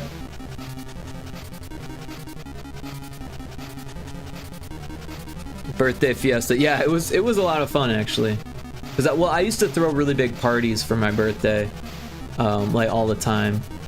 I mean, it was to the point where like in the summer I would just throw parties every weekend, but then like on my birthday it would be like the pinnacle of summer, because everyone who was coming to all the parties would be like, well, we're gonna have a really big one for your birthday. What's your favorite birthday cake? Well, unfortunately, I can't eat gluten, so cake isn't really like gluten-free cake, I guess. It doesn't really sound good even. Rip, yeah. Like gluten-free bread kind of sucks. Not gonna lie. So gluten-free cake doesn't really sound that appetizing. But back before I realized I was gluten-free, there was this type of cake that I really liked.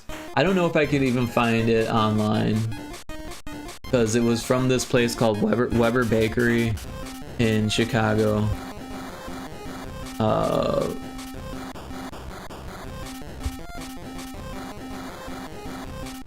Let's see.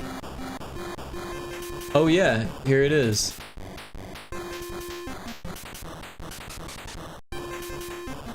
Apparently it's a popular enough cake where there's a bunch of pictures of it online.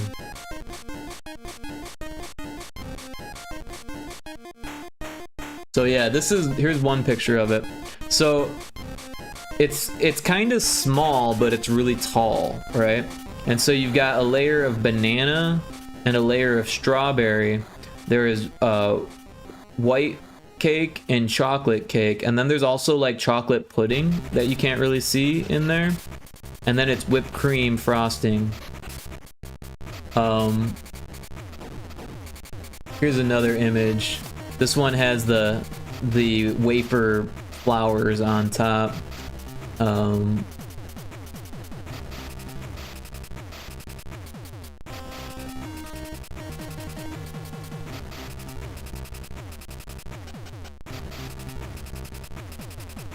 This is a better image of it. Is that strawberry too? Oh, did I not say strawberry? Yeah, so it's banana, strawberry, chocolate, white cake, and chocolate pudding with whipped cream. Or red velvet? No, it's not red velvet. It's strawberry and chocolate, yeah.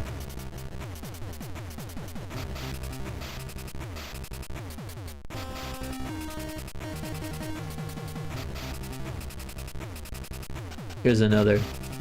So yeah, you can see the banana layer. I think this one is like a different type of chocolate cake or something. I'm not really sure what this is. Maybe it's carrot cake even. I don't really remember. So it's like 3 different types of cake, 2 different fillings, or actually 3 different fillings, because there is a chocolate pudding layer in there, or at least if I remember correctly. But it's like a $50 cake or something. Or it's actually more than that, I think. I don't know. We go back, we'll probably find the website. Weber Bakery, signature items. Yeah, oh, I grabbed the wrong browser. There we go. So you can actually see on their website, it's on their page. Like this is their front page of their website, and it's got it on there.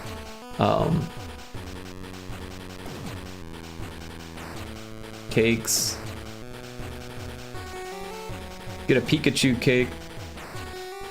But yeah, I don't live in Chicago anymore, but when I did, like, this was like a huge treat. I had it for at least 2 or 3 birthdays.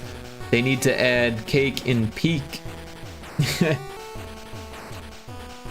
Are you a big cake fan? What's your favorite type of cake? Also, red velvet is interesting. Are those official licenses? I think they're custom, so it doesn't have to be. Like when you do something custom, you don't actually need the licensed stuff.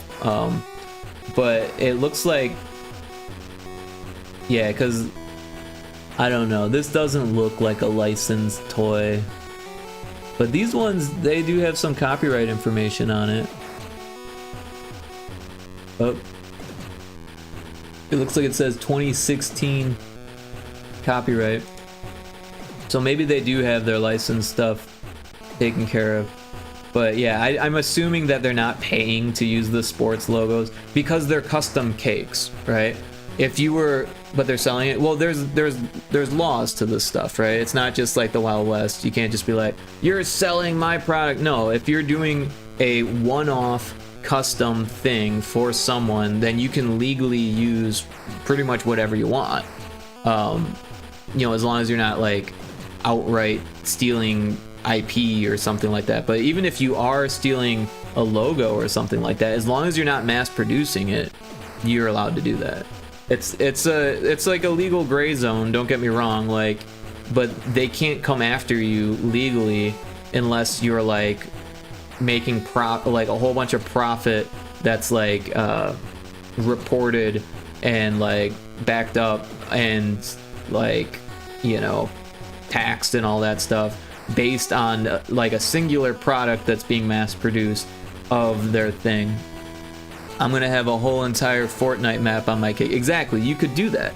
You could do that. You could go to a cake smith, you know, a cake decorator, and be like, I want a Fortnite map on my cake. And this is what they would do. They have this method of printing onto cakes, and they could print an image onto a cake, and they don't have to pay licensing fees for that, right?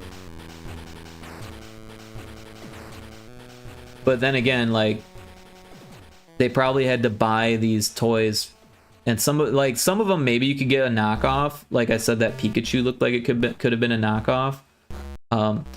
Like this one could have been a knockoff, but these things look like they were legit. But also, when an IP gets big enough that people are decorating cakes with it, they make things to sell for that, right? Especially 3D. Well, yeah, 3D cake would be pretty hard to do.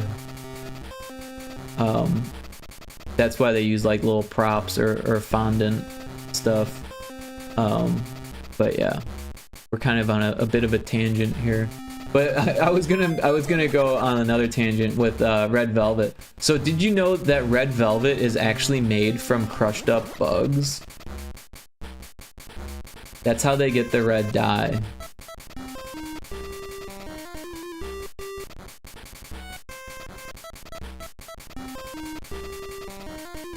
Ew, bugs, yeah, like literally. These little bugs, also known as red velvet mites, true velvet mites, or rain bugs, are small arachnids. So they actually smash these up to make red velvet, and that's why it has that distinct flavor. Fuck. Red velvet is my least favorite cake now. It's still good, don't get me wrong, but that's how they do it.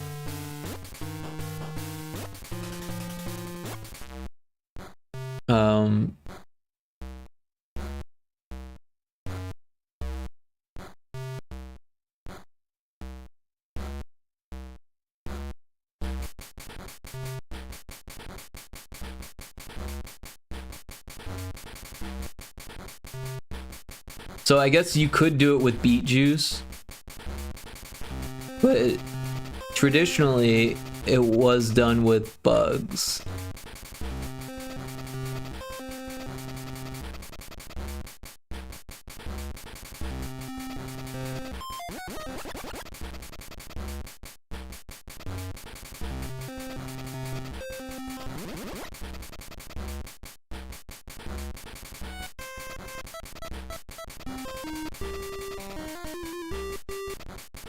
Well, now I'm not seeing anything on Wikipedia, so that makes me wonder if it's just like a wives' tale that I heard about.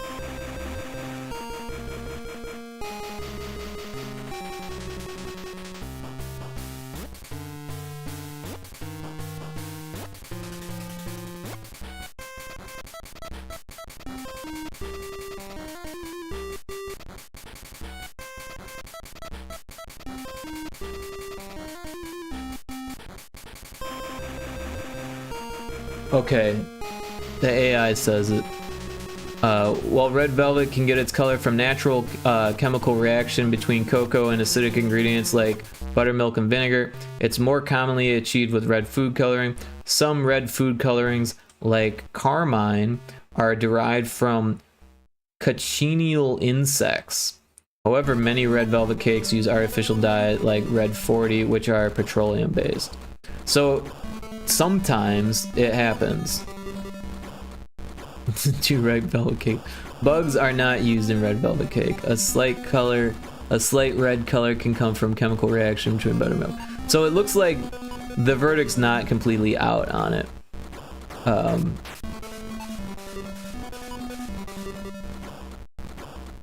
What are the mites in red velvet cake? Red velvet mites are small arachnids, typically under an 1/8 inch length. They are red in color and have large abdomens.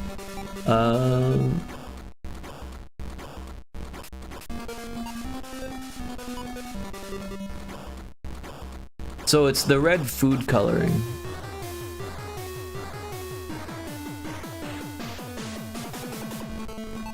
The crushed bodies of a Central and South American insect called the cochineal.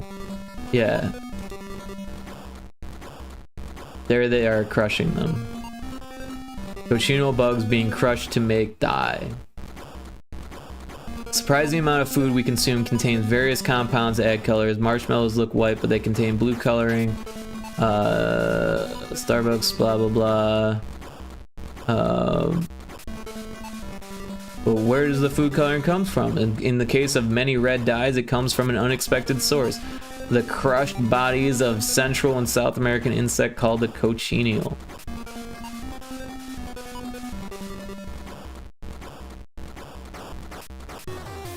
The cochineal produces a nasty tasting compound called carminic acid. If you harvest a bunch of these bugs, crush them up, and dunk them in acidic solution, the carminic acid can be extracted.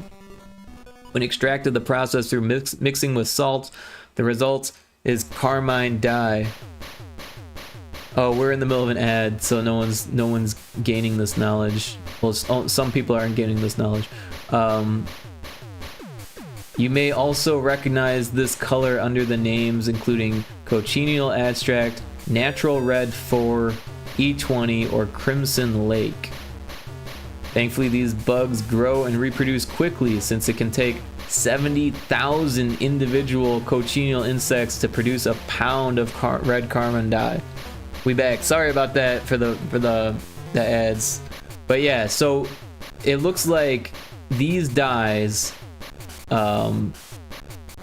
natural or cochineal extract, natural red 4, E120, and crimson lake are all derived from insects.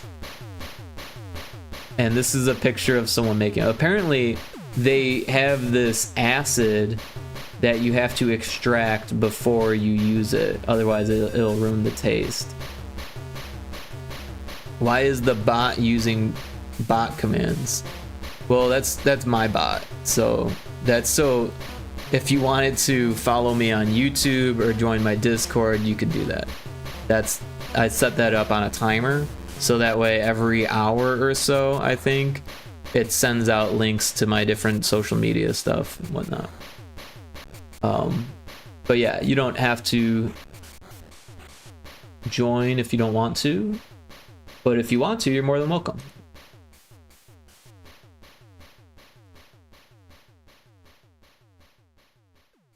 That bot could say it.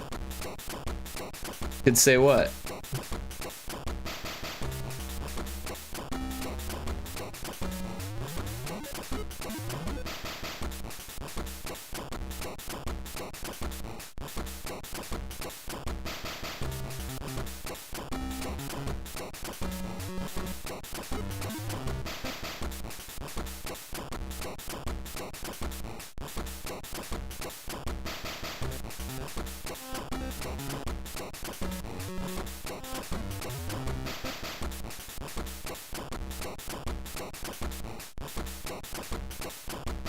The links.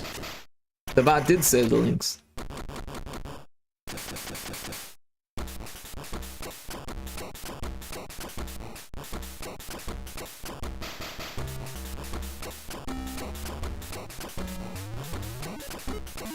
Oh, I see what you're saying. So yeah, the stream elements has the timer, right? And that's what uses the commands. And then the command goes through mix it up. And Mix It Up has all of the, you know, if I wanted to, I could put like a sound effect or an image on the screen or whatever, but I'm just using text. But I guess you're right, that if it just wanted it to be the link, I could just have the the bot do the link, but yeah, I see what you're saying. I missed the frog. The bug is scaring me. It's not actually a bug. It's a demon fish.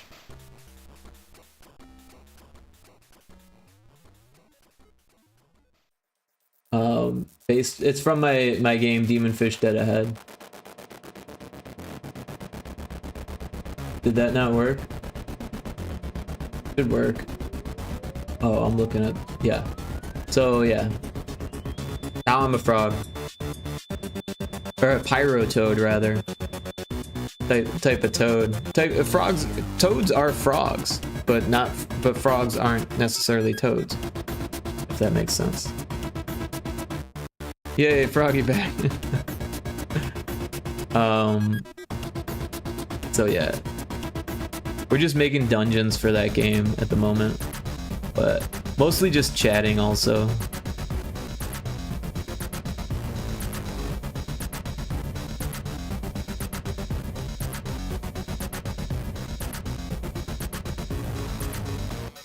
So we've got 1, 2, 3, 4, 5.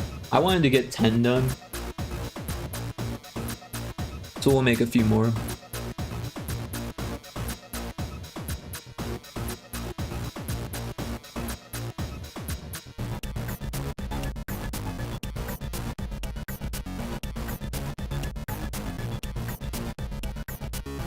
What's the difference? The only difference is that one is water-based and one is land-based. At least I believe. No, there's actually quite a few differences. I looked it up before, but I don't remember them off the top of my head. So let's do a little research on the fly here.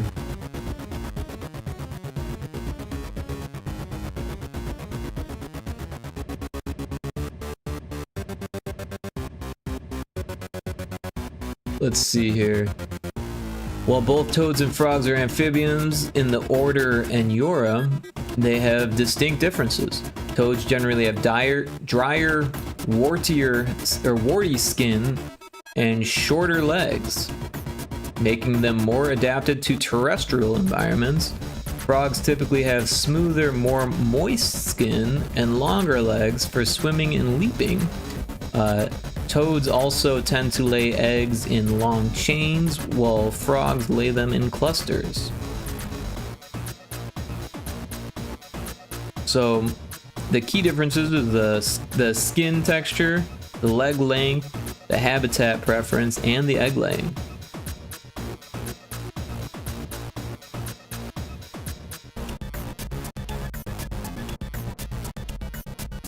They're so picky.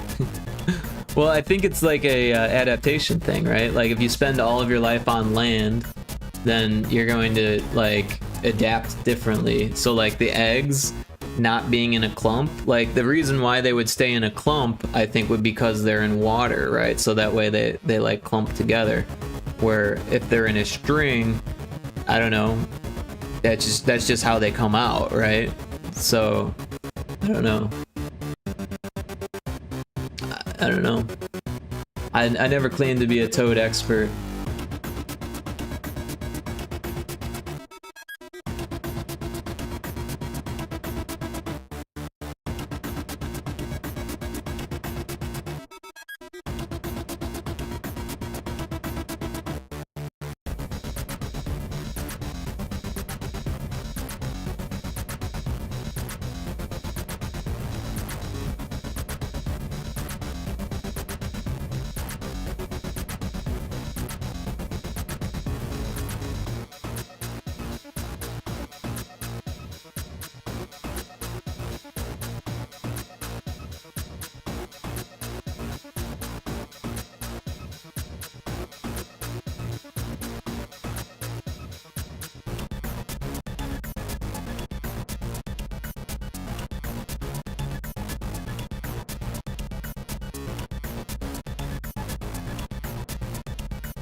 So this software Tiled, it's really difficult to use at first, but once you get it figured out, it's actually really useful.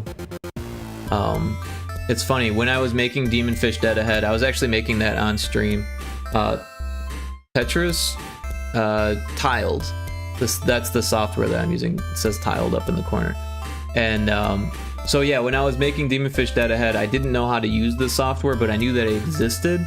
And I was like, man, I should really be making the level with Tiled because this is like a game jam, and like, unfortunately, I didn't have the time to learn the software because it was a game jam. So I spent all of this time making the level by hand, and it was like this massive level. And the second level, I actually took the time to learn how to use the software, and it was like way faster to make the level. Of course, it did take me a while to figure out how to use the software, so I wasn't really wrong, but now that I know how to use it, I'm like using it quite a bit. Did we export the image for this one? I don't remember. We didn't, okay. So we got 1, 2, 3, 4, 5, 6. This will be 7.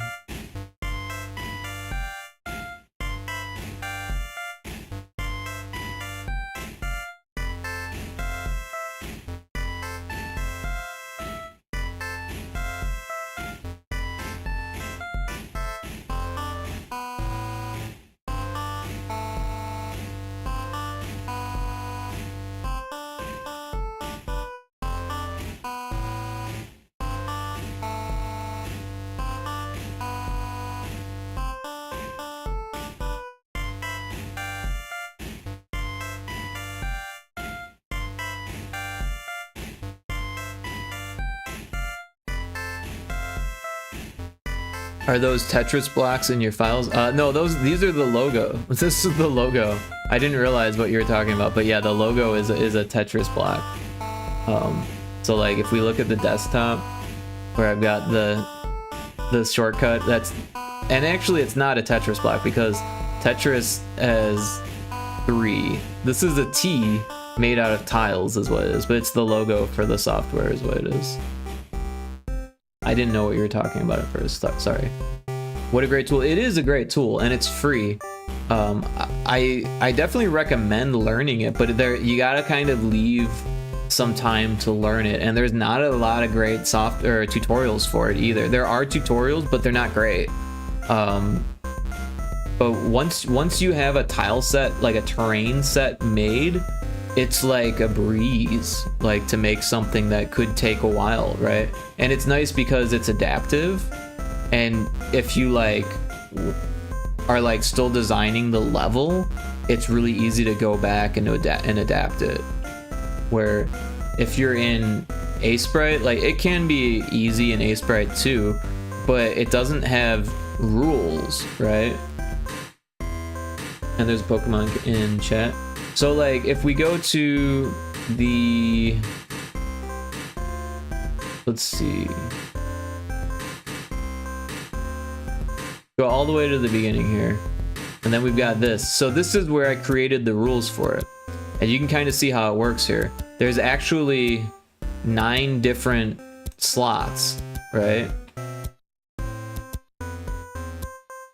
So and yeah, for this one, I wasn't really sure how to make it work on its own, so I just do that one manually, and same with these ones. But like these angle ones make a lot of sense, right? And then this cross in the middle, that one's obvious. These ones are a little less obvious, but it makes sense if you like put it all together. And then this one's just like a strip, and that one's a strip. This one's a T shape, right? We've got all the T shapes, and really you can get quite a bit done with just these shapes, right? So there's 4 there, 5 there, 6, 7, so 11 different shapes, and you can do a lot of things. And then this one helps, but it's not really necessary. And these ones, obviously that's for the game, but yeah, it makes things a lot easier. And then it's got like this paint bucket tool, the terrain brush, you can erase stuff, you can fill things, or you can stamp it. very, very useful for like what I do. It's So Here Over. Thanks for the raid. Welcome in, everybody. Last playing art. Cool. Do you have anything you want to share from the stream? Bladderism. Hello. Welcome in. How are you? Yo. Whoa, emoji flood. Yeah. Got emojis. We got the squidges, I call them. We got people dropping in from stream avatars. Junie Minus, hello, welcome in. How is everybody? Oh, we got a link. I was working on some low poly models. Awesome. What I like to hear. How goes? It goes good. We've been kind of just chatting, but let's pull this up. Ooh, this looks fantastic. Looks like Blender. That's cool. Yeah, so the reference is great, and then you did an awesome job like matching the reference in 3D. I love the hair. I absolutely love the hair. Really fantastic job. I want to learn how to do pixel art textures in Blender. Like, I'm sure I could probably figure it out, but I think there's like some tools that help you, right? Isn't there some type of plugin or something that helps you do textures with like nearest neighbor algorithm, like Prebambase? That's the plugin. Oh, cool. I will write that down because I want to check that out. Actually, Taco Crepe was talking about that. Because I know, because I use Blender for like, you know, regular 3D models. And when it comes to doing like low resolution textures, I think it does some bilinear scaling, and then it also like stretches things funny, right? So I'm going to definitely download those.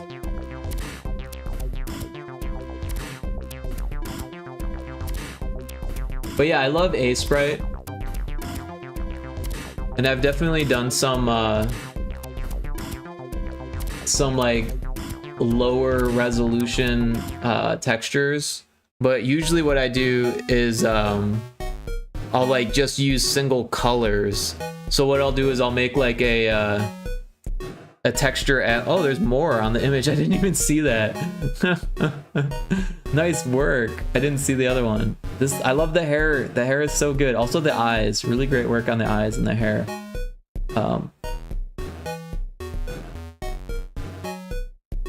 Just zooming in a bit here. Yeah, and the details on the clothes is really nice too.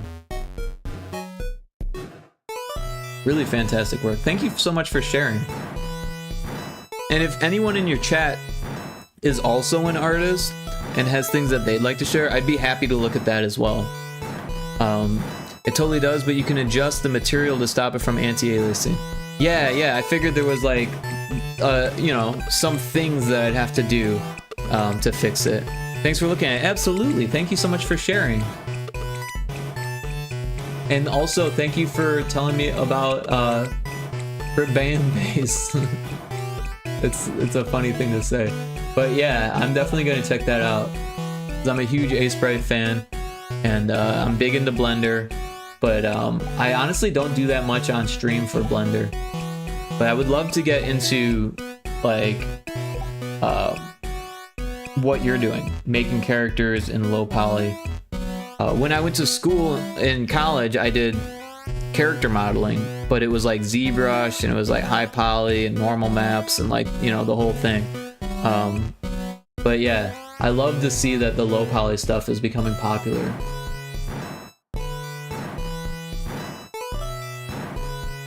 But yeah, thanks so much for the raid. I very much appreciate it. If you have to eat or sleep or drink or do anything, bro, I'm thirsty. Right as I say, if you have to drink, Feel free to lurk, or if you need to leave the stream, that's fine too. If you want to hang out, of course, that's welcome as well. But I very much appreciate the raid. Don't feel like you have to, you know, if you did a long stream, don't feel like you have to like hang out. You know what I mean? If you need to do your things, that's cool. Totally understandable. But yeah, we're using tiled at the moment to make these little dungeon crawler things. This is for LowRez Jam, so it's a 64 by 64 pixel playfield, and then we're using GB Studio to make the game. And this is actually the game here. So it's a pet simulator with a dungeon crawling aspect. So like, yeah, you go into these holes and you pop out the other side and you try to figure out how to get to the exit. And then you take care of your pet. And like right now I have like maxed out money, so I can spend it on food. I've got 3 pets, so I can give them some food too. Gotta feed the frog. Got the dog.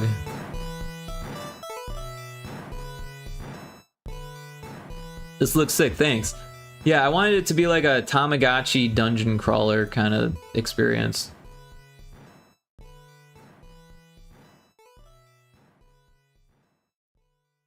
And I was working on putting combat in there, but it doesn't really work, so I took it out. So yeah, you can put it to sleep. There's a little clock up there that tells you how many days, or what time of day it is. And every time the clock changes, you get more health if they have food. The food depletes a little bit, and they poop a little bit too. So you have to clean up their poop. Yep, they just pooped. So each of them just pooped. So if you clean up one and go to the other, it's still got the poop there.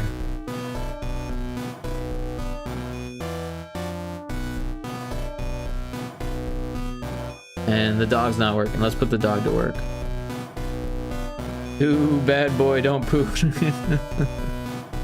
And yeah, so there's like an energy, and if they run out of energy, then it starts taking health, and there's also like a sleep integer. So like if the sleep number goes too high, then they stop getting paid as much for their work, and their eyes get smaller, like they're falling asleep.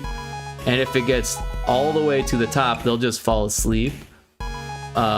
But you can control that. So if they start to get sleepy, you can make them go to bed, and then they start getting energy again. But yeah, right now I've got maxed out money.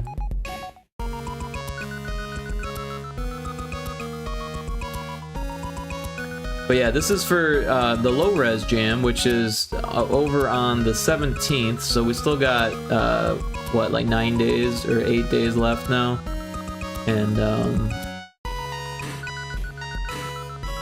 it's been a lot of fun.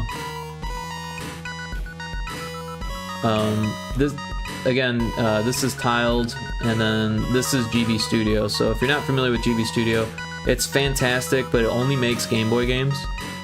And then for this particular project, we're using everything within that 64 by 64 pixels. So there's all these dead black pixels here, these like a black frame around each level, just so we don't like break the rules of the jam. This was the boss fight that I'm kind of abandoning. But yeah, thanks so much for the raid. And I'm Rick. I do game dev mostly. I also play some games. Should I get milk? If you want.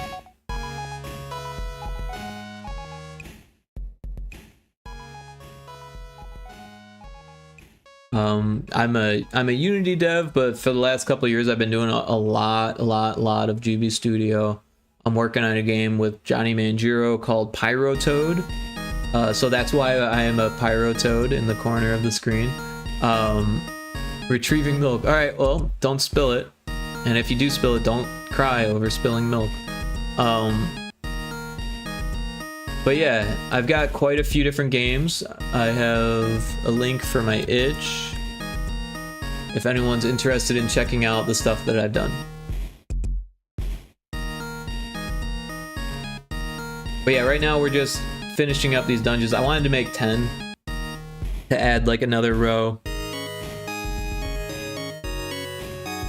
If we go back to the GB Studio, you can see these rows of dungeons here.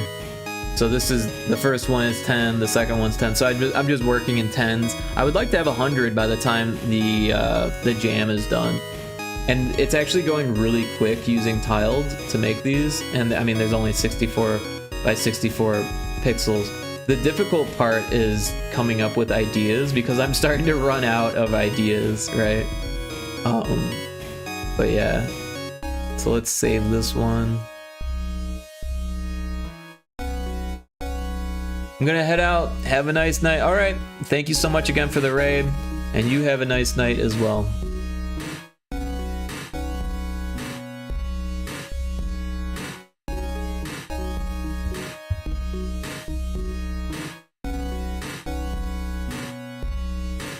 Imagine I dropped the entire jug.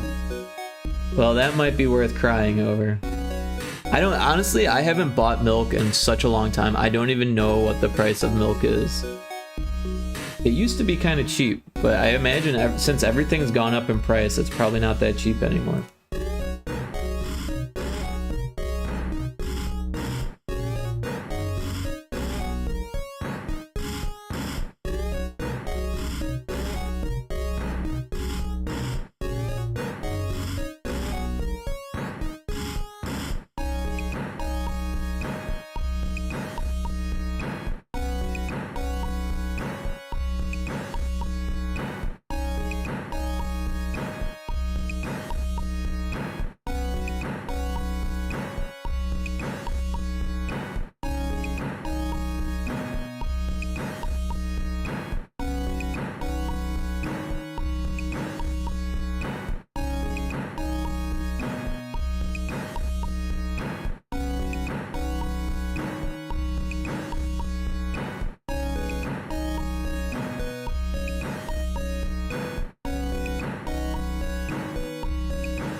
Why is my milk advertising Fantastic Four? I don't know. Probably because they make money that way.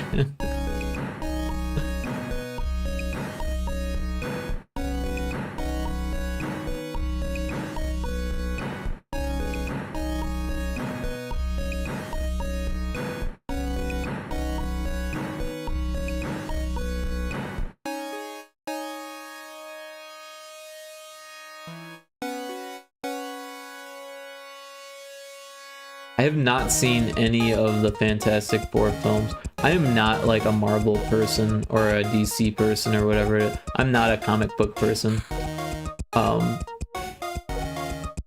Yeah.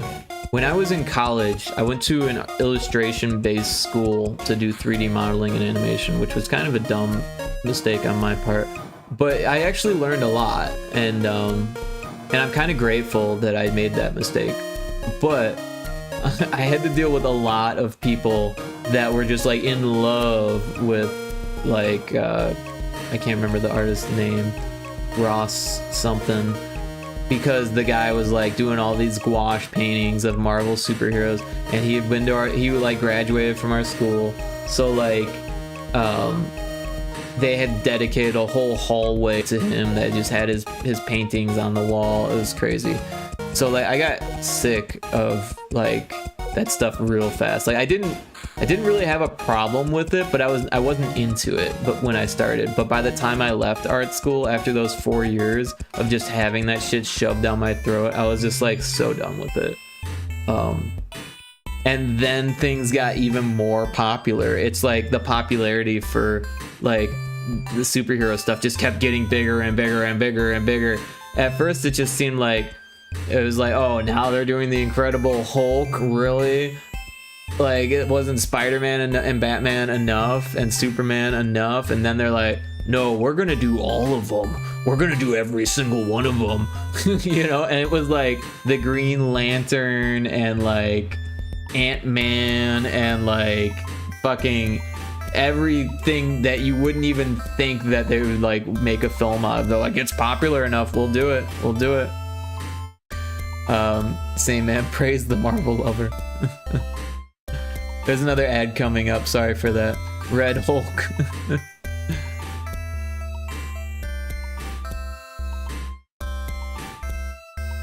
Alright, so we're gonna save this one now.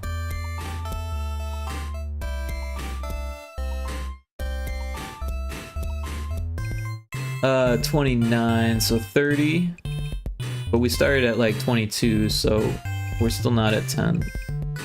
So, oh, 23. 1, 2, 3, 4, 5, 6, 7, 8. We've got 2 more to reach my goal of 10.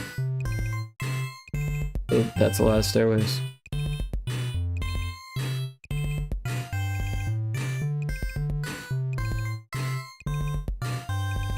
Bruce Wayne.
Oh, that was wrong.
Six ads. Sorry about that. We back. Yeah, it should be a maximum of 2 minutes for the ads, but it's important because if we don't do that, then people coming into the stream might get stuck with pre-rolls, and then they gotta watch a whole bunch of ads, and then they don't even know if they want to watch the stream or not, so they'll probably just leave as soon as the ads start playing. Whereas if they come into the stream and get to actually watch me, and then there's an ad, then they can be like, oh, well, it might be worth watching some more because I was enjoying that, right? That's the way I look at it.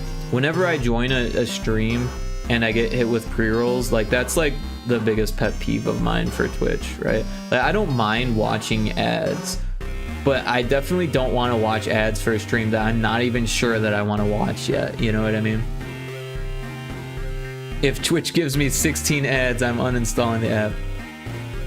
So luckily, Twitch is getting better about ads. They do this thing where it doesn't take up the whole screen, or like it'll show the stream in the corner, or sometimes they'll just show the ad in the corner, or just a banner ad pops up, and it doesn't actually stop you from watching.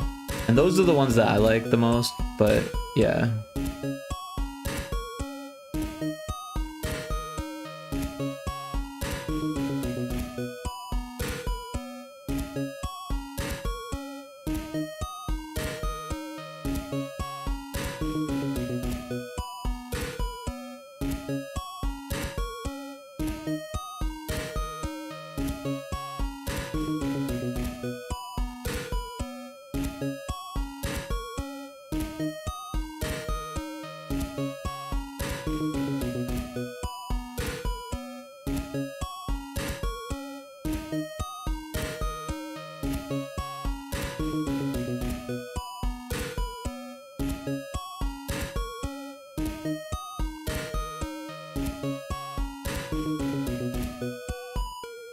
So as long as we don't have 30, we should be okay, including this one. So 1, 2, 3, 4, 5, 6, 7, 8, 9, 10, 11, 12, 13, 14, 15, 16, 17, 18, 19, 20, 21. Yeah, that's fine.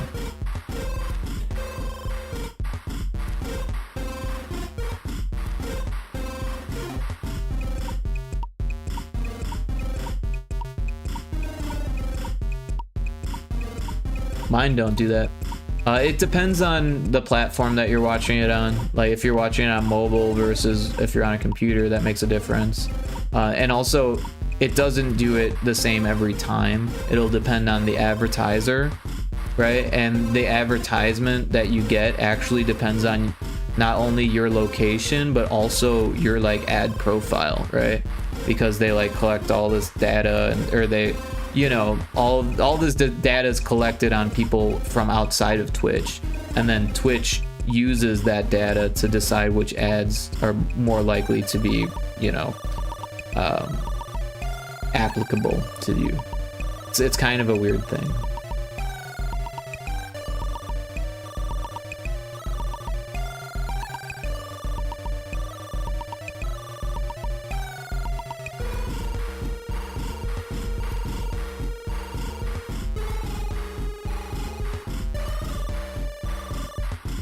One, 2, 3, 4, 5, 6, 7, 8, 9, 10.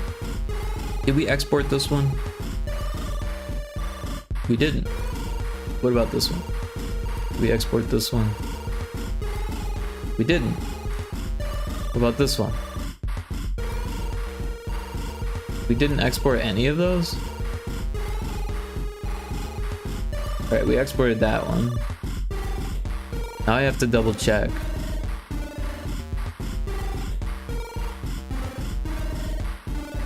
Because we missed so many that I like don't trust that I got all of these. We were doing a pretty good job apparently at first, and then things fell off. Oh, we missed that one.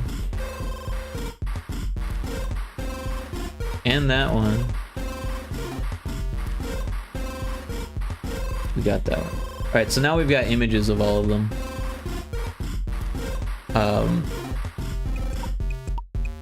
I'm sure an HIV ad wouldn't be applicable for a teenager.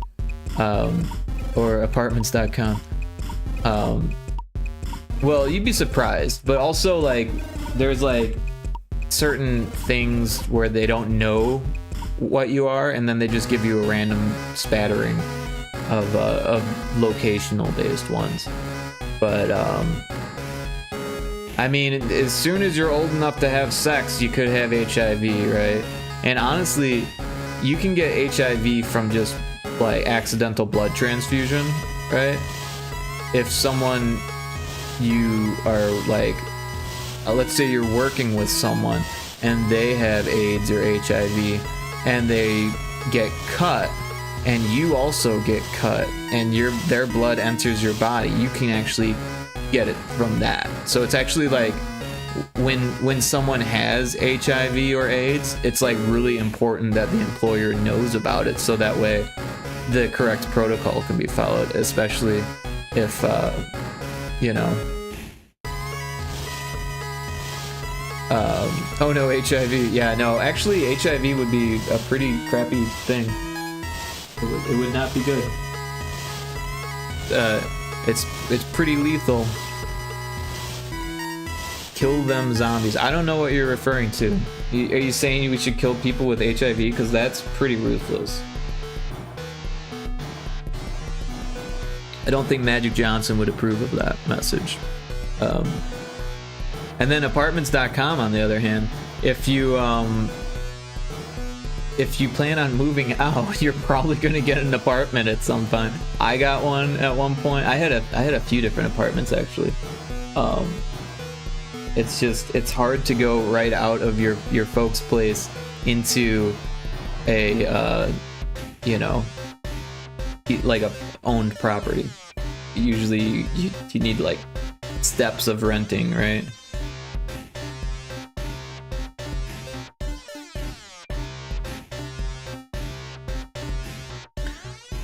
But no, you should not kill people for having a disease that's not even their own fault, right? How do I even walk? Well, first you gotta crawl.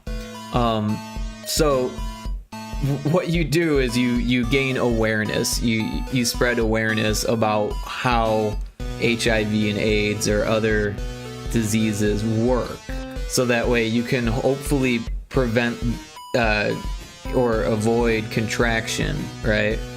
Or, you know, at least not kill the people that have it, right? Because that would be fucking ruthless. But yeah.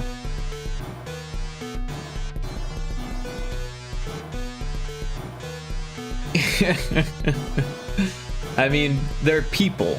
Just because they have a disease doesn't mean they should be killed. Come on now. I know you're young, but you gotta keep it real, you know? So I think we have 10 now. I need to recount. 1, 2, 3, 4, 5, 6, 7, 8, 9, 10. Alright, we got 10. The next step is to make them in A-Sprite. So that way they're the size of the Game Boy stream. Baby Buzzy Bee. Kill the infected before the infected kill you. See, that's ridiculous. That's like fear thinking, right? You're not gonna get far in life only making judgments based off of fear. You have to use logic. The logic is, as long as you A, don't have sex with them, or unprotected sex with them, and B, don't have accidental blood transfusions with them, then you're safe. Then you're fine. You could even swap saliva with someone with HIV and not catch it. I think you need to drink like gallons and gallons and gallons of saliva to even have a chance of HIV or something like that. Don't have sex. Well, honestly, that's not a bad option these days, because it's not just HIV and AIDS. There's a slew of STDs out there. Not to mention pregnancy is a thing, right? And I'm not saying no one should have kids, but like, there's a lot of people on the planet. Despite the pandemic killing a whole bunch of people, the world's still overpopulated. I don't know, that's like a whole nother thing, but definitely shouldn't have kids until you're ready. So that's for certain. Babies are a hassle. They are an expensive hassle. Or cuts, you say. Yeah, so you shouldn't have cuts at work anyways. Accidents happen, but when they do happen, you need to make sure that there is, like, you know, band-aids and stuff like that, right? You need to make sure that you're keeping track of the blood and that you're cleaning up after it. Loud babies, wah wah boo boo. Yeah, no, babies are not a lot of fun. My mom did daycare when I was a kid, so for like a long period of my life, I would wake up to babies crying, because that's what they do at 6 in the morning when their parents drop them off for work. Yep. Anyways, somewhere in here we've got pet sim backgrounds. So yeah, we'll just grab, or I think there's an A-Sprite file in here somewhere. Maybe not. Oh, there's this. But that's not what we're looking for, is it?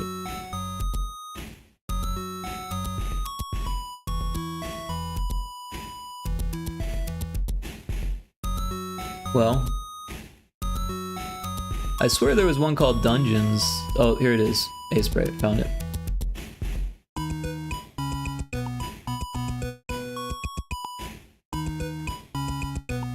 So yeah, what I've been doing is adding a new layer, and then adding a new frame, and then moving the loop, and then we'll just open all of the ones that we just made. So if we go to that location, we've got all of these. We started at what, 22 today, or 23 today? So everything after 23, and we can actually view details and then type. and just go to 23 and then 32 and grab these.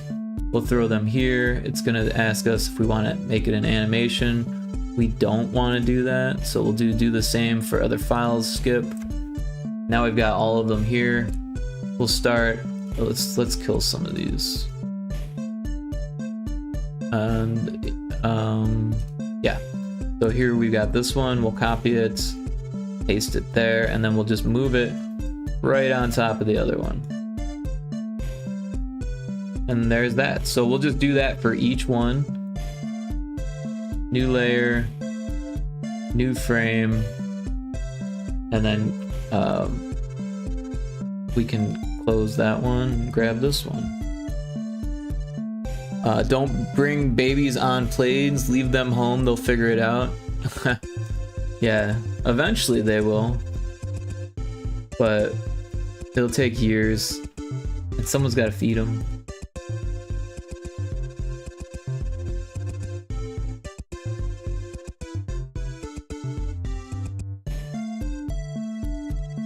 I don't really fly very often.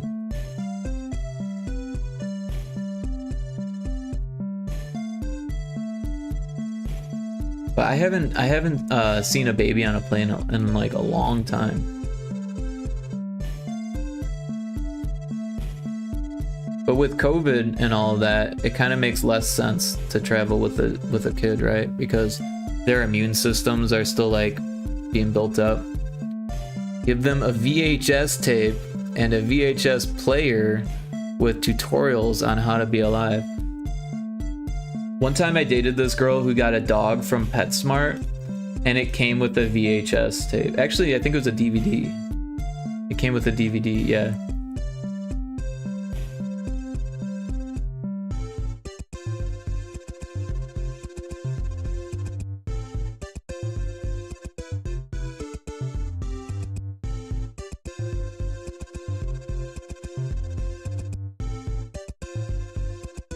Incredible. It was actually pretty useful. Unfortunately, I was the only person that paid attention to it, so all of my hard effort of training the dog, the puppy, ended up not working out for the puppy, unfortunately. They just ended up letting it pee on pads inside instead of taking it outside to pee. How to train videos, I'm guessing. Yeah, no, it covered the basics. You know, what to feed them, how much water they should have, how often you should let them out, how to train them, you know, the basic stuff, but also the really important stuff for puppies, right?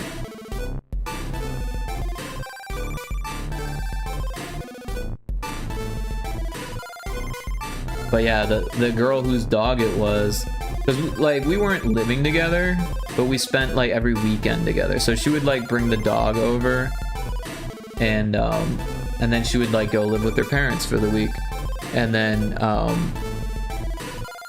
she just did not do anything to train the dog during the week, and then on the weekends I would take care of the dog to make sure that it used the potty and got all of its food. Hey Kara, ayo, how you doing? Welcome in. Use the lawn, boy. Pee pads are gross. Pee pads are gross. Oh my god. And like, I get it. Like, if you're having like an issue where like the dog is sick or something like that, or like, you know, I don't know. There's not a whole lot of good opportunities to use pee pads or to like even let the dog think that that's okay, because they're gonna run with it. I mean, different dogs are different. You know, it's like a personality thing. But like, if the dog isn't even like understanding that it needs to go outside to use the bathroom, like that's bad. You don't give them a pee pad. You just keep trying. You use like sounds, you know, like they're like a clicker, you know what I mean? Or like you know, you reward them with treats and that kind of stuff. They're gonna pee on your bed. Exactly. They're gonna pee on your clothes, they're gonna pee on your laptop, whatever. I just started playing Supermarket Simulator and I'm addicted. I haven't played that one, but I played Supermarket Together and it was pretty fun. We had a group of like 5 or 6 people. I think it was 5 people playing. and it was a lot of fun. But from what I understand, they're very similar games. But I'm glad to hear you're having fun. Oh, that's not the right button. There it is.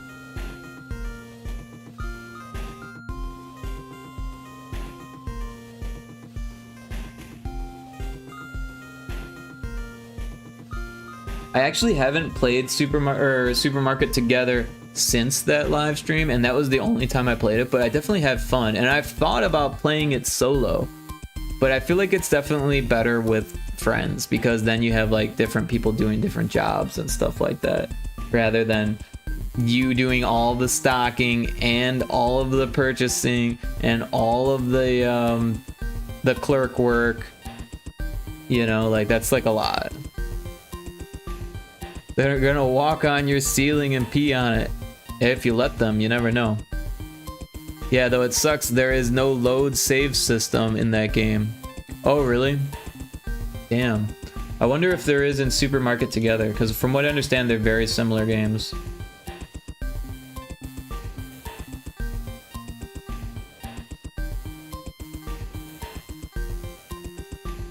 Spider-Man doggies.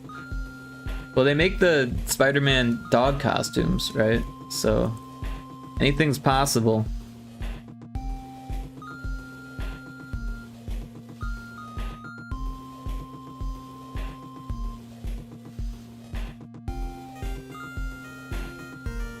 All right, Dungeon 29's done. Dungeon 30.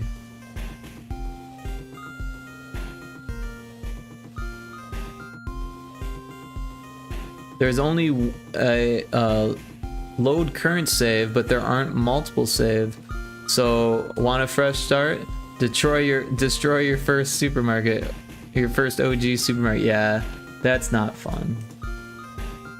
Maybe there's a mod or something to increase the amount of save states. That's like one of those things that like is actually not that difficult to do, and then like something that modders might actually do. And a lot of those like really kind of simple indie games are usually done with like a big box engine like Unity or something like that, which are actually really easy to mod. Like, I'm not saying learn how to do it yourself. I mean, you probably could if you really, you know, put your mind to it. Excuse me. But someone else might have already done it.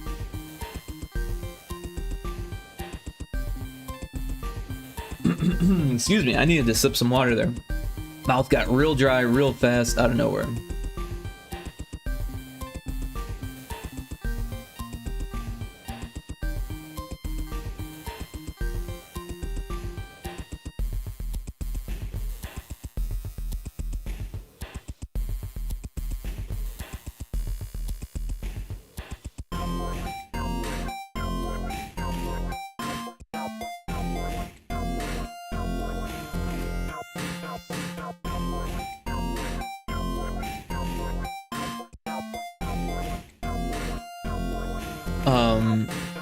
I want a bee dog costume. They make those too.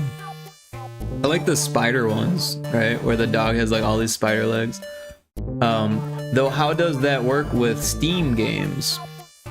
Well, regardless of what platform you purchase the game on, I guess there is cloud saves with Steam, which would like add a whole nother level to it. So like with mods adding a save state, you probably couldn't do cloud saves. So yeah, that would probably throw a stick in the spokes of that process. But as far as modding a Steam game goes, the binary files are on your computer.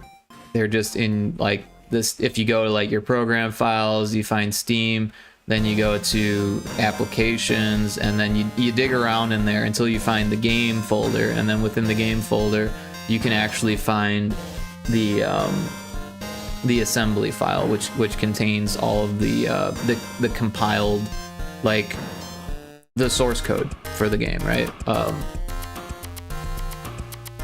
So yeah, if you're modding it, you would then use something like DNS Spy to like put like a hook in there, so that way it hooks another script that you would write in something like Visual Studio or something like that. But yeah, you would need to know the engine version that was used to make the game, and then like recreate some things in that. And there's a lot to it, but modders know what they're doing. Someone tried customizing their dog by painting it or something. I believe it. I believe it. Alright, so now that we have 1, 2, 3, 4, 5, 6, 7, 8, 9, 10 different levels here, and they're all within this loop, we can actually export them all at once. So we'll call this underscore dung underscore geons, just for lack of a better thing, because we already have dungeons and underscore dungeons and dungeons underscore. So now we're doing dungeons. You know, honestly, I was thinking that might be a good name for the game, except that like I feel like the walls should be made out of poo then, which, you know. And someone's dog stepped on a bee. Yeah, that would not be fun for the dog. Dunions.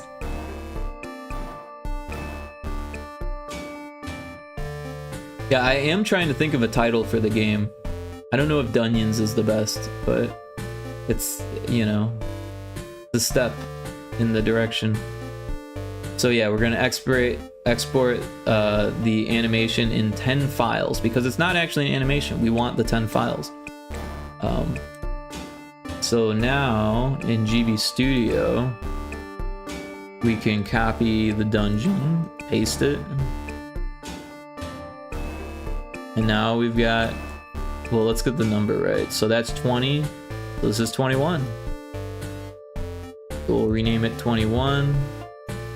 We'll go, oh, so we need to put the dungeon files that we just made in Sprite here. We need to put them into the project folder. So we open up the folder we saved it into. We're looking for the ones that are dungeon with the underscore there. So 1, 2, 3, 4, 5, 6, 7, 8, 9, 10. Yeah, so copy. And then here we can just go to this little folder in the corner.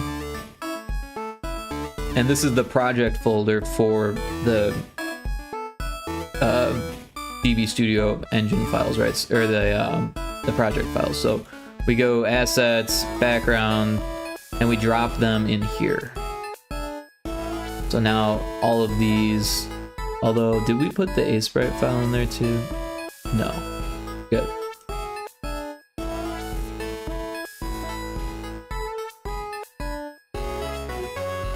It's a meme. What's a meme? Tamagotchi. Yeah, we're making a Tamagotchi game.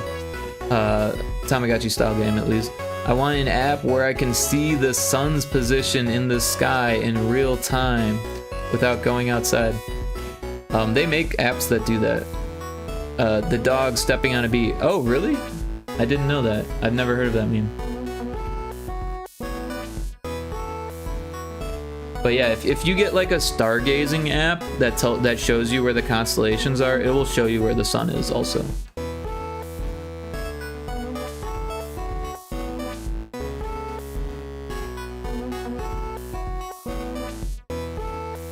The Johnny Depp case made that meme. I don't know what that means.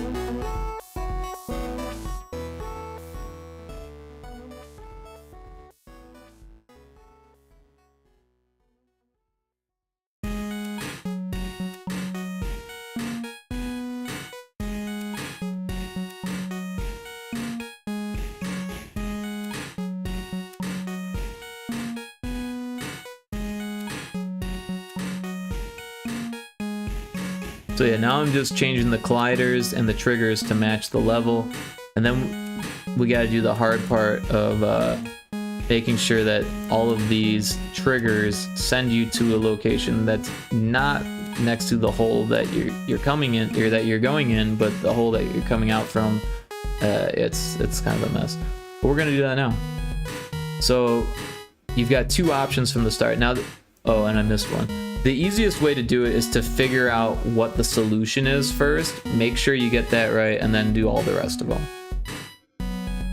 Yeah, in court, Amber Heard, or however you spell her name, she didn't know what to say, shook her head, and said, "My dog stepped on a bee," while trying to make her case, which she lost.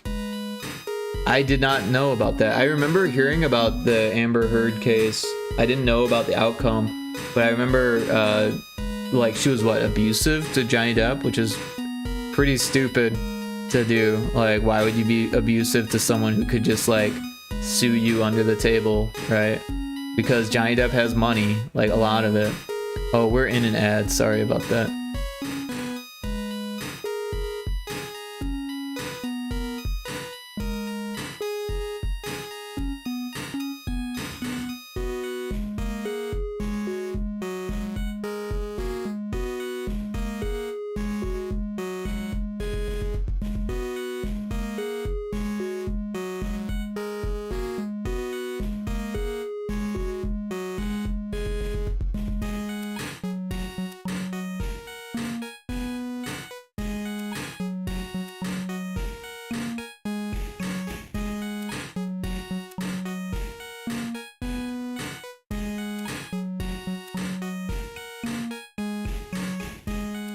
I'm not sure if you're back from the ad yet, but yeah, no, the thing is, she sued him for being abusive, yet she was proven to be the abusive one inside the case. Oh, wow. So yeah, that makes it even more like, well, I guess that makes sense, right? Because if you have an abusive spouse, they're probably going to be more likely to sue you than you suing them, right? But yeah, you haven't gotten the ads yet? Oh. Right on. Yeah, I mean, sometimes it happens, sometimes it doesn't, and then sometimes it happens more than you would expect, and sometimes it happens less than you expect. It just tells me that there was an ad running, so I, you know. But yeah. Also, do you want to see something I've made? It's gonna be a recreation of a song some people may recognize, if you mind. I'm not really sure, to be honest.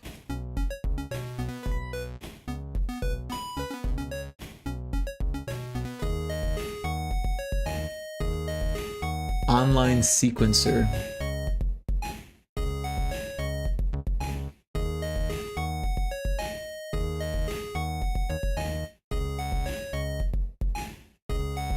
Okay, yeah, we can check this out. Oh, I guess I should turn off my own music.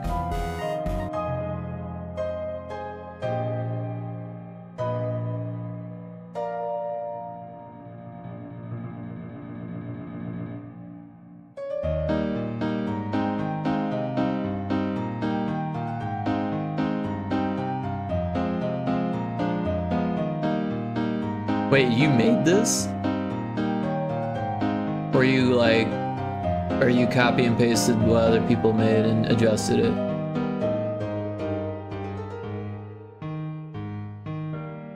You made that, wow. That's impressive. Kinda. Wait, kinda what?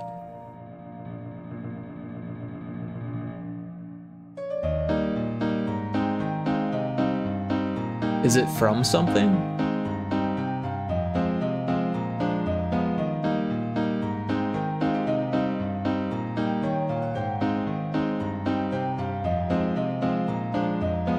Like, I did it from a Muse score. Oh, Muse the band? Or is Muse score something else? Muse score. I feel like that should be two words. Anyways, it's interesting. Oh, it's from the show called The Amazing Digital Circus. Ah, I see, I see. I've heard of this before.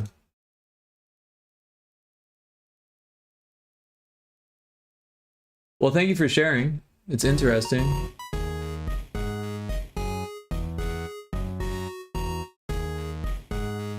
Now, did you use like a MIDI controller to make that, or did you just like do it by hand? Or with a mouse?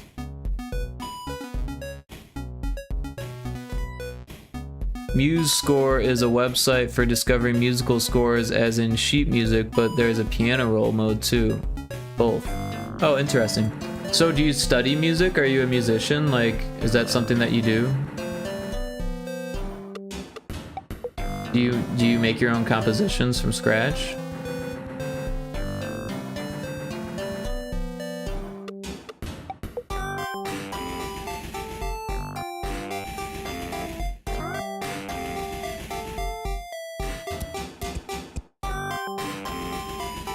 I don't make music, I only do remakes of songs for fun. Ah, okay, okay.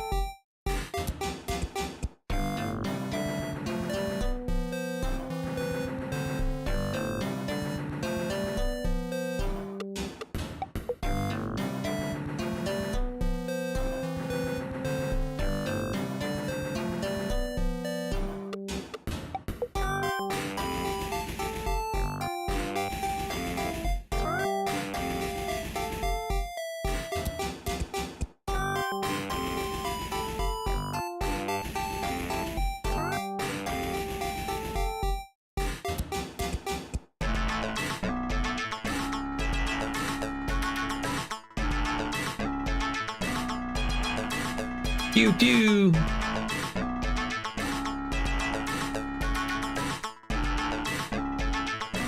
I oddly love making things orchestral.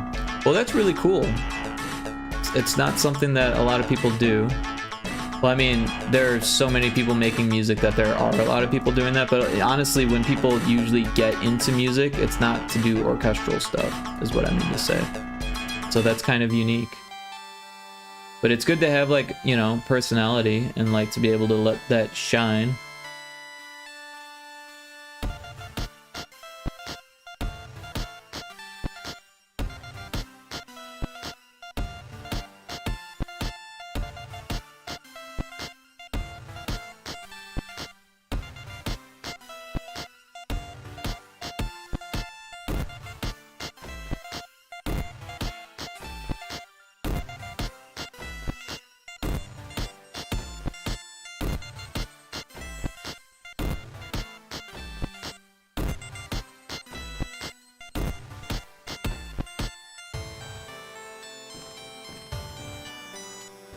So now I'm just checking to make sure that things are like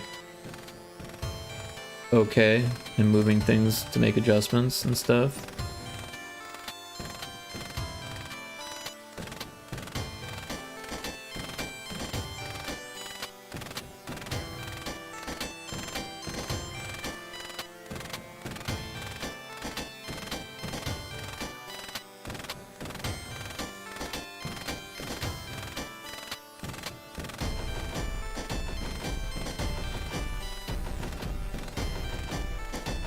Alright, I think that one works.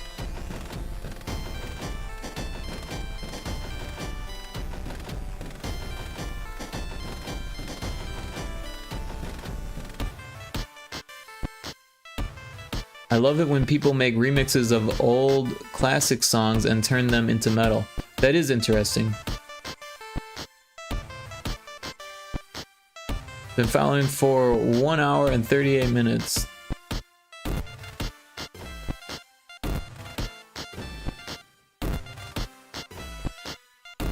Less than 1 day. World record. I don't think that's a world record.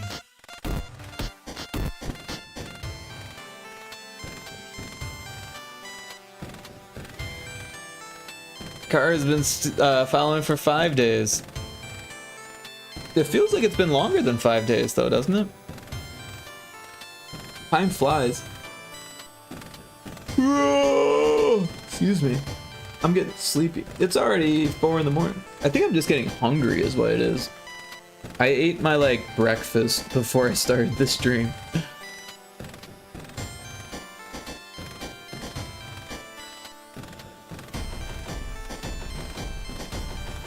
$22.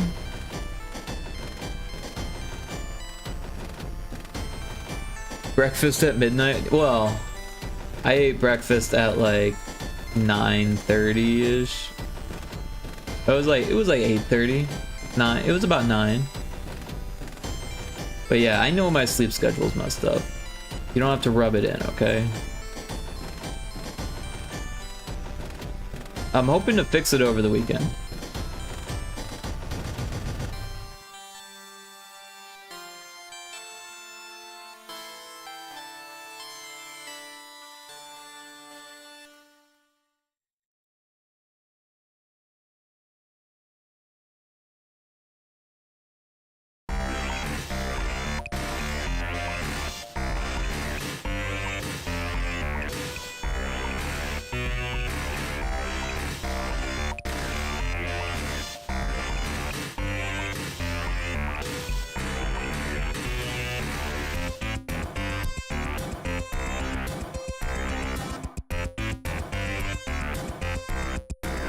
Oh, did that again.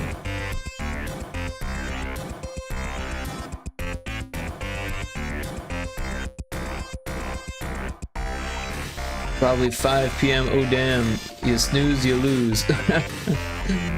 Hey bro, don't worry, it's about to turn 5 a.m. for me. Oh, okay, yeah, it's like 4 a.m. here, so you must be east of me. Dance like Craxy Abby, do the flop. I don't know who Craxy is, but that's funny. Oh, crazy. Okay, yeah, that makes sense. I thought Craxy was the person and I was just like out of touch with reality, you know, like out of touch with the media or something. Me wants to sleep, but no losing for the winner. Not sure what that means. Oh, because you snooze, you lose. I gotcha, I gotcha.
Alright, Dungeon 22's done.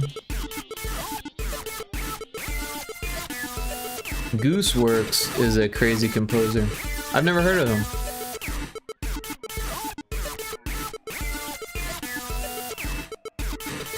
I'm not completely in touch with today's modern music, to be honest. Like, there's some that I enjoy, but even that stuff is getting older, you know? It's hard for me to stay, like, on top of what's popular. I like pop music, but, like, I hear it, like, 5 years later, usually, or something. Yeah. I'm more into underground music, but within the last, like, 5 or 6 years, I've been listening to more and more pop. But again, it's like pop that's like already 5 years old, right? So, yeah.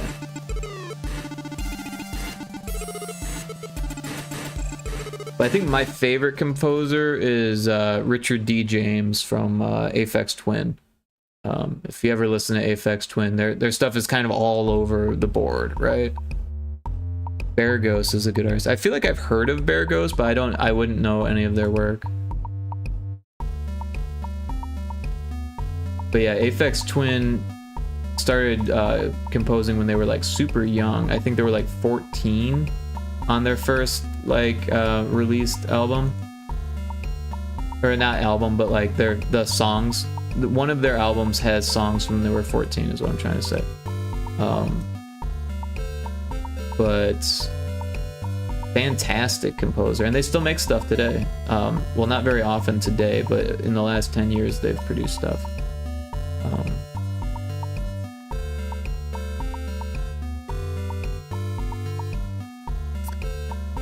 Stray Bullets likes Aphex. Okay, cool.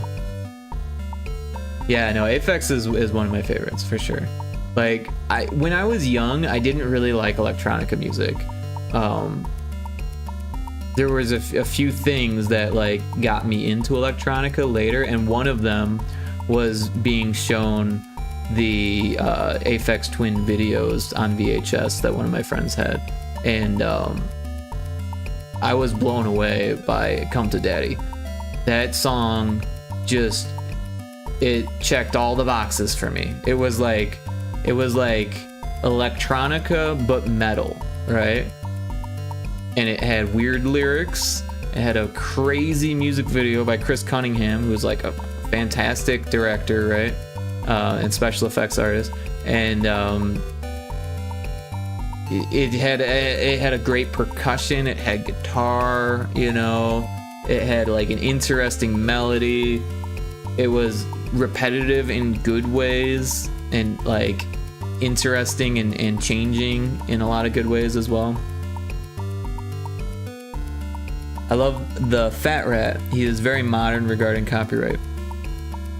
How do you mean modern regarding copyright? You mean like this stuff has been modernly copywritten, or I'm not sure what you mean by that. Star Killer is dope. Again, I feel like I've heard of Star Killer, but I don't know them. Like, I don't know anything about them. Or the Fat Rat. I don't know the Fat Rat. You mentioned them before, but I don't know them. But yeah, Flying Lotus is another composer that I really appreciate. Star Killer, Bear Ghost. Oh, so they're the same person, or? Oh, that's a song. I got you. Star Killer by Bear Ghost. I see what you're saying. Interesting.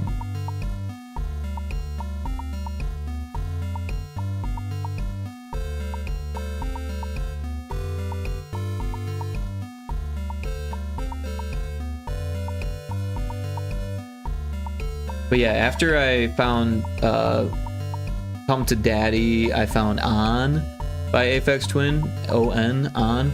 That is a great song, has a great music video, very different like audio landscape, but like very good at the same time. One of my favorite songs, actually. And in fact, as I got older, I had less appreciation for Come to Daddy and more appreciation for On, as well as a plethora of other tracks that they made, or that he made.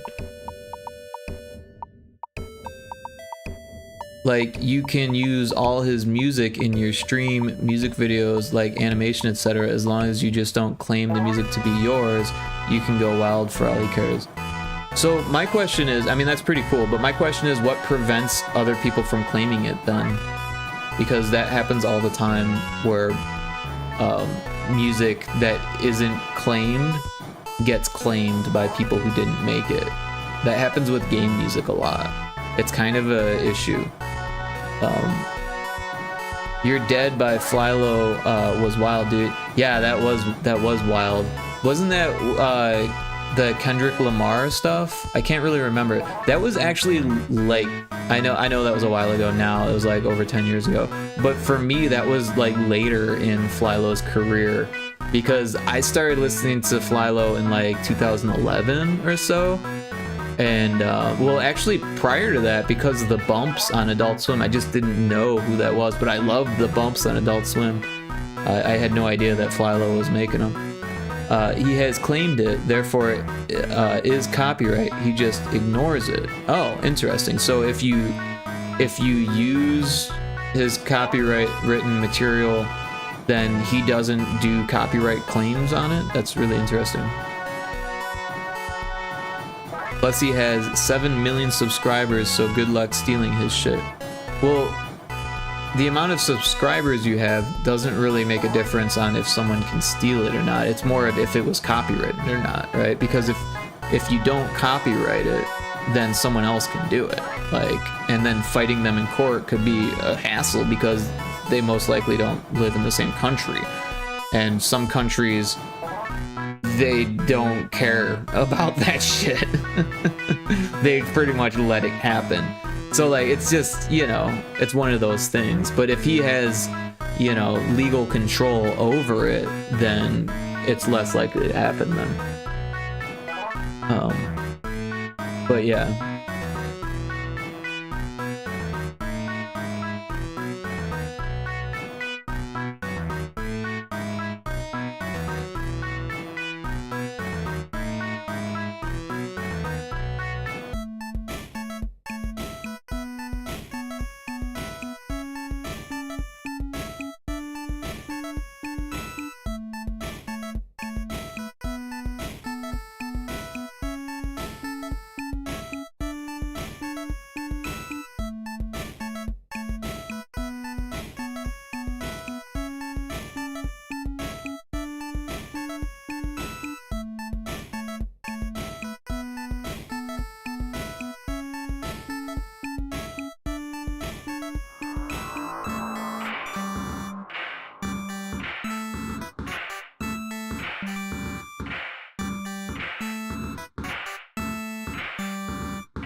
If used in YouTube videos, he has something underneath his music video that you copy paste under your own video's description, and it deals with the claim. Oh, interesting.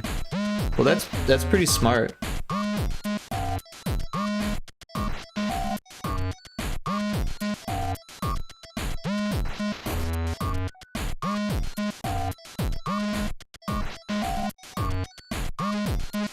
But yeah, unfortunately, like, as a musician, I would worry about people who I don't want using it, right? Like, what if, like, some hate group starts using your song as, like, an anthem because you allow it to happen? You know, that would be terrible, right? Which links to his channel and whatnot. It's just credits to his channel and whatnot. Yeah, but, like, what if you didn't want your link on their video? You know what I mean? What if it was just like this horrible video and like it was linking to your website? Like, it would almost make it seem like you're affiliated or, like, you know, okay with that, right? And technically you would be okay with it, right? And that's kind of messed up. That's the kind of stuff that I would worry about. But, like, yeah, hopefully that doesn't happen to them, because that would suck. It would kind of ruin it for everybody too, right? If he doesn't like it, like racist or something, of course he would then make the copyright claim and take the video down. So it's up to his discretion, because that seems kind of fishy too then, right? Because if it's just like, I'll let you use it most of the time, but if I don't like it, then I'm going to take it down and make a claim. Like, that could hurt monetarily, right? Like, if, like, what if you're a big YouTuber and he just doesn't like you for whatever reason, and then all of a sudden you've been using his music because you think it's safe, and then all of a sudden you can't monetize on any of those videos anymore just because he decided to change his mind. Like, that seems like it would be an issue. But again, I'm just like playing devil's advocate here, thinking of like reasons why that might be difficult or not ideal. I do think it's an interesting concept, and I think that the more that people like try new things, the better off we're gonna be. But with new things comes, you know, interesting new consequences.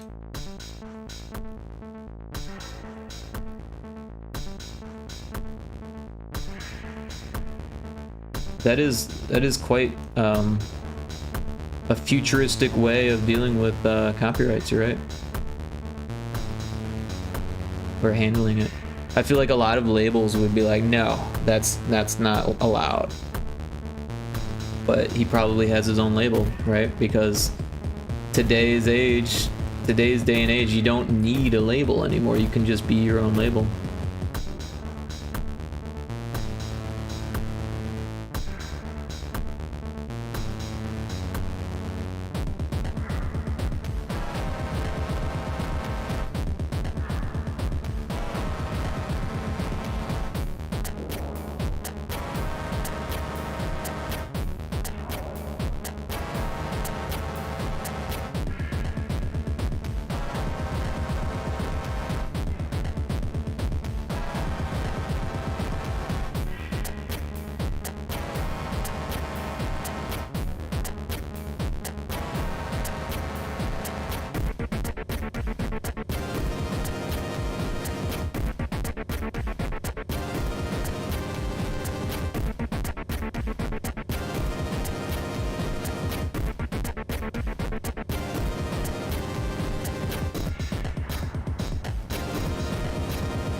Can you drop a jump coin on stream? Yeah, absolutely.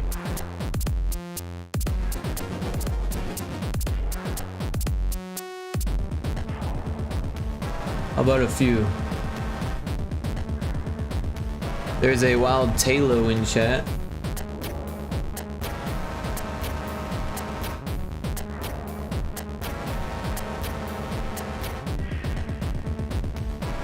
And if it won't let you do like too many jumps, you can just put a number after it.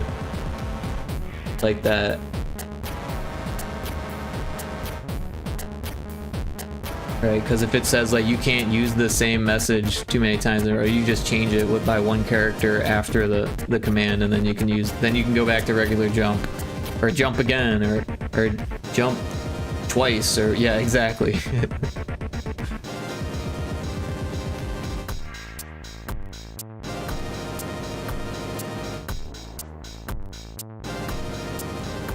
Jump 5 billion, there you go.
Oh, that's not right.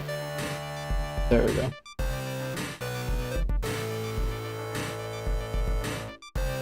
Dungeon 24.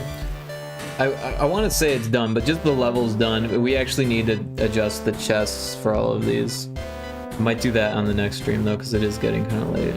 But I do want to finish up to 10. This is 25, so we still got a few more left to go, and then maybe I'll go back and do the chest tomorrow. Ed, sorry. How can I see my points? I can't remember.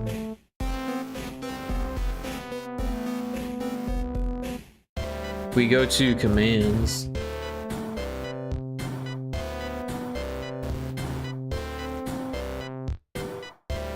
And then pull up this.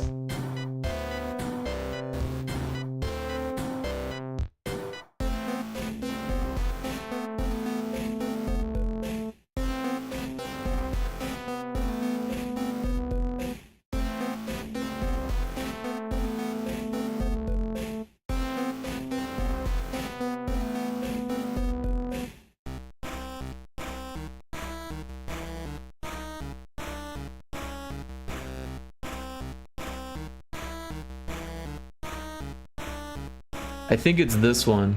I think it's currency. Welcome back, Buzzy B.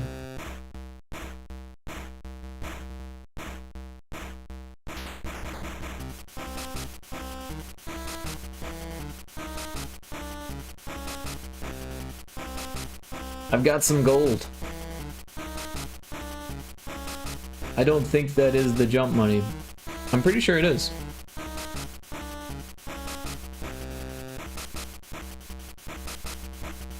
I mean, I could be wrong, but I think that's what it is.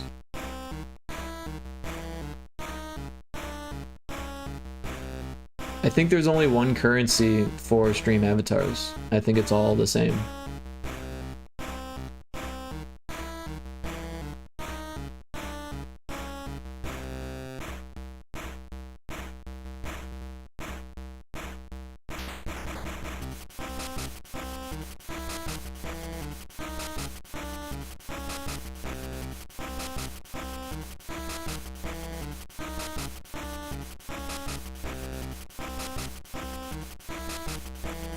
There is leaderboard as well.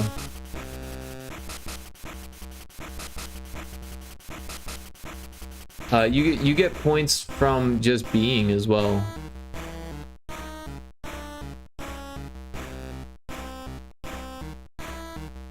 Gamble all fuck my money. Went all in and lost every single one of their 20 points.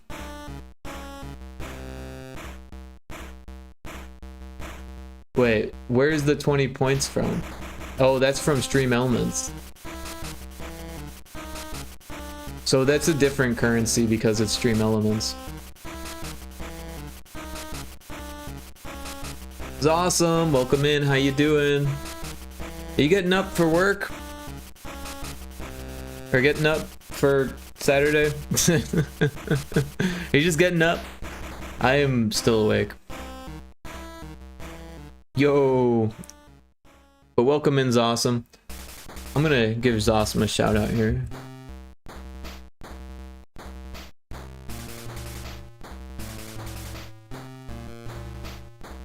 Zawesome, go check out Zawesome. She's super cool.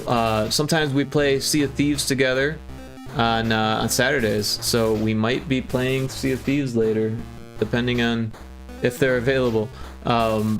Or if Indiana Crones is down, because sometimes it kind of hinges on him.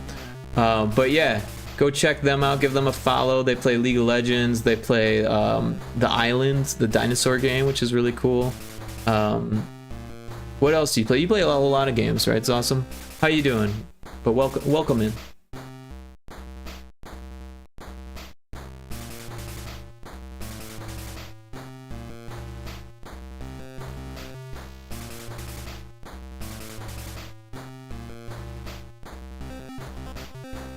Yeah, I can't believe I'm still awake, but I am. My sleep schedule is backwards. I don't know what to tell you.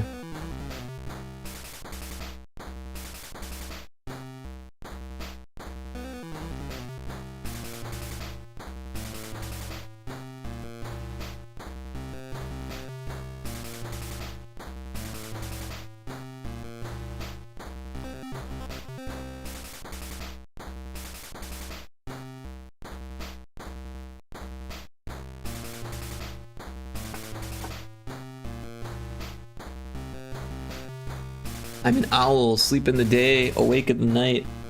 Yeah, I'm a bit of a night owl too. I've kind of always been this way. So there was something in college that kind of like, what's the word? Like forced this behavior onto me and kind of like made it like sink in, right? Because I was always kind of this way. Even as a kid, I would like wake up in the middle of the night and start drawing, or like I'd stay up way later than I should reading or whatever, you know. But when I was in college, I had HughesNet. Don't ever get HughesNet. It's the worst satellite internet ever. Actually, I don't know if there's, I don't know, all satellite internet is probably bad. But the way HughesNet had it, and from what I understand, they still do this. They give you high-speed internet in the middle of the night. But during the day, you still get high-speed internet, but you only got, at the time, it was 250 megabytes. So like literally less than what fits on a CD. Starlink, but worse. So I don't know the ins and outs of Starlink, but from what I understand, people like Starlink, but nobody likes HughesNet. So yeah, 250 megabytes. Think about what that is. It's less than an audio CD. If you downloaded over that, you were cut back to slower than dial-up speeds for 24 hours as like a punishment. You could still go high speed in the middle of the night, but we're talking from like 3 a.m. to 5 a.m. after, or maybe it was 2 a.m. to 4 a.m. I can't really remember, but it was just a few hours in the middle of the night that you could use unlimited high-speed internet. But that's how they advertise it. Unlimited high-speed internet anywhere in the world. That's a scam. Pretty much. But at the time, at least when I was in college, it was like Facebook and email. And that was like all people did on the internet. Maybe they watched a viral video or something like that. And the video quality was all super compressed back then. It wasn't this 1080 stuff or even more, you know.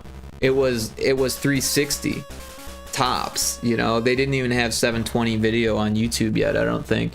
And like, yeah, there was no HD video on the web pretty much, except I think Vimeo might have had it, and Netflix, which was new at the time. Netflix was mostly like mail-in CDs at the time, mail-in DVDs, but they did have the start of their online thing.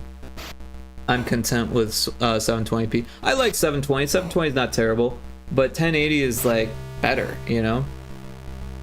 High speed, my ass, you can go high speed in a wall. That's what I was like. I was like, what the fuck is this? Once I like went online and found like a Reddit post about it, I was like, oh my god, this sucks, because it was the only internet available where I was at. There was no other internet available. So I was like stuck with it because I was in college. I needed to use the internet. So I was stuck basically only using the internet in the wee hours of the morning. And it cemented that behavior into me, because for like 3 or 4 years, that was like the only way I could do it. I'd be happy with 480. It still looks pretty okay. I don't know. That's pushing it. Like 720 I can deal with, but like 480, like come on. That's crazy. Could you imagine playing a game in 480? I mean, I've done it before, but jeez.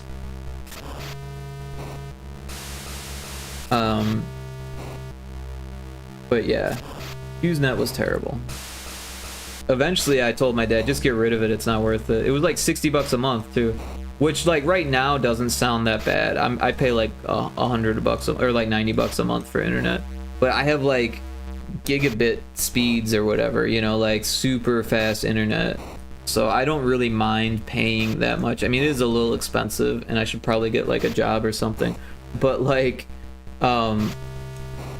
it's doable, you know, and I use it all the time, right? It sucks when it cuts out, like yesterday when the internet just cut out for no reason in the middle of my stream. But I think all internet kind of does that from time to time. Everywhere I've lived that had internet, cable internet and stuff, just cuts out sometimes. I mean pixel games. Well, yeah, pixel games, you know, but even then, if it's like compressed and it's on YouTube and like it's already a pixel game, like it's not gonna look good at 720 or well 720 is okay, I guess, but like yeah, you go any smaller than that, it's like eee.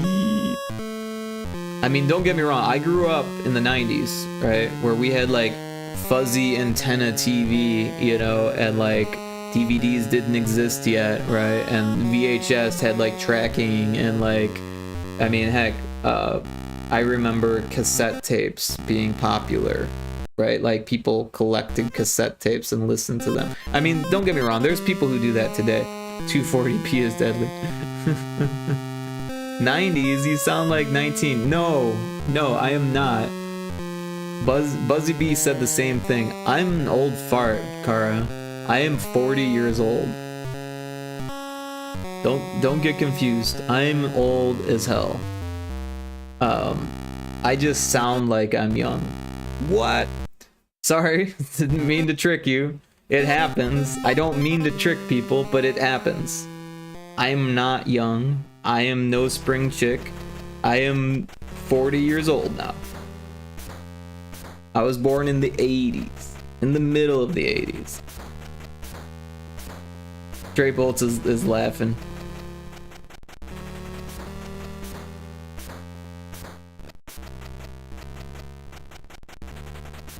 Yeah, you know what, I don't even look old either. Other than the little bit of gray that's coming in, and the fact that I have a full beard, like, I am, you know, he was alive in the NES era. Yeah, the NES wasn't even available in the States when I was born, okay?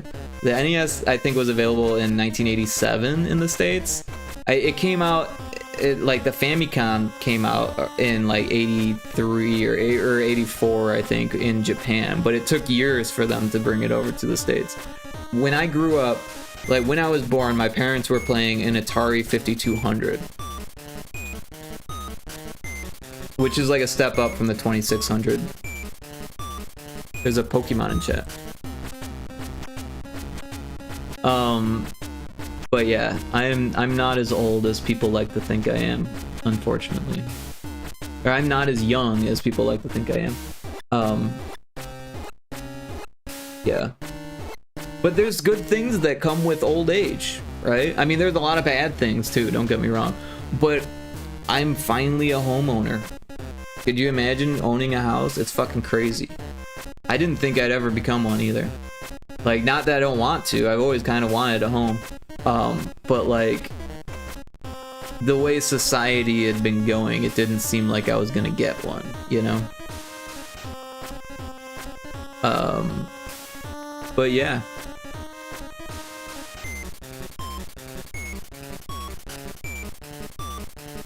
I have a vast knowledge of music from way back when, because I actually got to see some of those bands.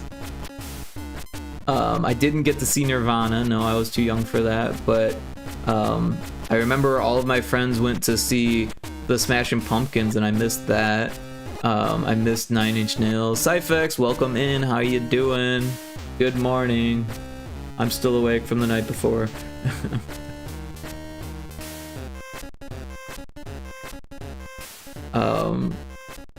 I saw Zwan though.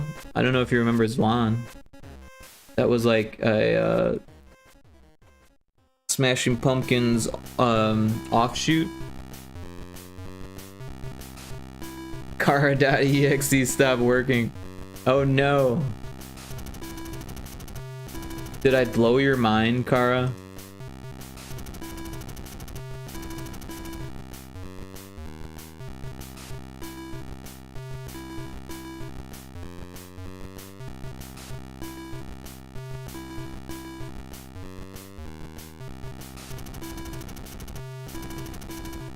Homeowning. Hey, it's a thing. It's not a bad thing either. I mean, it's a whole thing, but like, it's good to have a place to live. And renting Renting fucking sucks. Fuck renting. I did that for a long fucking time. I hope I never have to rent again.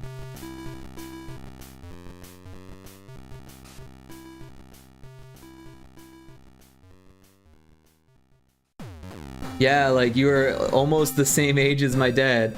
Well, that happens.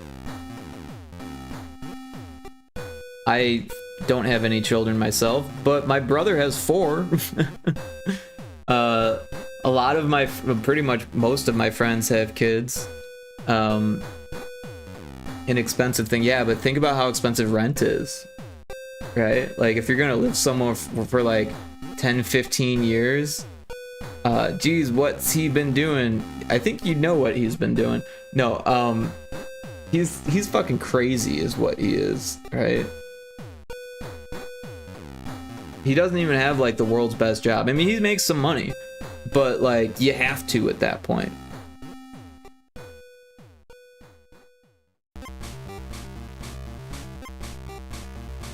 But I'm the cool uncle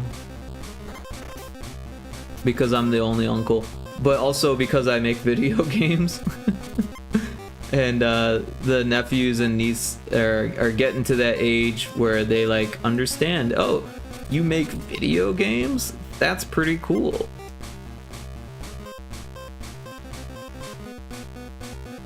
Uncle Rick, I am Uncle Rick. In fact, you know what's crazy?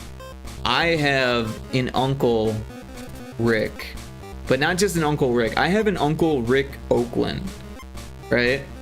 Like that's my name, but it's also my uncle's name.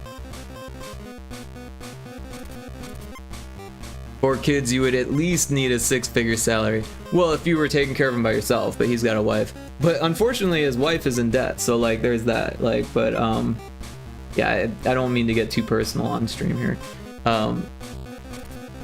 Rick or Rick? Well, I spell it R-I-K, but I spell it wrong. But also, O-C-L-O-N is spelled wrong also. But that's because that's how it's spelled is wrong. It's a long story. Family tradition hunt? Not really, no. I don't know. It actually caused a slight rift in my family because my brother's name is after my dad. My brother is a junior, and my uncle wanted to have a junior, like my cousin to be a junior, but because I was born first, they didn't have that chance. So there was like a little bit of like a thing. This video is sponsored by Grammarly. Why is that? I don't understand. What's Grammarly? I've heard of this before, but I don't know what it is.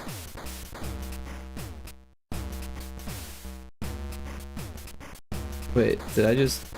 Oh. There we go. Are you making a statement? Because I don't understand it. I'm too old for that reference.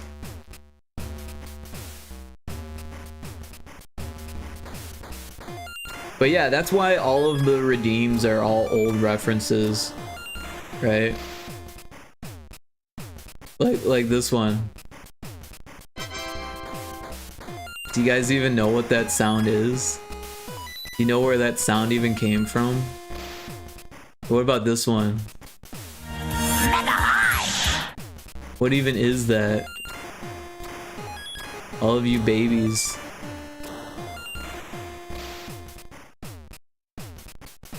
Or this one. Don't fucking bullshit me. Do you even know who that is? Cyphex like no clue. Cyphex is a baby too. Me and Stray Bolts are the only old people here.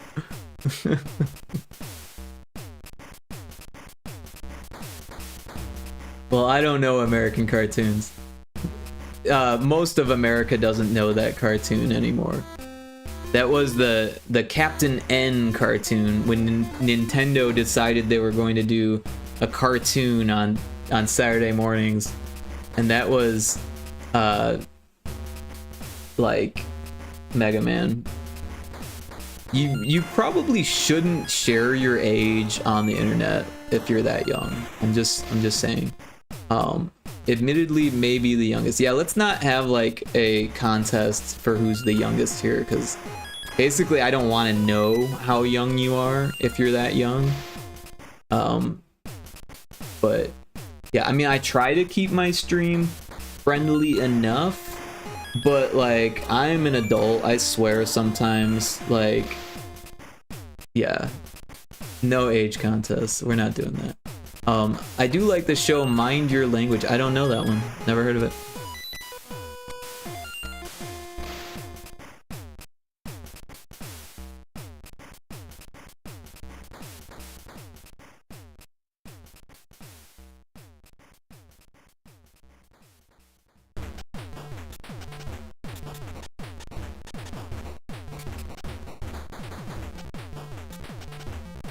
Oh man, yeah, no, I mean, I'm not like afraid of younger people or anything like that, but I am like not the best role model for that type of thing. Like I'm not trying to like babysit, you know what I mean? I'm not like don't get me wrong, I have some good advice for game dev stuff and all of that stuff, but when it comes to like, you know, parental shit, I don't have any kids. I swear like a sailor, like, you know, like I'm an older person. It's an old TV show about this English teacher teaching foreign students English. Oh, that sounds interesting. Ooh, did I scare you? No. But yeah, if you were any younger, that might scare me, because 15's pretty young. Also, do your parents know that you're up this late at night?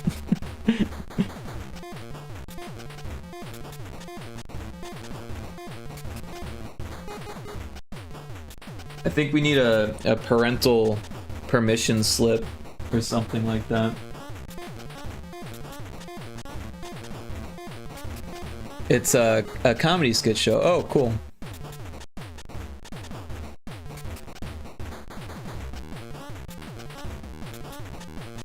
I mean, like, seriously, if I had a 15-year-old kid, I wouldn't let them on the internet in the middle of the night.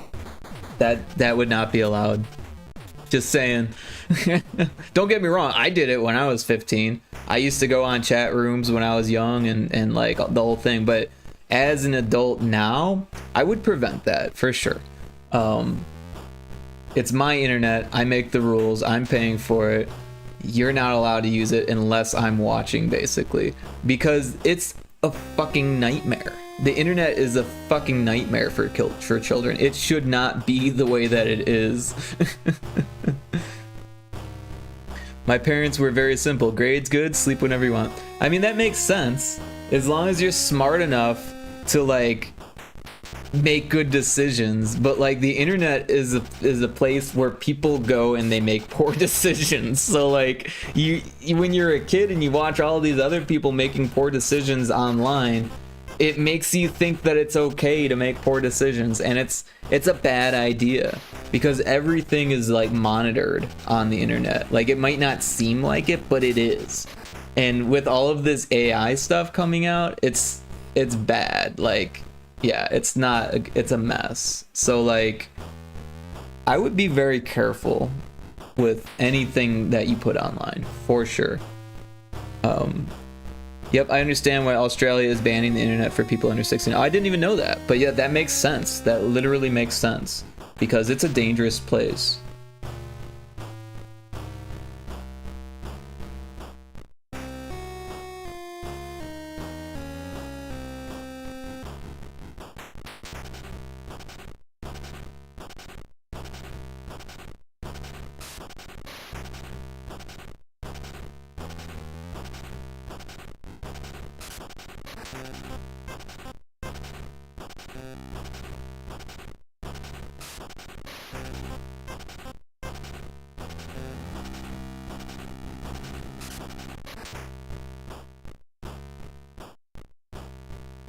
But it also is a great, like, you know, learning tool, right? And like, education wise, it is very important to learn how to use the internet. So I think that's why like parents are kind of dropping the ball, right? Because instead of like teaching kids how to use the internet properly and like show them how to use it safely, a lot of times they're just like, well, they'll figure it out and like let them do whatever. And yeah, they'll figure it out. They'll figure it out the hard way a lot of times. You know, sometimes identities get stolen. You know, like worse things than that can happen with the internet for sure. You know what I mean? Like, it's really easy to get taken advantage of, right? It happens to everyone. It's happened to me before. You know what I mean? Like, it is a dangerous spot. Dangerous place where you can get horrible addictions from. It's true. It's true. The internet is Satan's inferno. No, don't talk about my girl Lucifer like that.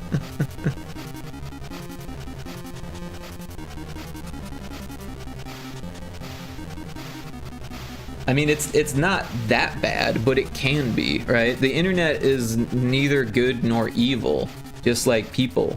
It's the people on there that might be good or evil, and you don't know. You just don't know. I don't know. Like I said, it's a fantastic learning tool, but like there needs to be an understanding and like some idea of like security and like safety and like taking certain measures and following certain protocols to make sure that like kids are safe, you know? 99% pure evil, 1% resistance of the internet, of the innocent. It's really, it can be a recipe for disaster. Let's just put it that way, right? And I don't know. To just like let kids go on whenever they want, like it's kind of dangerous, is what I'm saying. Like, it's with no parental guidance whatsoever. And a lot of times, like when I was a kid, I knew more about the internet than my parents. You know what I mean?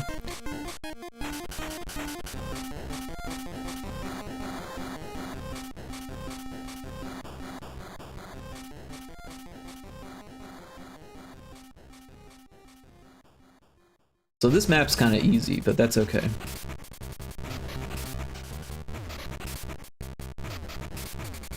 But yeah, I grew up in an era where like internet didn't really exist. I mean, it did, but it didn't, right?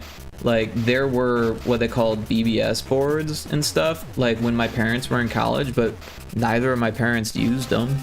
You know, they weren't that nerdy. And, you know, like maybe my dad like understood about it or had friends that knew about it and stuff, but like as far as I know, that wasn't part of his life. You know what I mean? That wasn't like something that he was interested in or got into. I still remember when Flash wasn't dead. Yeah, honestly, that feels like yesterday to me, Cara. Like, I realize it's not, but like when I was in college, I was learning how to use Flash, like because it was still alive. Like, I remember when ActionScript 3.0 came out. Yeah.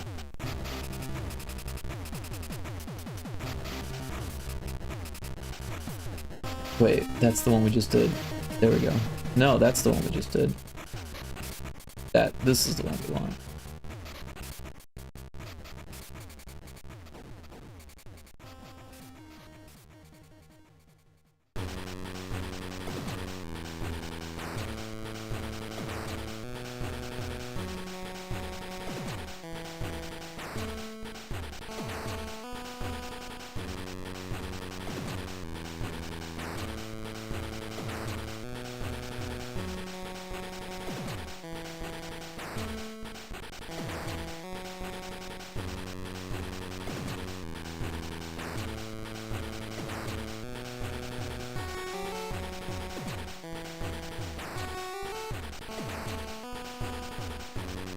It's just sad. It served from 1996 till 2021. It was my childhood for all games.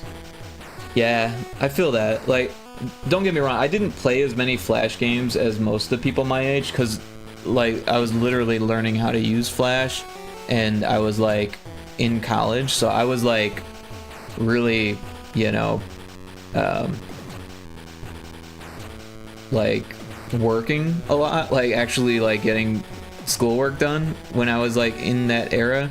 Don't get me wrong, I didn't have the internet until I was in college, right? So from 1996 to 2005, that was like a long time of Flash that I missed. And I used the internet, right, for school, and like you know, I had access to computers that had internet, go to the library and stuff like that.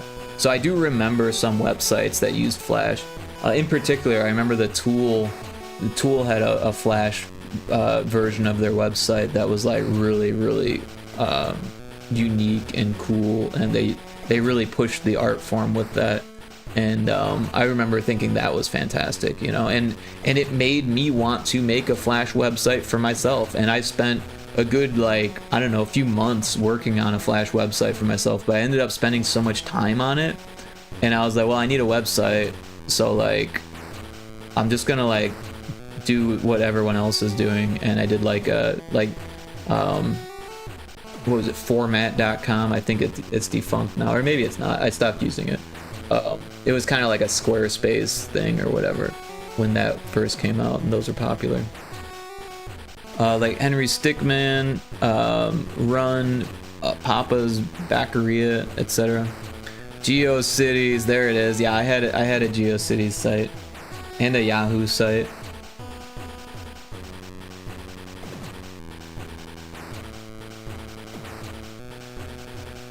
Or Angel Fire, there you go. Yeah, I remember that.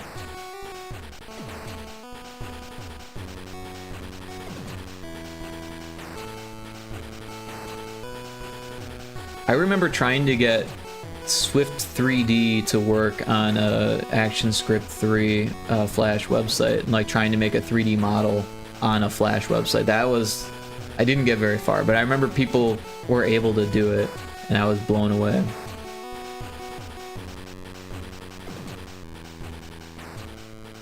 But yeah, it is kind of sad that that stuff had to go away. But like, wasn't there like a an exploit or something that was like a safety concern for that, like a vulnerability in Flash?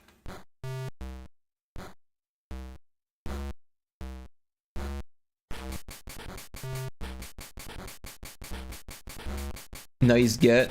I'm not sure what you mean. Nice get. What does that mean?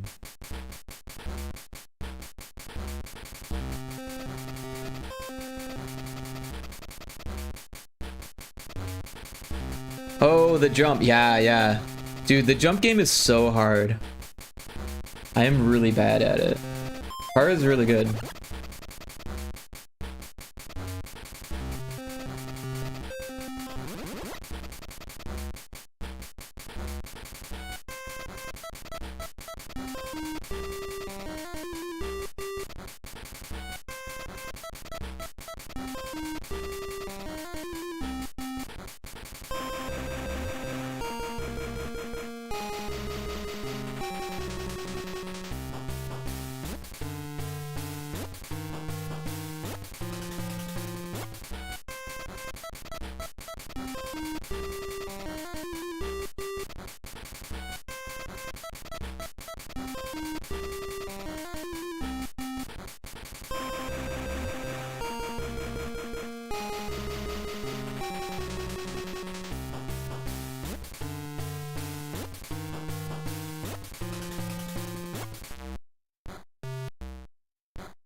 I hopped like a little bunny. Yeah, I have these bunnies in my yard, and they totally like play leapfrog from time to time. It's fucking crazy. I think they're like fighting over each other, I think is what's going on.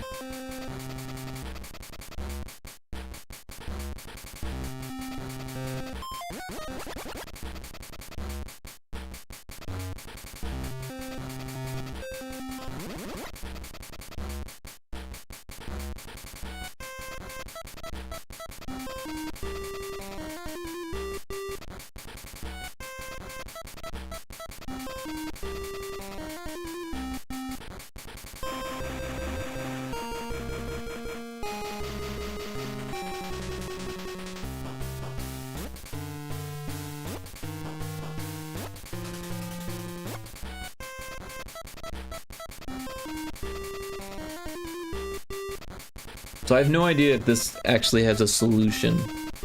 Breakdance? I don't think that one works.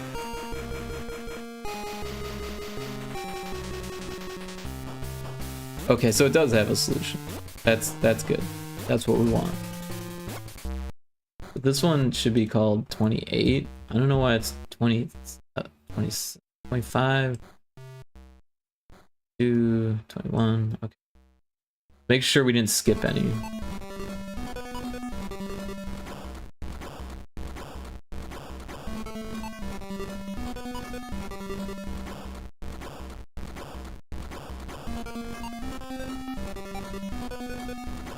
$29. Wait, is that right? Why is that not lining up right? Did we skip one? Oh, this is 26. This is 27. This is 28.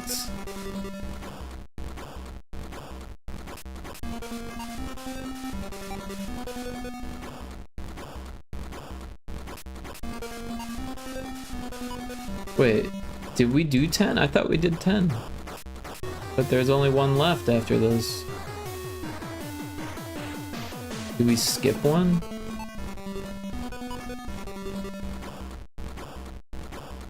One, two, three, four,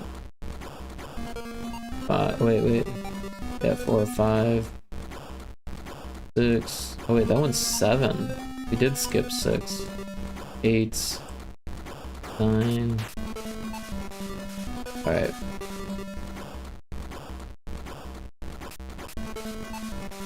This one will be 6. You know what is funnier than 24? I didn't know 24 was funny. So, everything? 25. Why is 25 funnier than 24?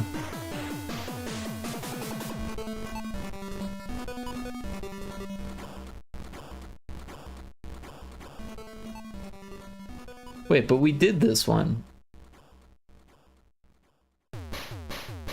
Wait, why is 25 the same as 26? Wait a second. This one's 5. This one's 6. Why are 25 and 26 the exact same? What happened there? 26 looks like that. 25 looks like that. Wait, what? The order's messed up. That's 27. Alright, let's go to this here. So that's 1, 2, 3, 4, 5, 6. Oh wow, those are the exact same.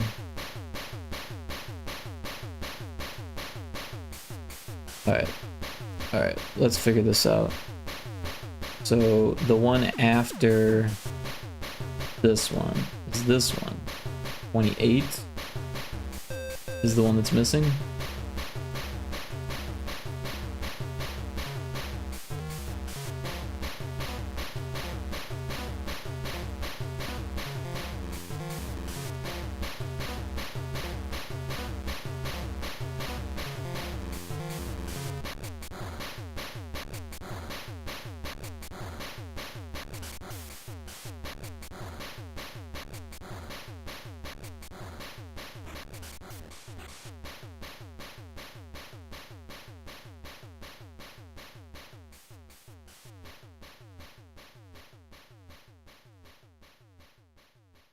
Alright, so now we're just gonna export this one file.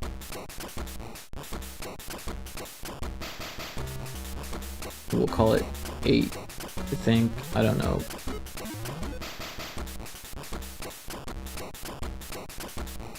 Missing 8, I don't know. Selected frame, and we'll export it.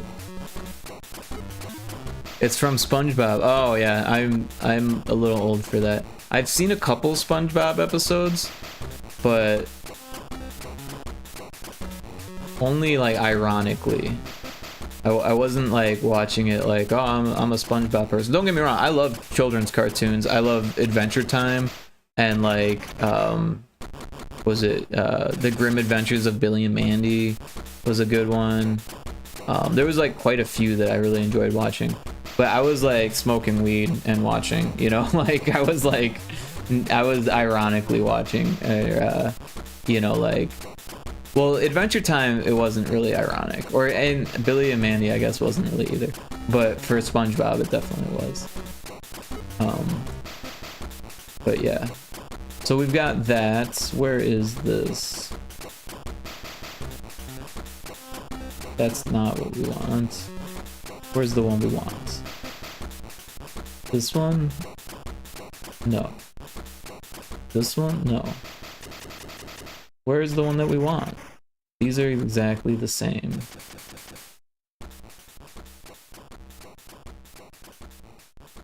This is the one we want.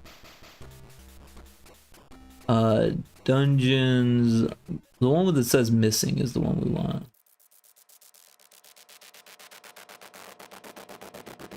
This one. Copy it. Oh, that is the folder. This is the other folder. Okay. Paste it there.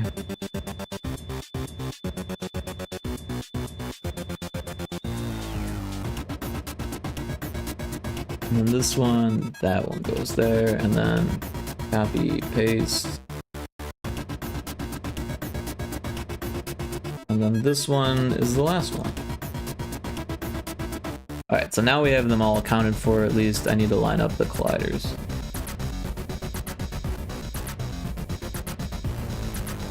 Checking all these dances for Stardew characters. There's a Graveler in chat. Graveler's a good one. First gen. I actually played Pokemon when I was in junior high, believe that? Pokemon's that old. I had Pokemon Red.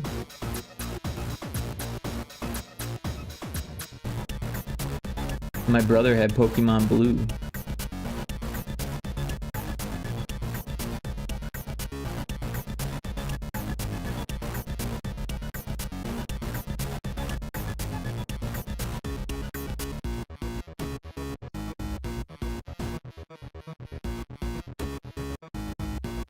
Blue, dude.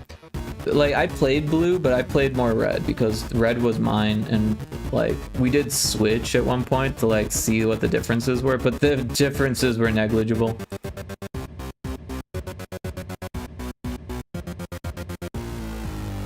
But my stepbrother had the yellow with the Pikachu, and that was very different. Well, not like very different, but it was different. Mostly just because Pikachu could walk around with you. Didn't even matter, man. Who is that Pokemon? It is Orange Fire Frog. It's Pyrotoad. I'm not a Pokemon. I'm a Pyrotoad. There's a big difference.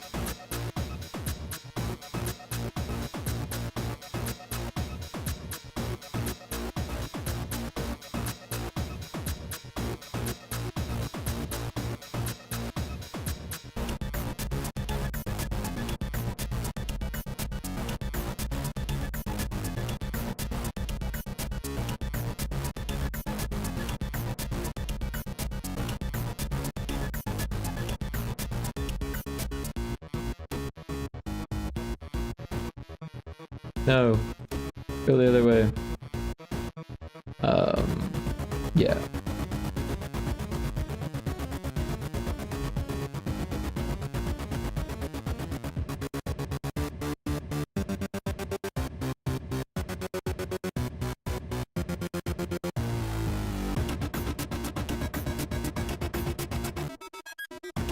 Nah, bro, increase the price for the hoodie care. I did, yeah, I increased all the prices.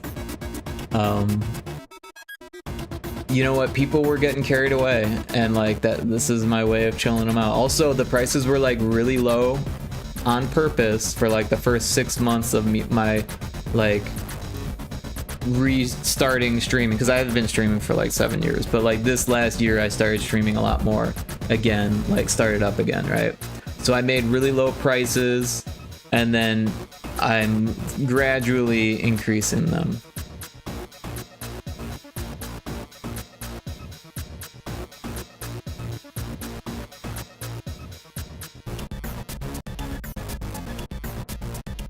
Closer to the show in several ways. Yeah, Pokemon Yellow was closer to the show for sure.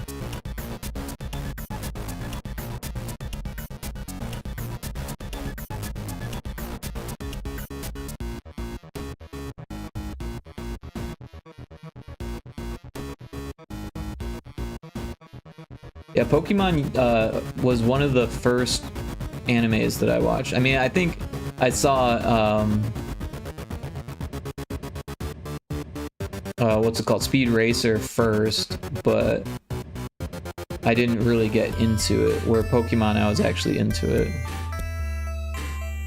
I never got into Dragon Ball Z. Some of my friends did, but I just never got into it. I remember watching it in like, you know, grade school, but again, like, it wasn't really my cup of tea. Still kind of isn't. Never really got into Dragon Ball. Isn't there this map in one of the Pokemon games that made people go insane and stuff? I don't know what you're talking about. Like, the level made people go insane? I was unaware.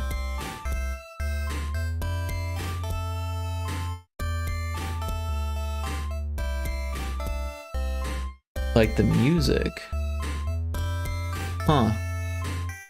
No, but there was an issue with one of the episodes was causing seizures with people. One of the episodes of the anime, but that was because of the flashing lights and epilepsy. I recall an anime block with OG Dragon Ball, Sailor Moon, and Samurai Pizza Cats. Yeah, I never got into Sailor Moon or Samurai Pizza Cats. I was into Samurai Cats, but not Samurai Pizza Cats, right? Samurai Cat was a book, and it was like a graphic novel that had like these really awesome illustrations, but it was not related to Samurai Pizza Cats. I think it's about the Scary Town theme song. Yeah, the town with the graveyard. What Pokemon had a graveyard? Samurai Cat, huh? Yeah, you don't know Samurai Cat? We will learn. We will take an educational moment here.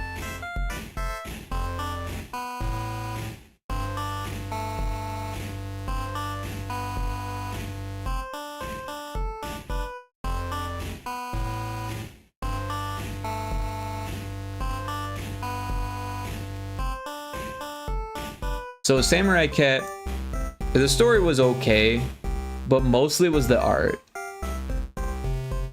So this was the first book, The Adventures of Samurai Cat. More Adventures of Samurai Cat. The Sword of Samurai Cat. Samurai Cat Goes to Hell.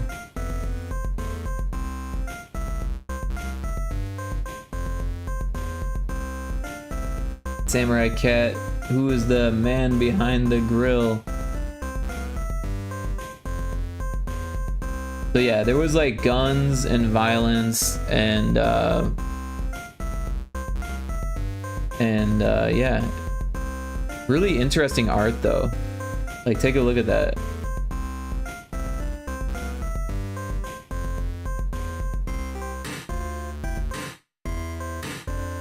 Samurai Cat in the Real World. And then there was Samurai Cat Goes to the Movies. Yeah, there it is.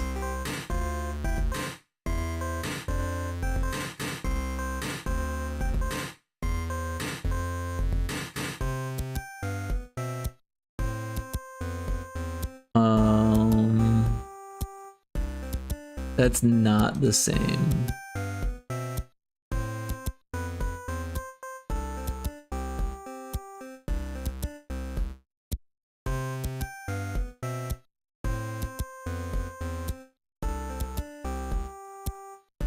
But yeah, really, really good art.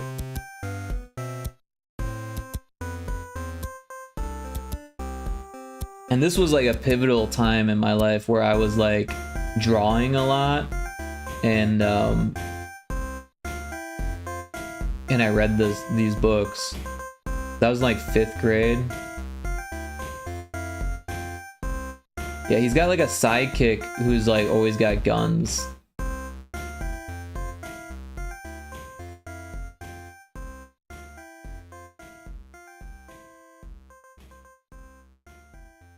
But yeah, really interesting art.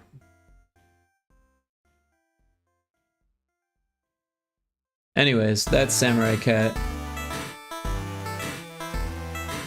Bunch of AI looking stuff.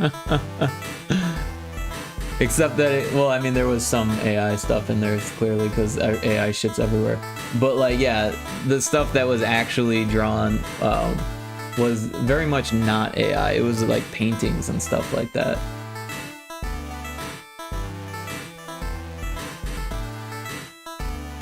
Pokemon Red and Blue had the tower with a graveyard? I don't remember that at all. But then again, I was like fucking 7th grade, 8th grade when I was playing that shit, so I never really was a Pokemon fan. Honestly, I was never a huge Pokemon fan either. I liked the show for a little bit. Never got like crazy into it because it was out at like 7 in the morning. I liked Pokemon Red, but I liked Missing No and like the glitches in the game and shit like that, and I didn't buy any more Pokemon after that. I didn't buy the cards. One of my stepbrothers had the cards. I didn't get into that because I already had Magic. I already did the Magic thing, and I was already done with Magic at that point. Like Magic the Gathering, right?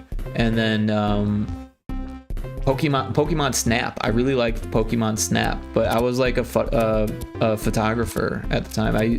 I was an analog photographer back then, believe it or not. I loved photography, and then the smartphone came and ruined it, and now I don't care for photography at all. As strange as that sounds, like everyone taking selfies all the time just really ruined what I liked about photography.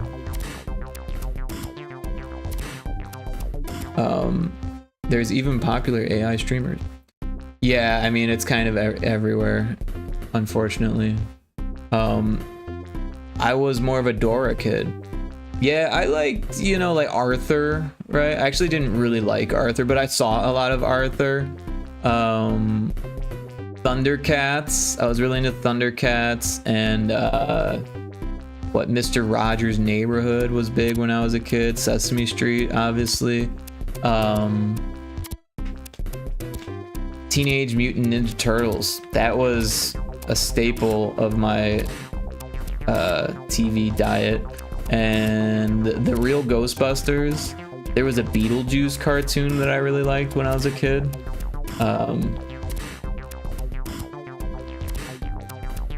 Thanks to Dora, I speak English. There you go. Thanks, Dora.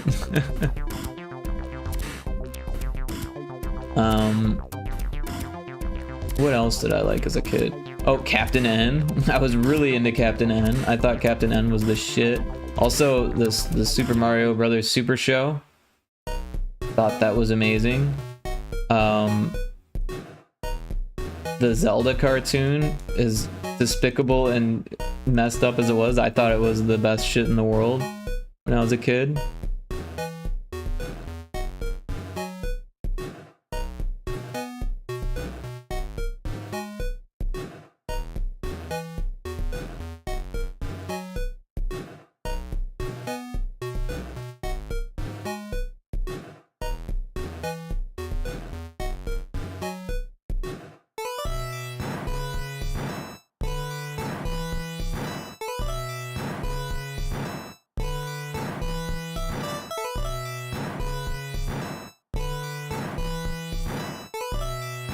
Okay, I think this one's ready.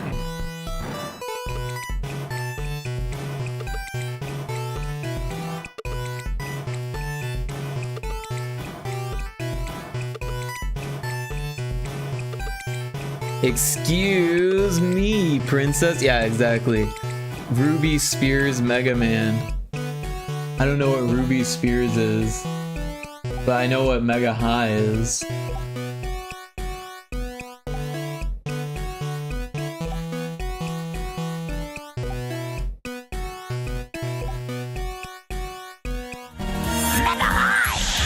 That's from Captain N.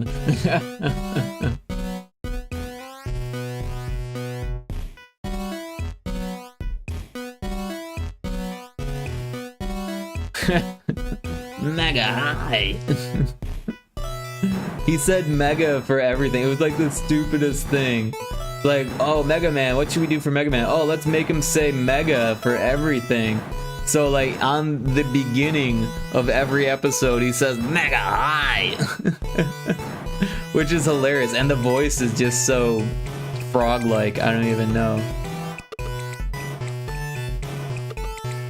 But the fact that like no one thought that was like inappropriate for kids, like he's saying mega high. I'm mega high takes drag exactly. Kari gets it.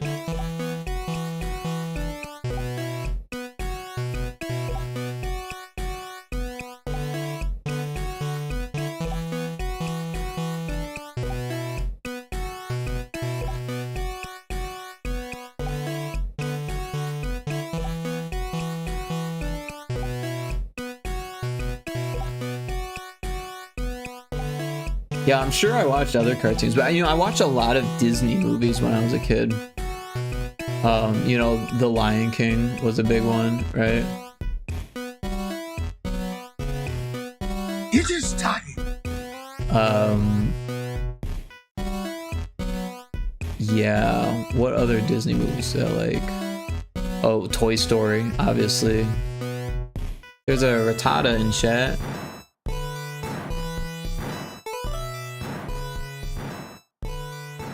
Imagine a kid seeing that show and saying it to their parents. Yeah.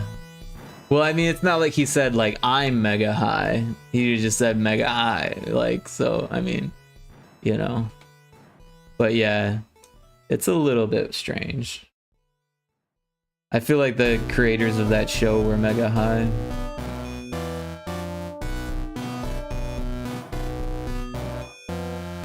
Because it's really bad. Like, I loved it as a kid, but it's really bad. Oh, that hole's not gonna do anything for anyone, is it?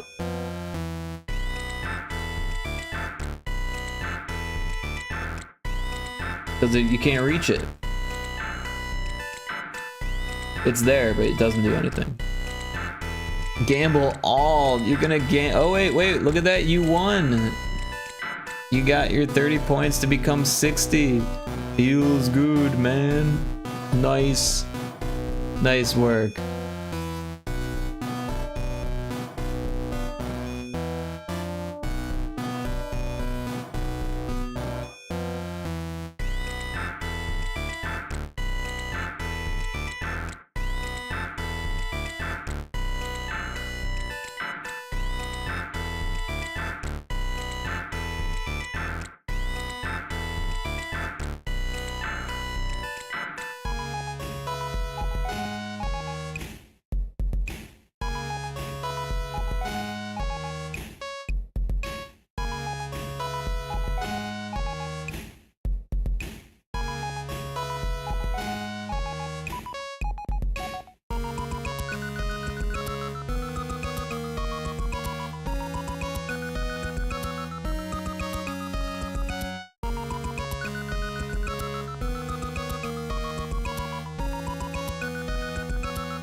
Gamble all. Why no work? I don't know. Twitch just put a MC rap in my face. I don't know what that means, an MC rap. Like, you wrapped up the MC? Like... Oh, MC McDonald's. A McWrap. I got you. I got you. But I don't understand how Twitch put a McWrap in your face. Like, oh, a McWrap ad. I see. I got you. I got you. Sorry. I had no idea what you were talking about. I've seen the commercial, but I had no idea what you're talking about. I'm like, a McWrap? What the fuck is a McWrap? I thought it was an MC rap, like a Master of Ceremonies rap. Like what? Like an accidental mic drop.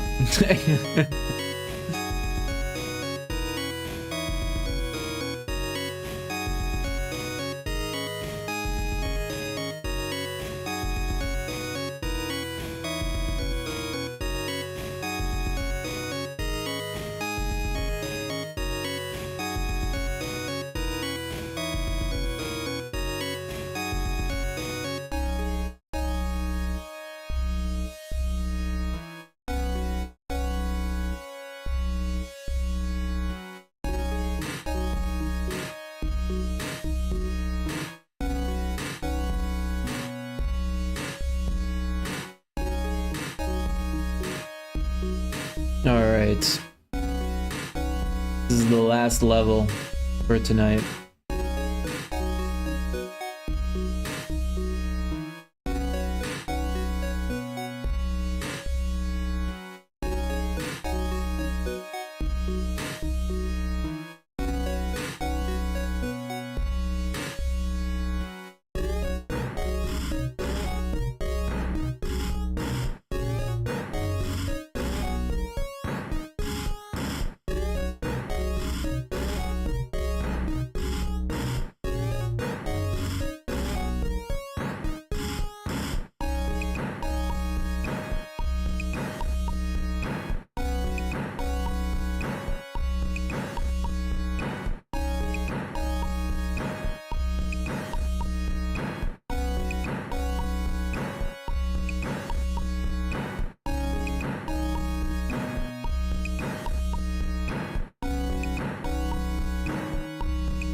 Hey, you went all in and now you have 120. I'm on a roll. Nice, nice.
Went all in and lost every single one of the 120 points.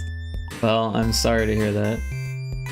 But gambling is not a good thing.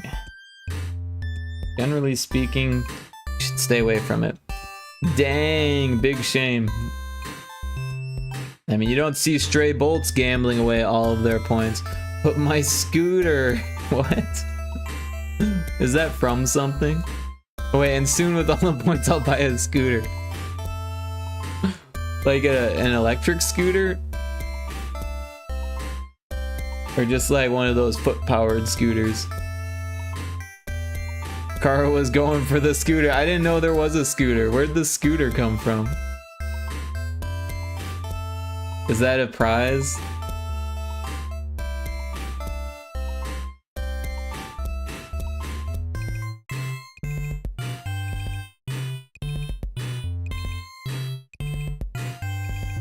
Okay, so I think this level's good. Like, we could put the chests in the right spot.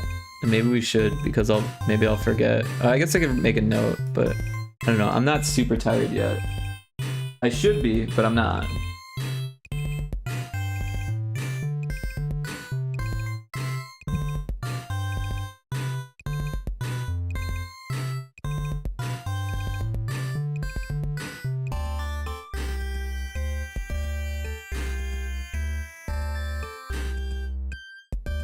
Sorry, I was just drinking my tea. It's not caffeinated tea though, so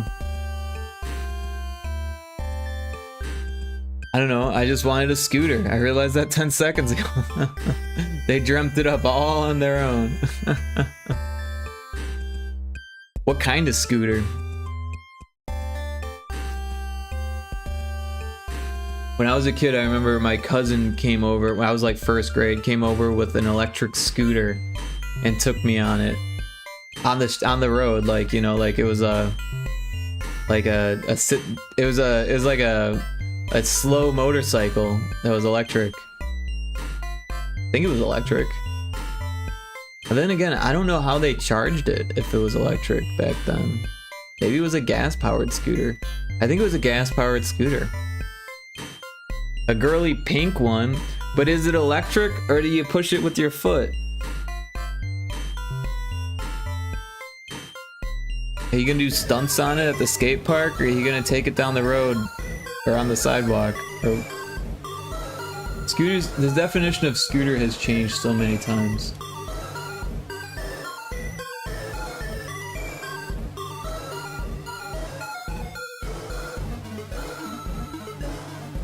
Right? Because when I was a kid, this was a scooter, right? This was a scooter when I was a kid. And then, as I got a little bit older, this was a scooter, right? And now, this is a scooter, right? What the fuck is a scooter? This is a Vespa. But it's still a scooter.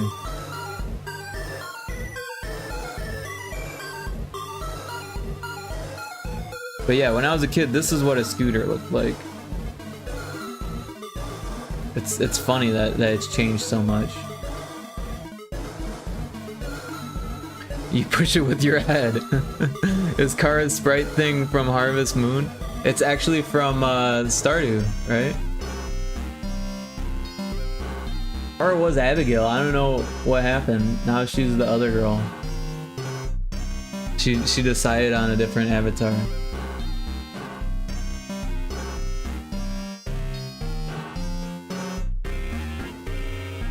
Oh, I think you're right. Yeah, no, I'm right because I chose those sprites. Haley. Haley is the worst girl in the game. Yeah, she's kind of like kind of a weird one.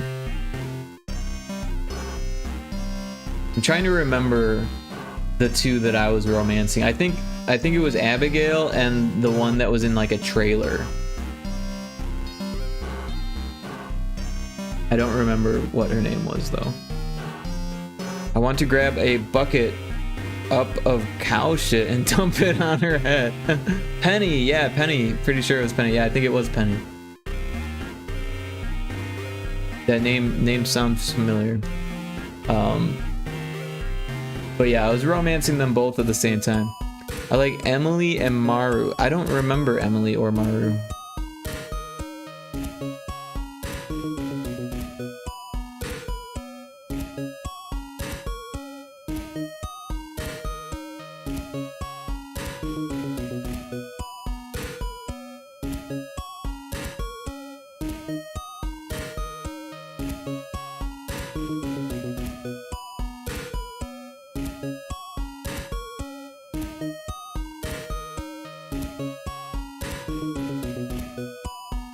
So now I'm setting the random positions for the treasure chests. Every once in a while there's a treasure chest, and it has to go somewhere on the map that's not on a collider or a chest. So like right there, that's on the collider. So we move it over, and now it's not.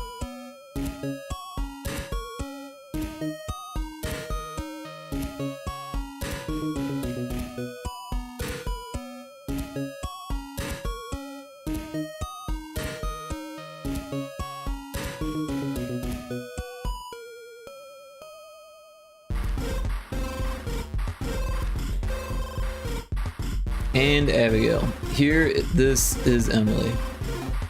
Oh yeah, Emily is cool. I don't remember what she likes, but her hair is cool. I got really into Stardew, and then I kind of stopped abruptly. I kind of want to pick it back up, though. It would be cool to play with a person. Like, I've never actually done that. I think that would be fun. But not a lot of people play it anymore. Wait, oh, there's the last one.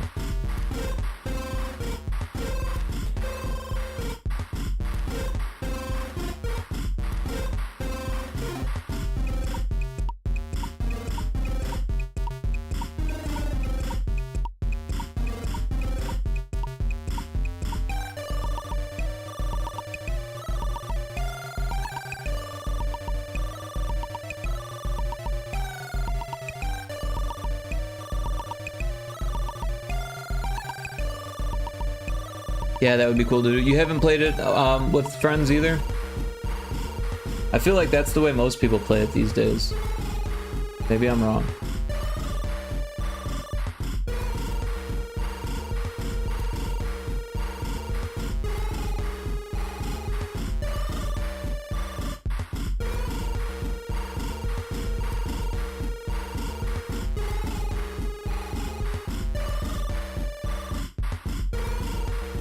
Nah, would make for a nice stream though. Yeah, I've watched other people play online together on the stream.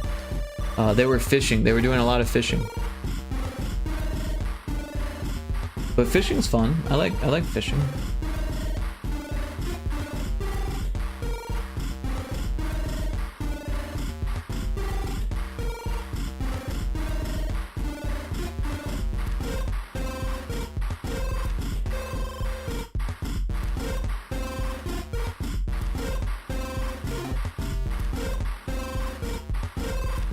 Mostly take care of the chikus and the bunnies.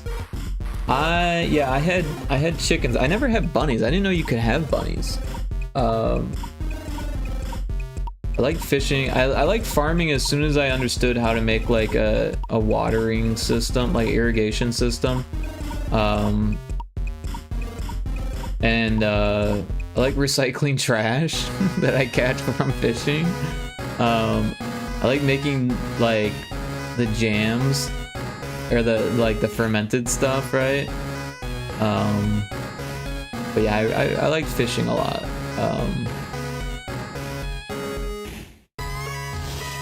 Trying to remember what else I did like it. I liked foraging too, actually. I did a lot of foraging.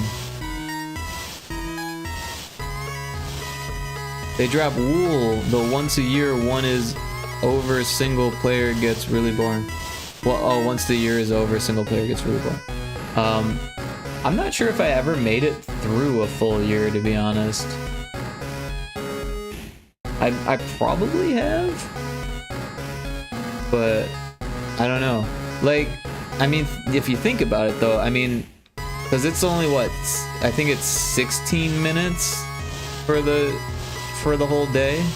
I think that's What? I can't remember. But that's like 365 times 16 minutes. That's like a long time, right?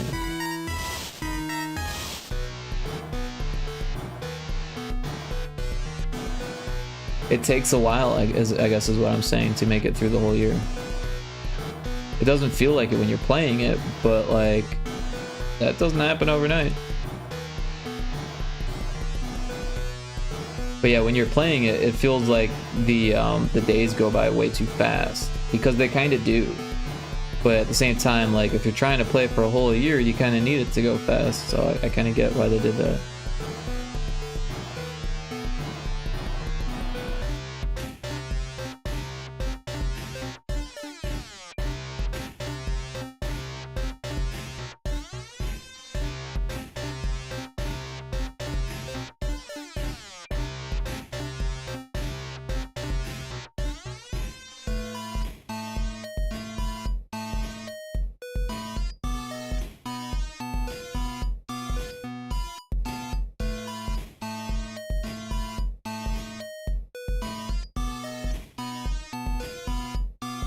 Ten seconds is an hour. You start at 6 a.m. and ends at 2 a.m. max. So I'm terrible at math. 1 minute is an hour. Wait, you just said 10 seconds is an hour. Now it's 1 minute is an hour.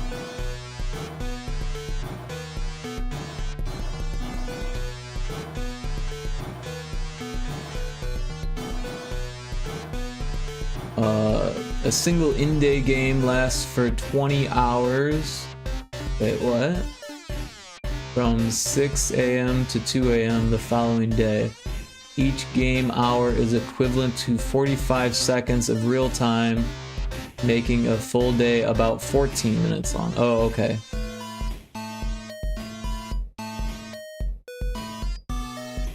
I mistook the currency. The day cycle is a period of 20 hours in-game and 6 a.m. to 2 a.m.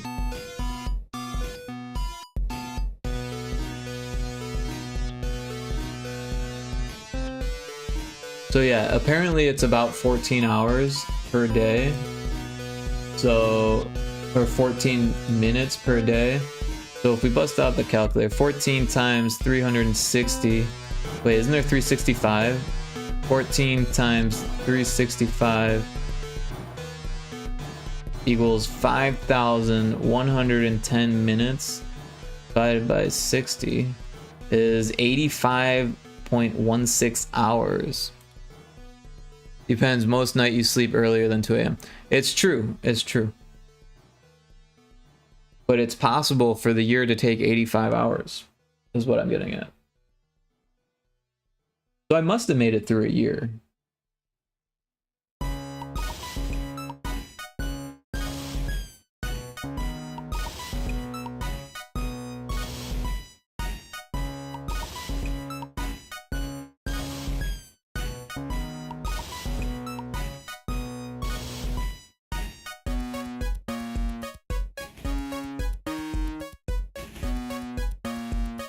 Do they do months by season in that game? Like Harvest Moon? Yeah, I believe so.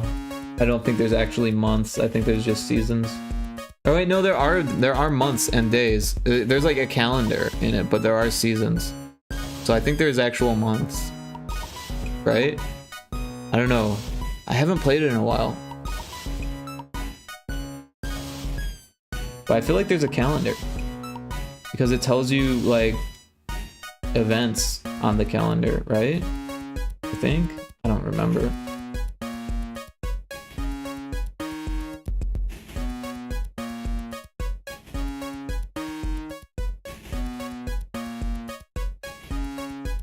Alright, so now those levels are in the game.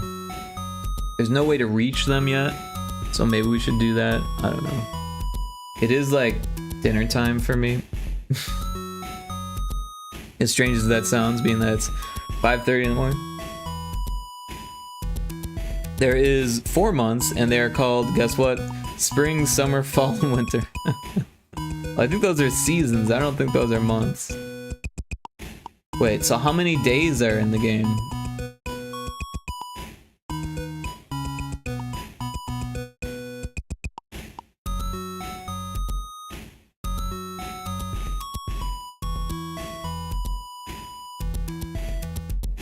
Oh, the year's only 112 days long. Okay. Never mind. So each season lasts for 28 days. Interesting. Okay, so I was way off. So 14 times 112 is the number that we were trying to calculate. 14 times 112 divided by 60. So 26 hours, 26.13 hours it could take to get through the year. But then again, there's also like little like cutscenes during the events and stuff like that that might take a little longer. I don't know, maybe shorter. I really don't know. And the months are called that. Like if you click on their name, their birthday reads, for example, Jas, birthday, summer 4. Yeah, that's a little weird. A little weird.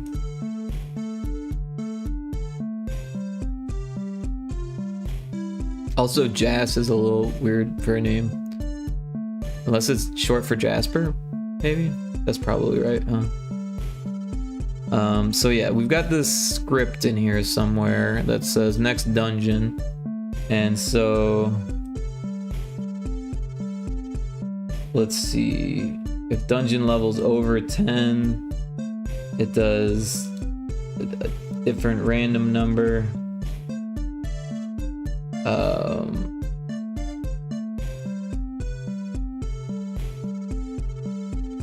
Oh yeah, I remember how I did this. It was kind of a pain in the ass. I think every 8 is another level. So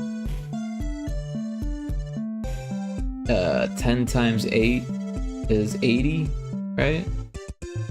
So 256 plus 80, I don't know what that is.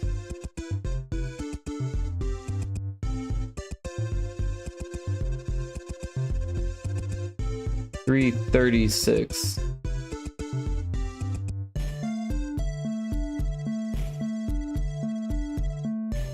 So we'll copy this event, we'll paste it down here, and then throw it underneath it, and we'll say if it is we'll do another conditional here, if variable value and then dungeon level, if it's less than 30, right? Or no, 20.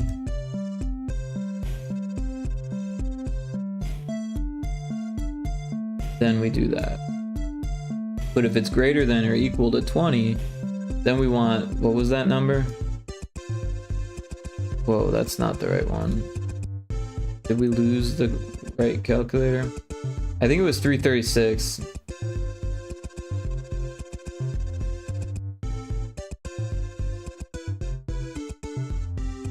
And then we'll just copy, paste, and then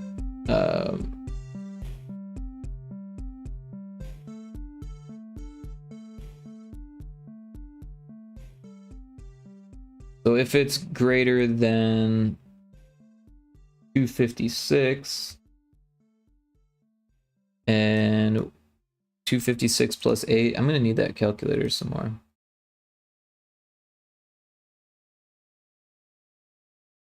$264. Actually, this has to be 7, doesn't it?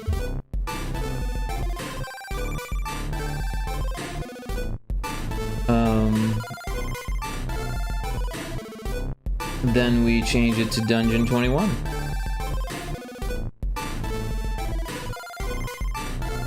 And we continue this pattern 9 more times.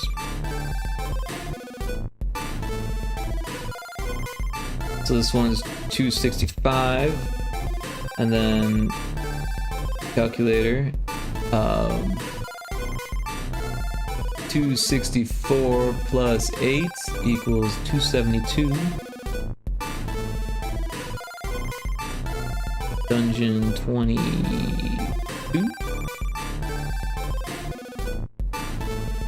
Jasmine, okay. Also, I fixed the fading music in OBS. Oh yeah, what did you do? How did you do it? Well, tell me the secret.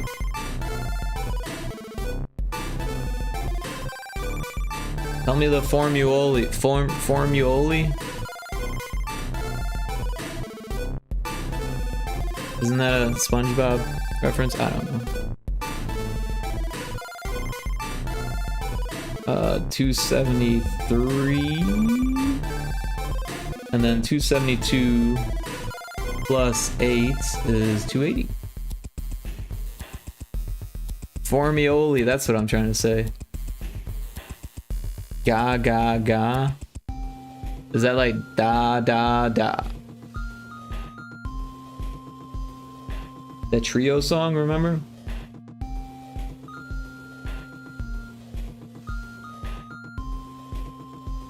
$281 and then 288. I can do that in my head.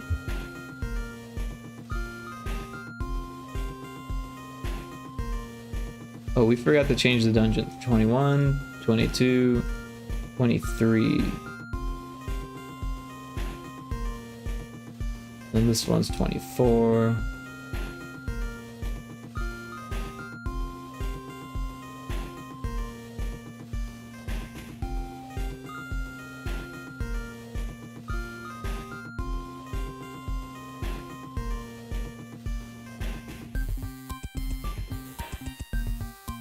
It's a plugin. Oh, cool. What was the plugin called?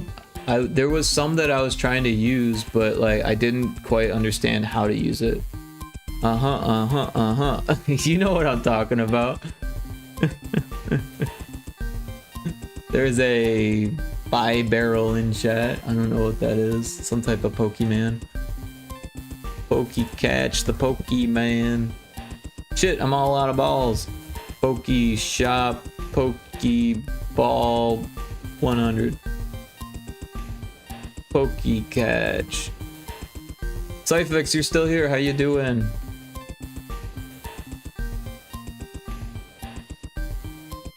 $289.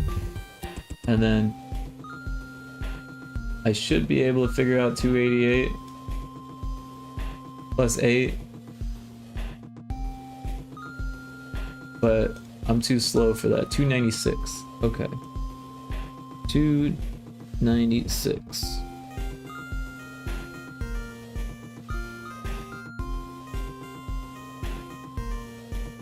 This one's dungeon 25. Copy, paste. It's very easy to use. I can show you through Discord. Oh, cool. Yeah, send me the link in Discord or whatever. Nice work catching the bi-barrel, Cyfix. Cyfix says, I was just working on a research project. Oh, cool. Hopefully it's going well for you. 297. And 296 plus 8. 304. And then dungeon 26.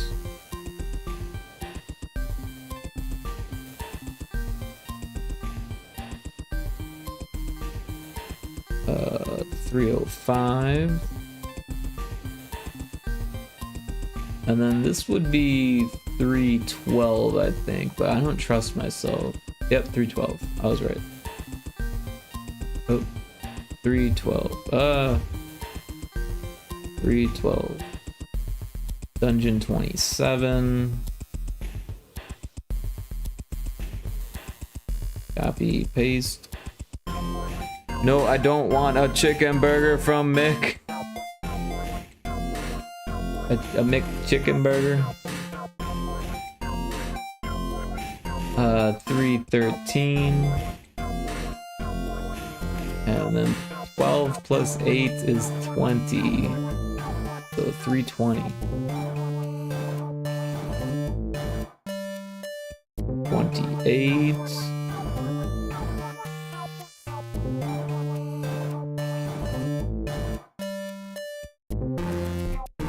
$3.21, and then $3.28, and then $29.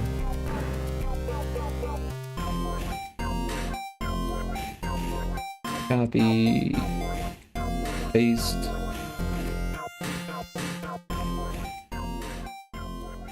There was another ad now with McChicken. I get you. I get you. They want to sell you fast food. $3.29. $3.29. And then I don't know what this is. $3.28. Whoa. Whoa. 328 plus 8 is 336. Oh, I should know that. That was the last one. And then this will be dungeon 30. Alright, so now all the dungeons are implemented. We could test them for a little bit. They calling me fat? Not necessarily, right? Because let's face it, people who can eat fast food don't have to worry about their weight, right? People who can't eat fast food are the people who have to worry about their weight, right? But then again, people should just avoid fast food because it's gross. Yeah. I don't have the best opinions when it comes to food. I think everyone should just make their own meals. It's way cheaper. It's better for you. It teaches you how to cook. I honestly can't eat fast food. The grease is too much. Yeah, fast food is disgusting. It's very gross. I can't eat it because I'm gluten intolerant. But like I guess there's like a few salads maybe I could get at some fast food places that are a couple things that are gluten-free, but not a whole lot. And I can make a salad at home. Salad's actually really cheap. You just buy some, dude, vegetables are so cheap compared to everything else. Like, everyone should be eating vegetables. Like, of course, if everyone ate vegetables, the price would probably go up. But like, between you and me, everyone should be eating vegetables because it's so much cheaper than all the frozen shit and all the bullshit. And I mean, like, meat is expensive too. I'm not saying like avoid meat, but like I've been buying ground turkey because it's so cheap and it's good, you know? But yeah, what is salad? Oh, you mean the bunny food? Yes, carrots, lettuce, chard, spinach, kale, broccoli, beets.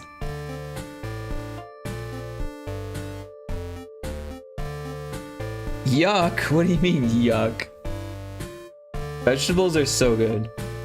Alright gang, I'm passing out. Alright, have a good one, Stray Bolts. Thanks for hanging out. Thanks for a fun stream. Absolutely. Very much appreciate you hanging out. We'll see you next time, or next time that you drop in. I like fruits. Fruits are good. Although honestly, fruits aren't really that great for you. They really aren't. What, vegetables? No, vegetables are fantastic. Like, I don't know if it happens when you get old, but like vegetables are actually like really good. And they're good for you. Like, fruit's good too, don't get me wrong, but fruits aren't actually good for you. They're like vitamin C is good for you, so you don't get like scurvy and stuff. But like, hopefully we're all getting enough vitamin C that we're not gonna get scurvy. But like, if you eat like a mango every day, that's actually not good for you because it's got so many carbs, right? And don't get me wrong, beets have carbs as well. There's lots of vegetables that have lots of carbs. Corn, for example, isn't really good for you either.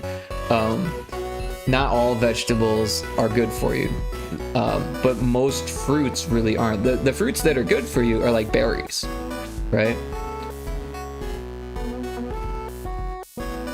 Hey, scurry is a lifestyle. I don't know what scurry is. Like when you scurry along.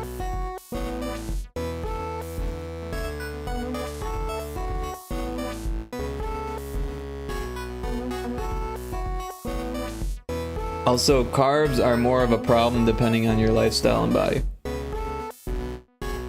So, from what I understand, and I'm no dietitian. Oh, scurvy. Okay, scurvy is a lifestyle.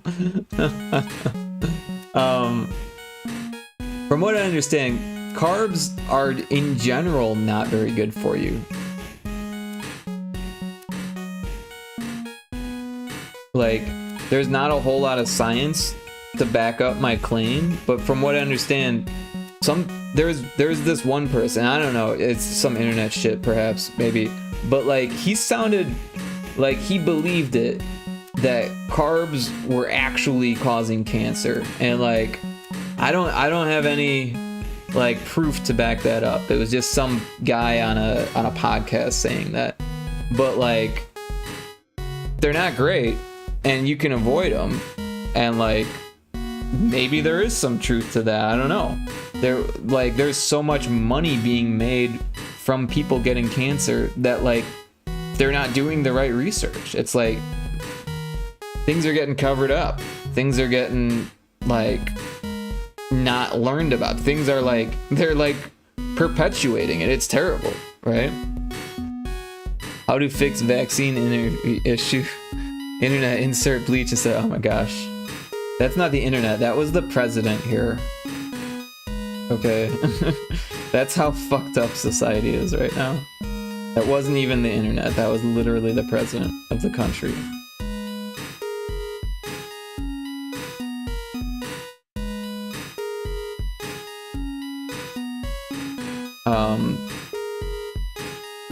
But yeah. Oh, look at this. We got a chest. But we want to go this way. Saying carbs are bad for you is like saying lipids are bad for you. But ultra saturated fat is bad, but like fish fat is good for you. Yeah, no, fat isn't bad for you, but saturated fat's bad for you. In fact, fatty acids are good for you. But like, yeah, and I get what you're saying, that all carbs aren't created equally, but your body handles them the same way. Insert bleach is surprisingly similar to the idea of chemo. Bleach will kill you. Chemo could kill you, I guess, if it's like not done properly. But like, I don't know. You can't tell people to put bleach in their body. That's not right. Or yeah, disinfectants or whatever he was saying. I don't know. The whole thing's a mess. I need the fat. Everyone needs fat. Fat is actually good for you. Like, not all fats are created equally though. You want natural fats, like fatty acids found in animal fat, for example, can be good. But you know, everything in what's the word? Moderation, right? Yeah, but I'm skinny.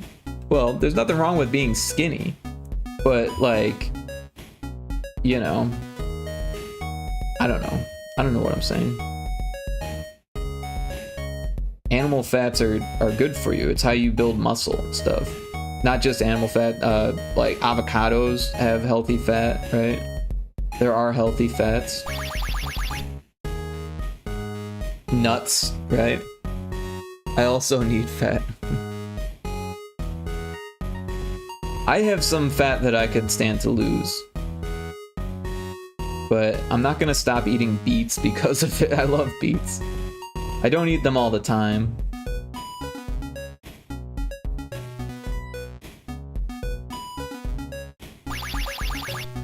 But I definitely limit the amount of fruit that I eat, where I used to not. I used to just be like, oh, I like fruit, I'm gonna eat lots of fruit. I used to eat a piece of fruit every single day. And like, I still eat some fruit every day, but I used to eat like a big piece of fruit every single day. Which tastes great, but it's not really that great for you.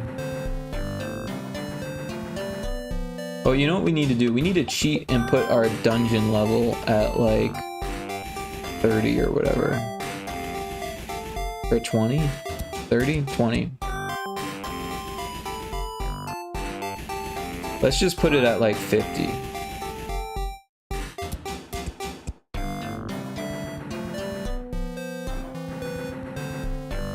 I used to run marathons, so I am borderline underweight. Why did you stop?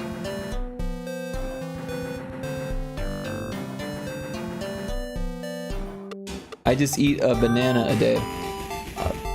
Yeah, I like bananas. I will buy bananas on occasion. I don't have any right now. All the bananas look like shit at the grocery store, so I was like, well, fuck that. I got cherries and grapes instead.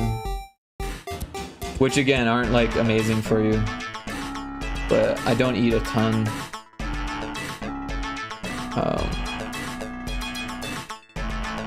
Oh, COVID. I guess that's a good reason to stop. Do you still train? Like, go running and stuff? Because I mean, technically, the marathon is just like the distance, right? So like you could go the distance without all the people around.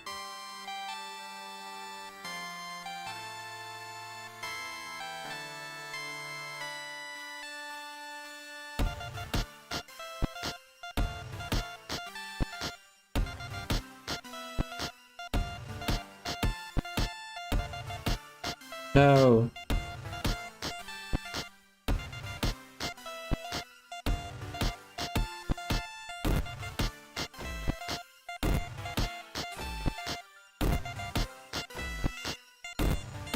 There we go, finally. Took me long enough.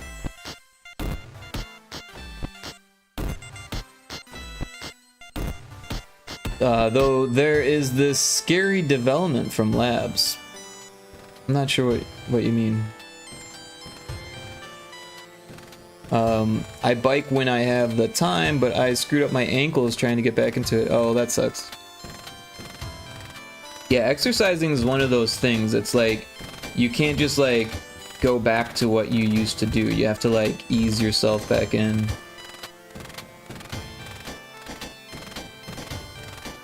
But I hope it's not screwed up too bad. Last year I pulled a muscle in my back and it hurt for like 6 months. That sucked. That's the part of getting old that sucks. It was weird. I pulled it by exercising on a recumbent cycle, like an indoor recumbent cycle, and it was like a minor pull, but like exercising out of my watch. Exercising is good for you. You should do it. Then you won't, you won't be so skinny, right? I don't know. Whatever. But muscle's good to have. Like it's good to like be able to like be fit. I don't know. I don't want muscles. Well, you need some muscles, right? Your heart is a muscle, right? You gotta like move, right? You gotta be able to walk. You gotta be able to like what if something falls on you? You gotta be able to lift it off you, kind of thing. There's good opportunities for muscle use. I mean, I get that you don't need to be buff, you don't need to like beat the crap out of people, but like, it's good to be fit. I'm a small girl. Well, there's nothing wrong with that, but also it's good to be fit, and small people can be fit too. Or you will be more skinny.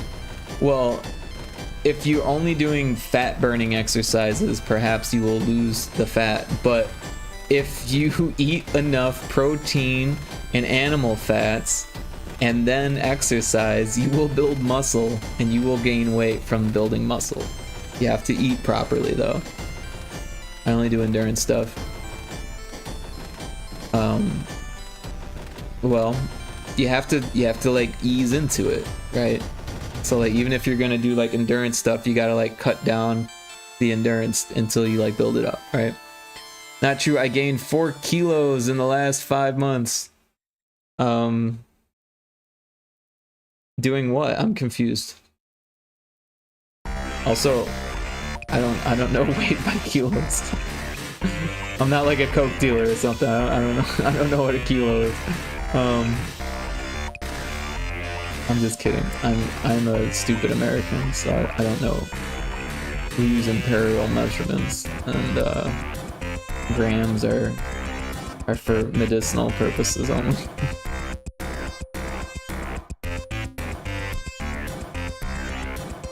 Freedom units, please.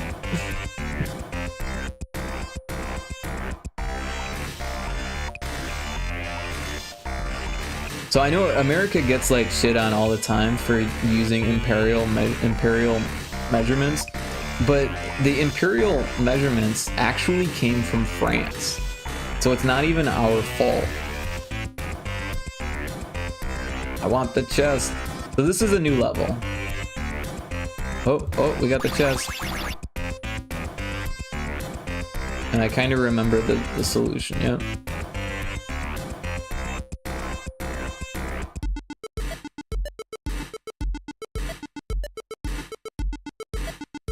This is an old level though. Oh.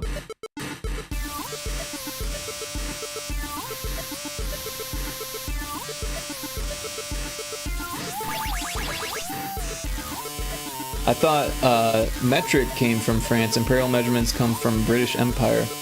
It's very easy. Grams 1,000 equals 1 kilos is simply divided by 1,000 all the time. Well, yeah, if you know what a gram is, then it's easy. But if you don't know what a gram is, if you like, what weighs a gram? I don't know. A gram of pot. That's all I know that weighs a gram of pot. A gram equals 1. Yeah, I know what 1 gram is. But I only know it in terms of leafy green substance. Other than that, I don't know that it's not very much, right? But like 5 pounds, I know what 5 pounds feels like, you know? It's like, what's freezing point for you? 32 degrees Celsius, or Fahrenheit. But Cyphex, so from what I understand, there is a point in France that had the original imperial measurement, and like I think it was like a yard or something like that, and like you, like back in the day, you actually got a yard from this yard. I'm screwing this up. We should just look it up.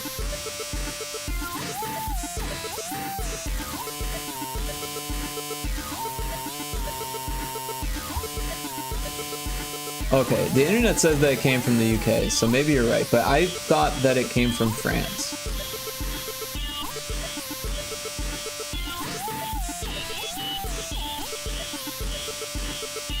Wait. Oh, wait. France had its own system. Maybe that's what I was confused about.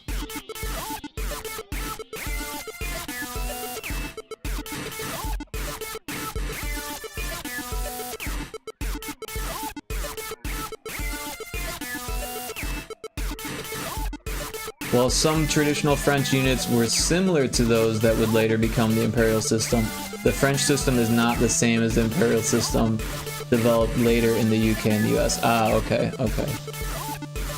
So it's weird that the imperial system was developed in the UK, but now they use metric, right? That's kind of strange.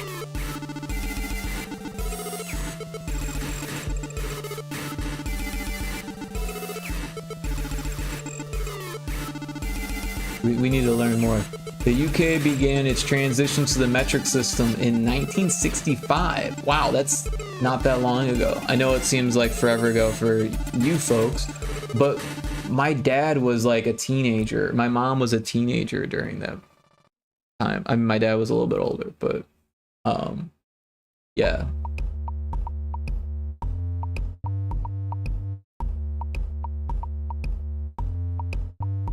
Despite the shift, the UK still uses a mix of metric and imperial measurements in daily life. For example, while road distance are generally expressed in kilometers, speed limits are displayed in miles per hour. Well, that's really fucking confusing.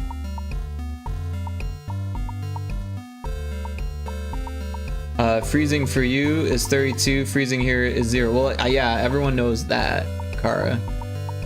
But what's negative 144 for you? I think it's 144.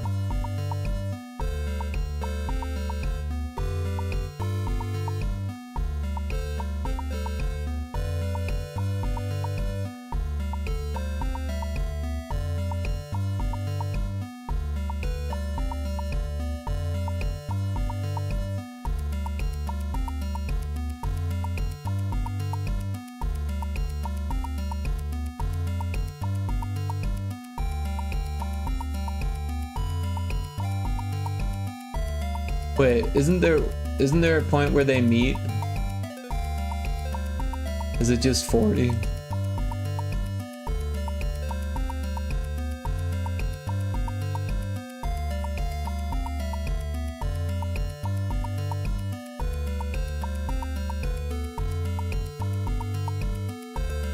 Negative 40.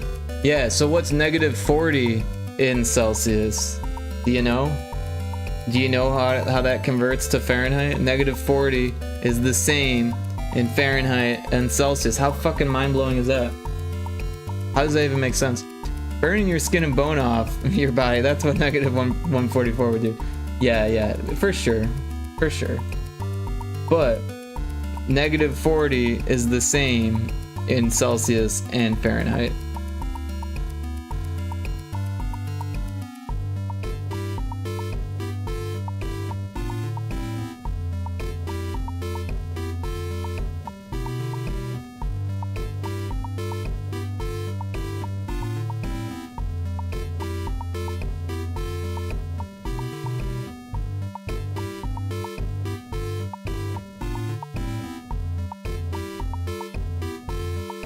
I don't want to be able to convert to freedom units. There's no conversion. Negative 40 is the same. You don't need to convert it. It's the same in Celsius and Fahrenheit.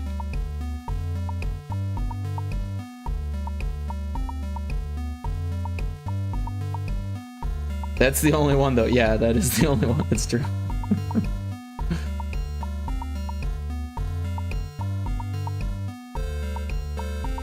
Oh, I had it and then I lost it. There we go.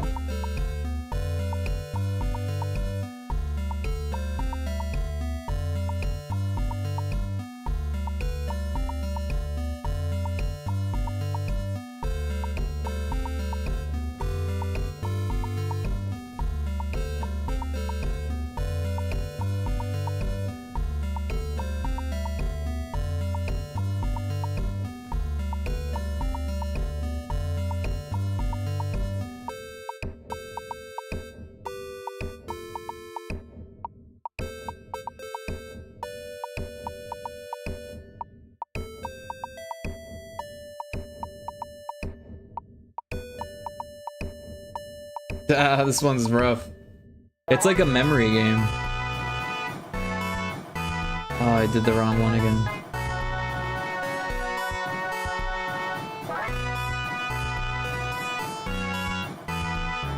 There we go, finally. Damn, what time is it over there right now? It's 6:12 a.m. But I woke up at like 6 in the afternoon. I've only been up for like 12 hours.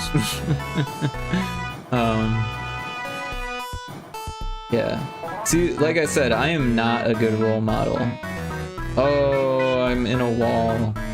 That's not good.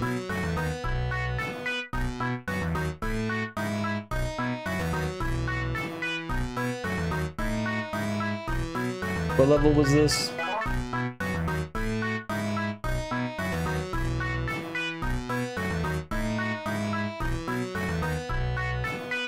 This one? Yep, look at that.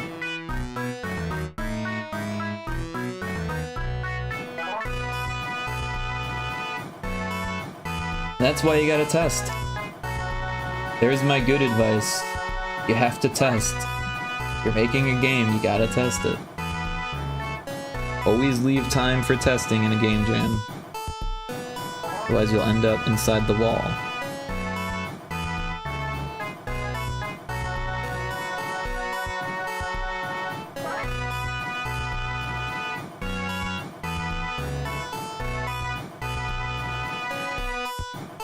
Yeah, I'm gonna fix my sleep schedule.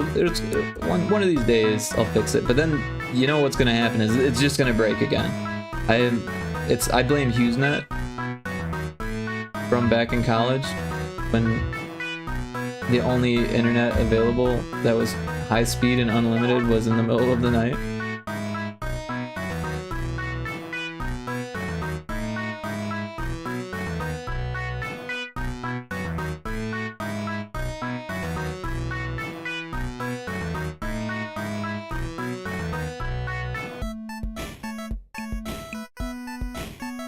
I used to stay up till 7 a.m. Those are rookie numbers. Oh, I'm just kidding. You know, sometimes that happens, and sometimes it doesn't.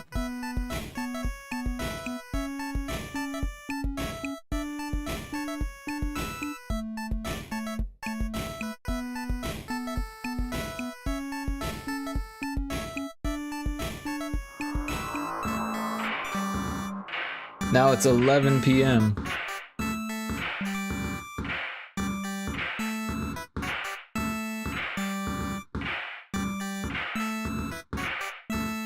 Well, it's almost dinner time for me. There's a swallet in chat.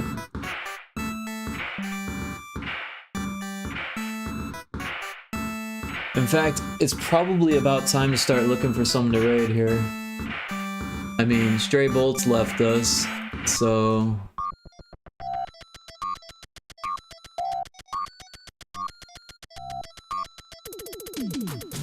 Let's see if anyone's doing pixel art. Oh, excuse me. Oh, Ceosaur is. We've rated them before, although... It looks like they're playing Words with Friends. Or words on stream, sorry. Words with Friends. What am I, old?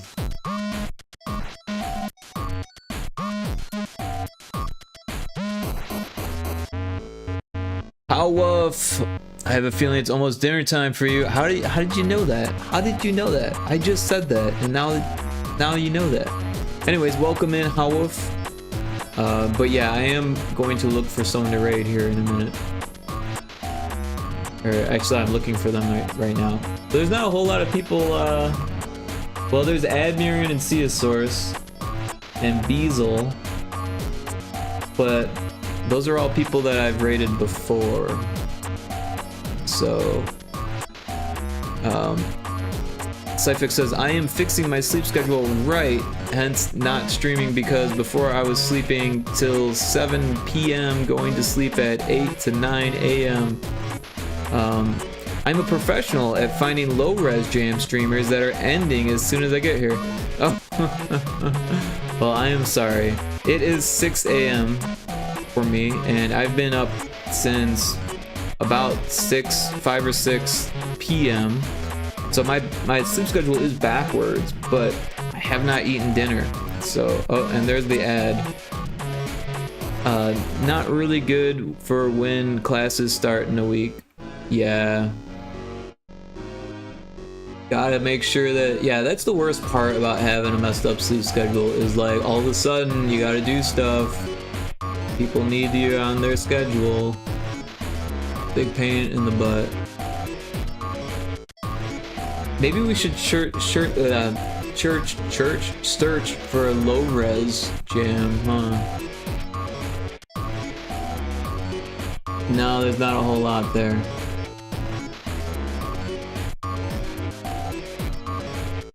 Maybe I spelled it wrong. LowRez Jam.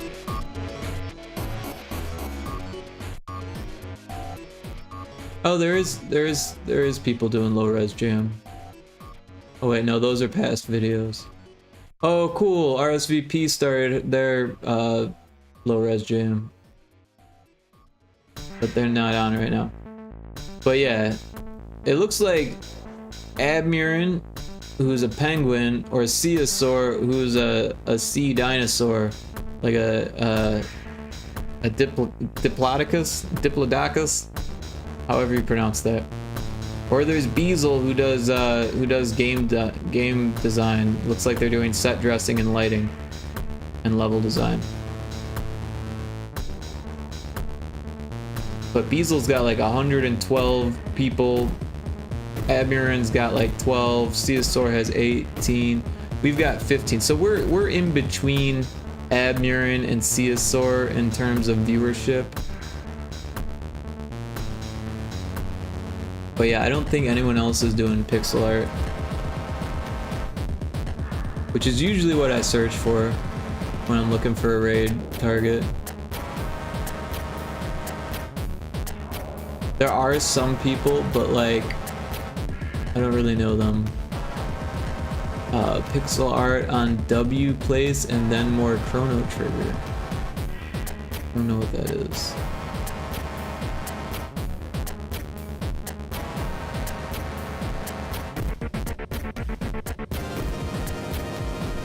But how if you're still around after the ad, sorry about that. I do stream almost daily, and I think tomorrow I'm going to be doing Sea of Thieves, but on Sunday I'll be back at LowRez Jam, probably at like more of a normal time. I sent to you on Discord. Okay, well thank you, I appreciate that. It takes me a minute to check that stuff when I'm streaming. But yeah, I think we're gonna raid Caesar because we raided Admiran not that long ago.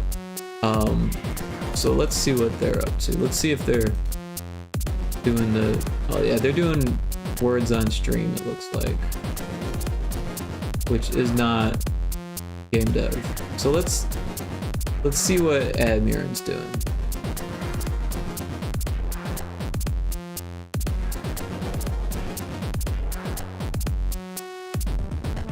Admiran's doing something cool. Let's raid Admiran again. Alright.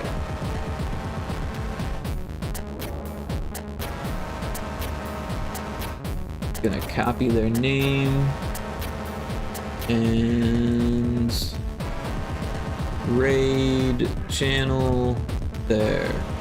Alright, and then so I've got a raid message in case anyone wants to say stuff or doesn't know what to say or whatever. The top message is for subs because it has the sub only emotes, and then the bottom is for non-subs because it's got universal emotes. But yeah, we're gonna raid Admiran. They're a penguin pixel art artist that does game dev. See, Rick, thanks for dropping in, Cyphex. See you soon as well, probably during Kixie's stream, I imagine. But yeah, everyone check out Kixie's stream tomorrow also real quick. Shout out to Kixie. She's a fantastic indie dev streamer, VTuber, and I will be there in Kixie's stream. Yeah. So everyone give her a follow, check out her schedule. If you can swing it, drop in, say hi. She's super cool, she's very supportive. She finds the coolest games. She does Steam window shopping, and she's a mod in my channel as well. She was here earlier, but she went to bed like a normal person. So yeah, go check out her stream tomorrow. She streams every Saturday. Indie showcase streamer. Yeah, she does a little bit of showcase where she does Steam window shopping and just like, you know, has like a list of games that she wants to show people. And yep, see you later.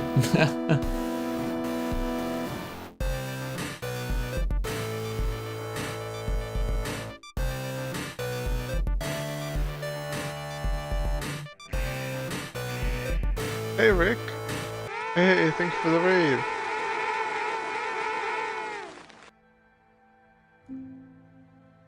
How are you guys doing? Also, I forgot to give you a shout out, China.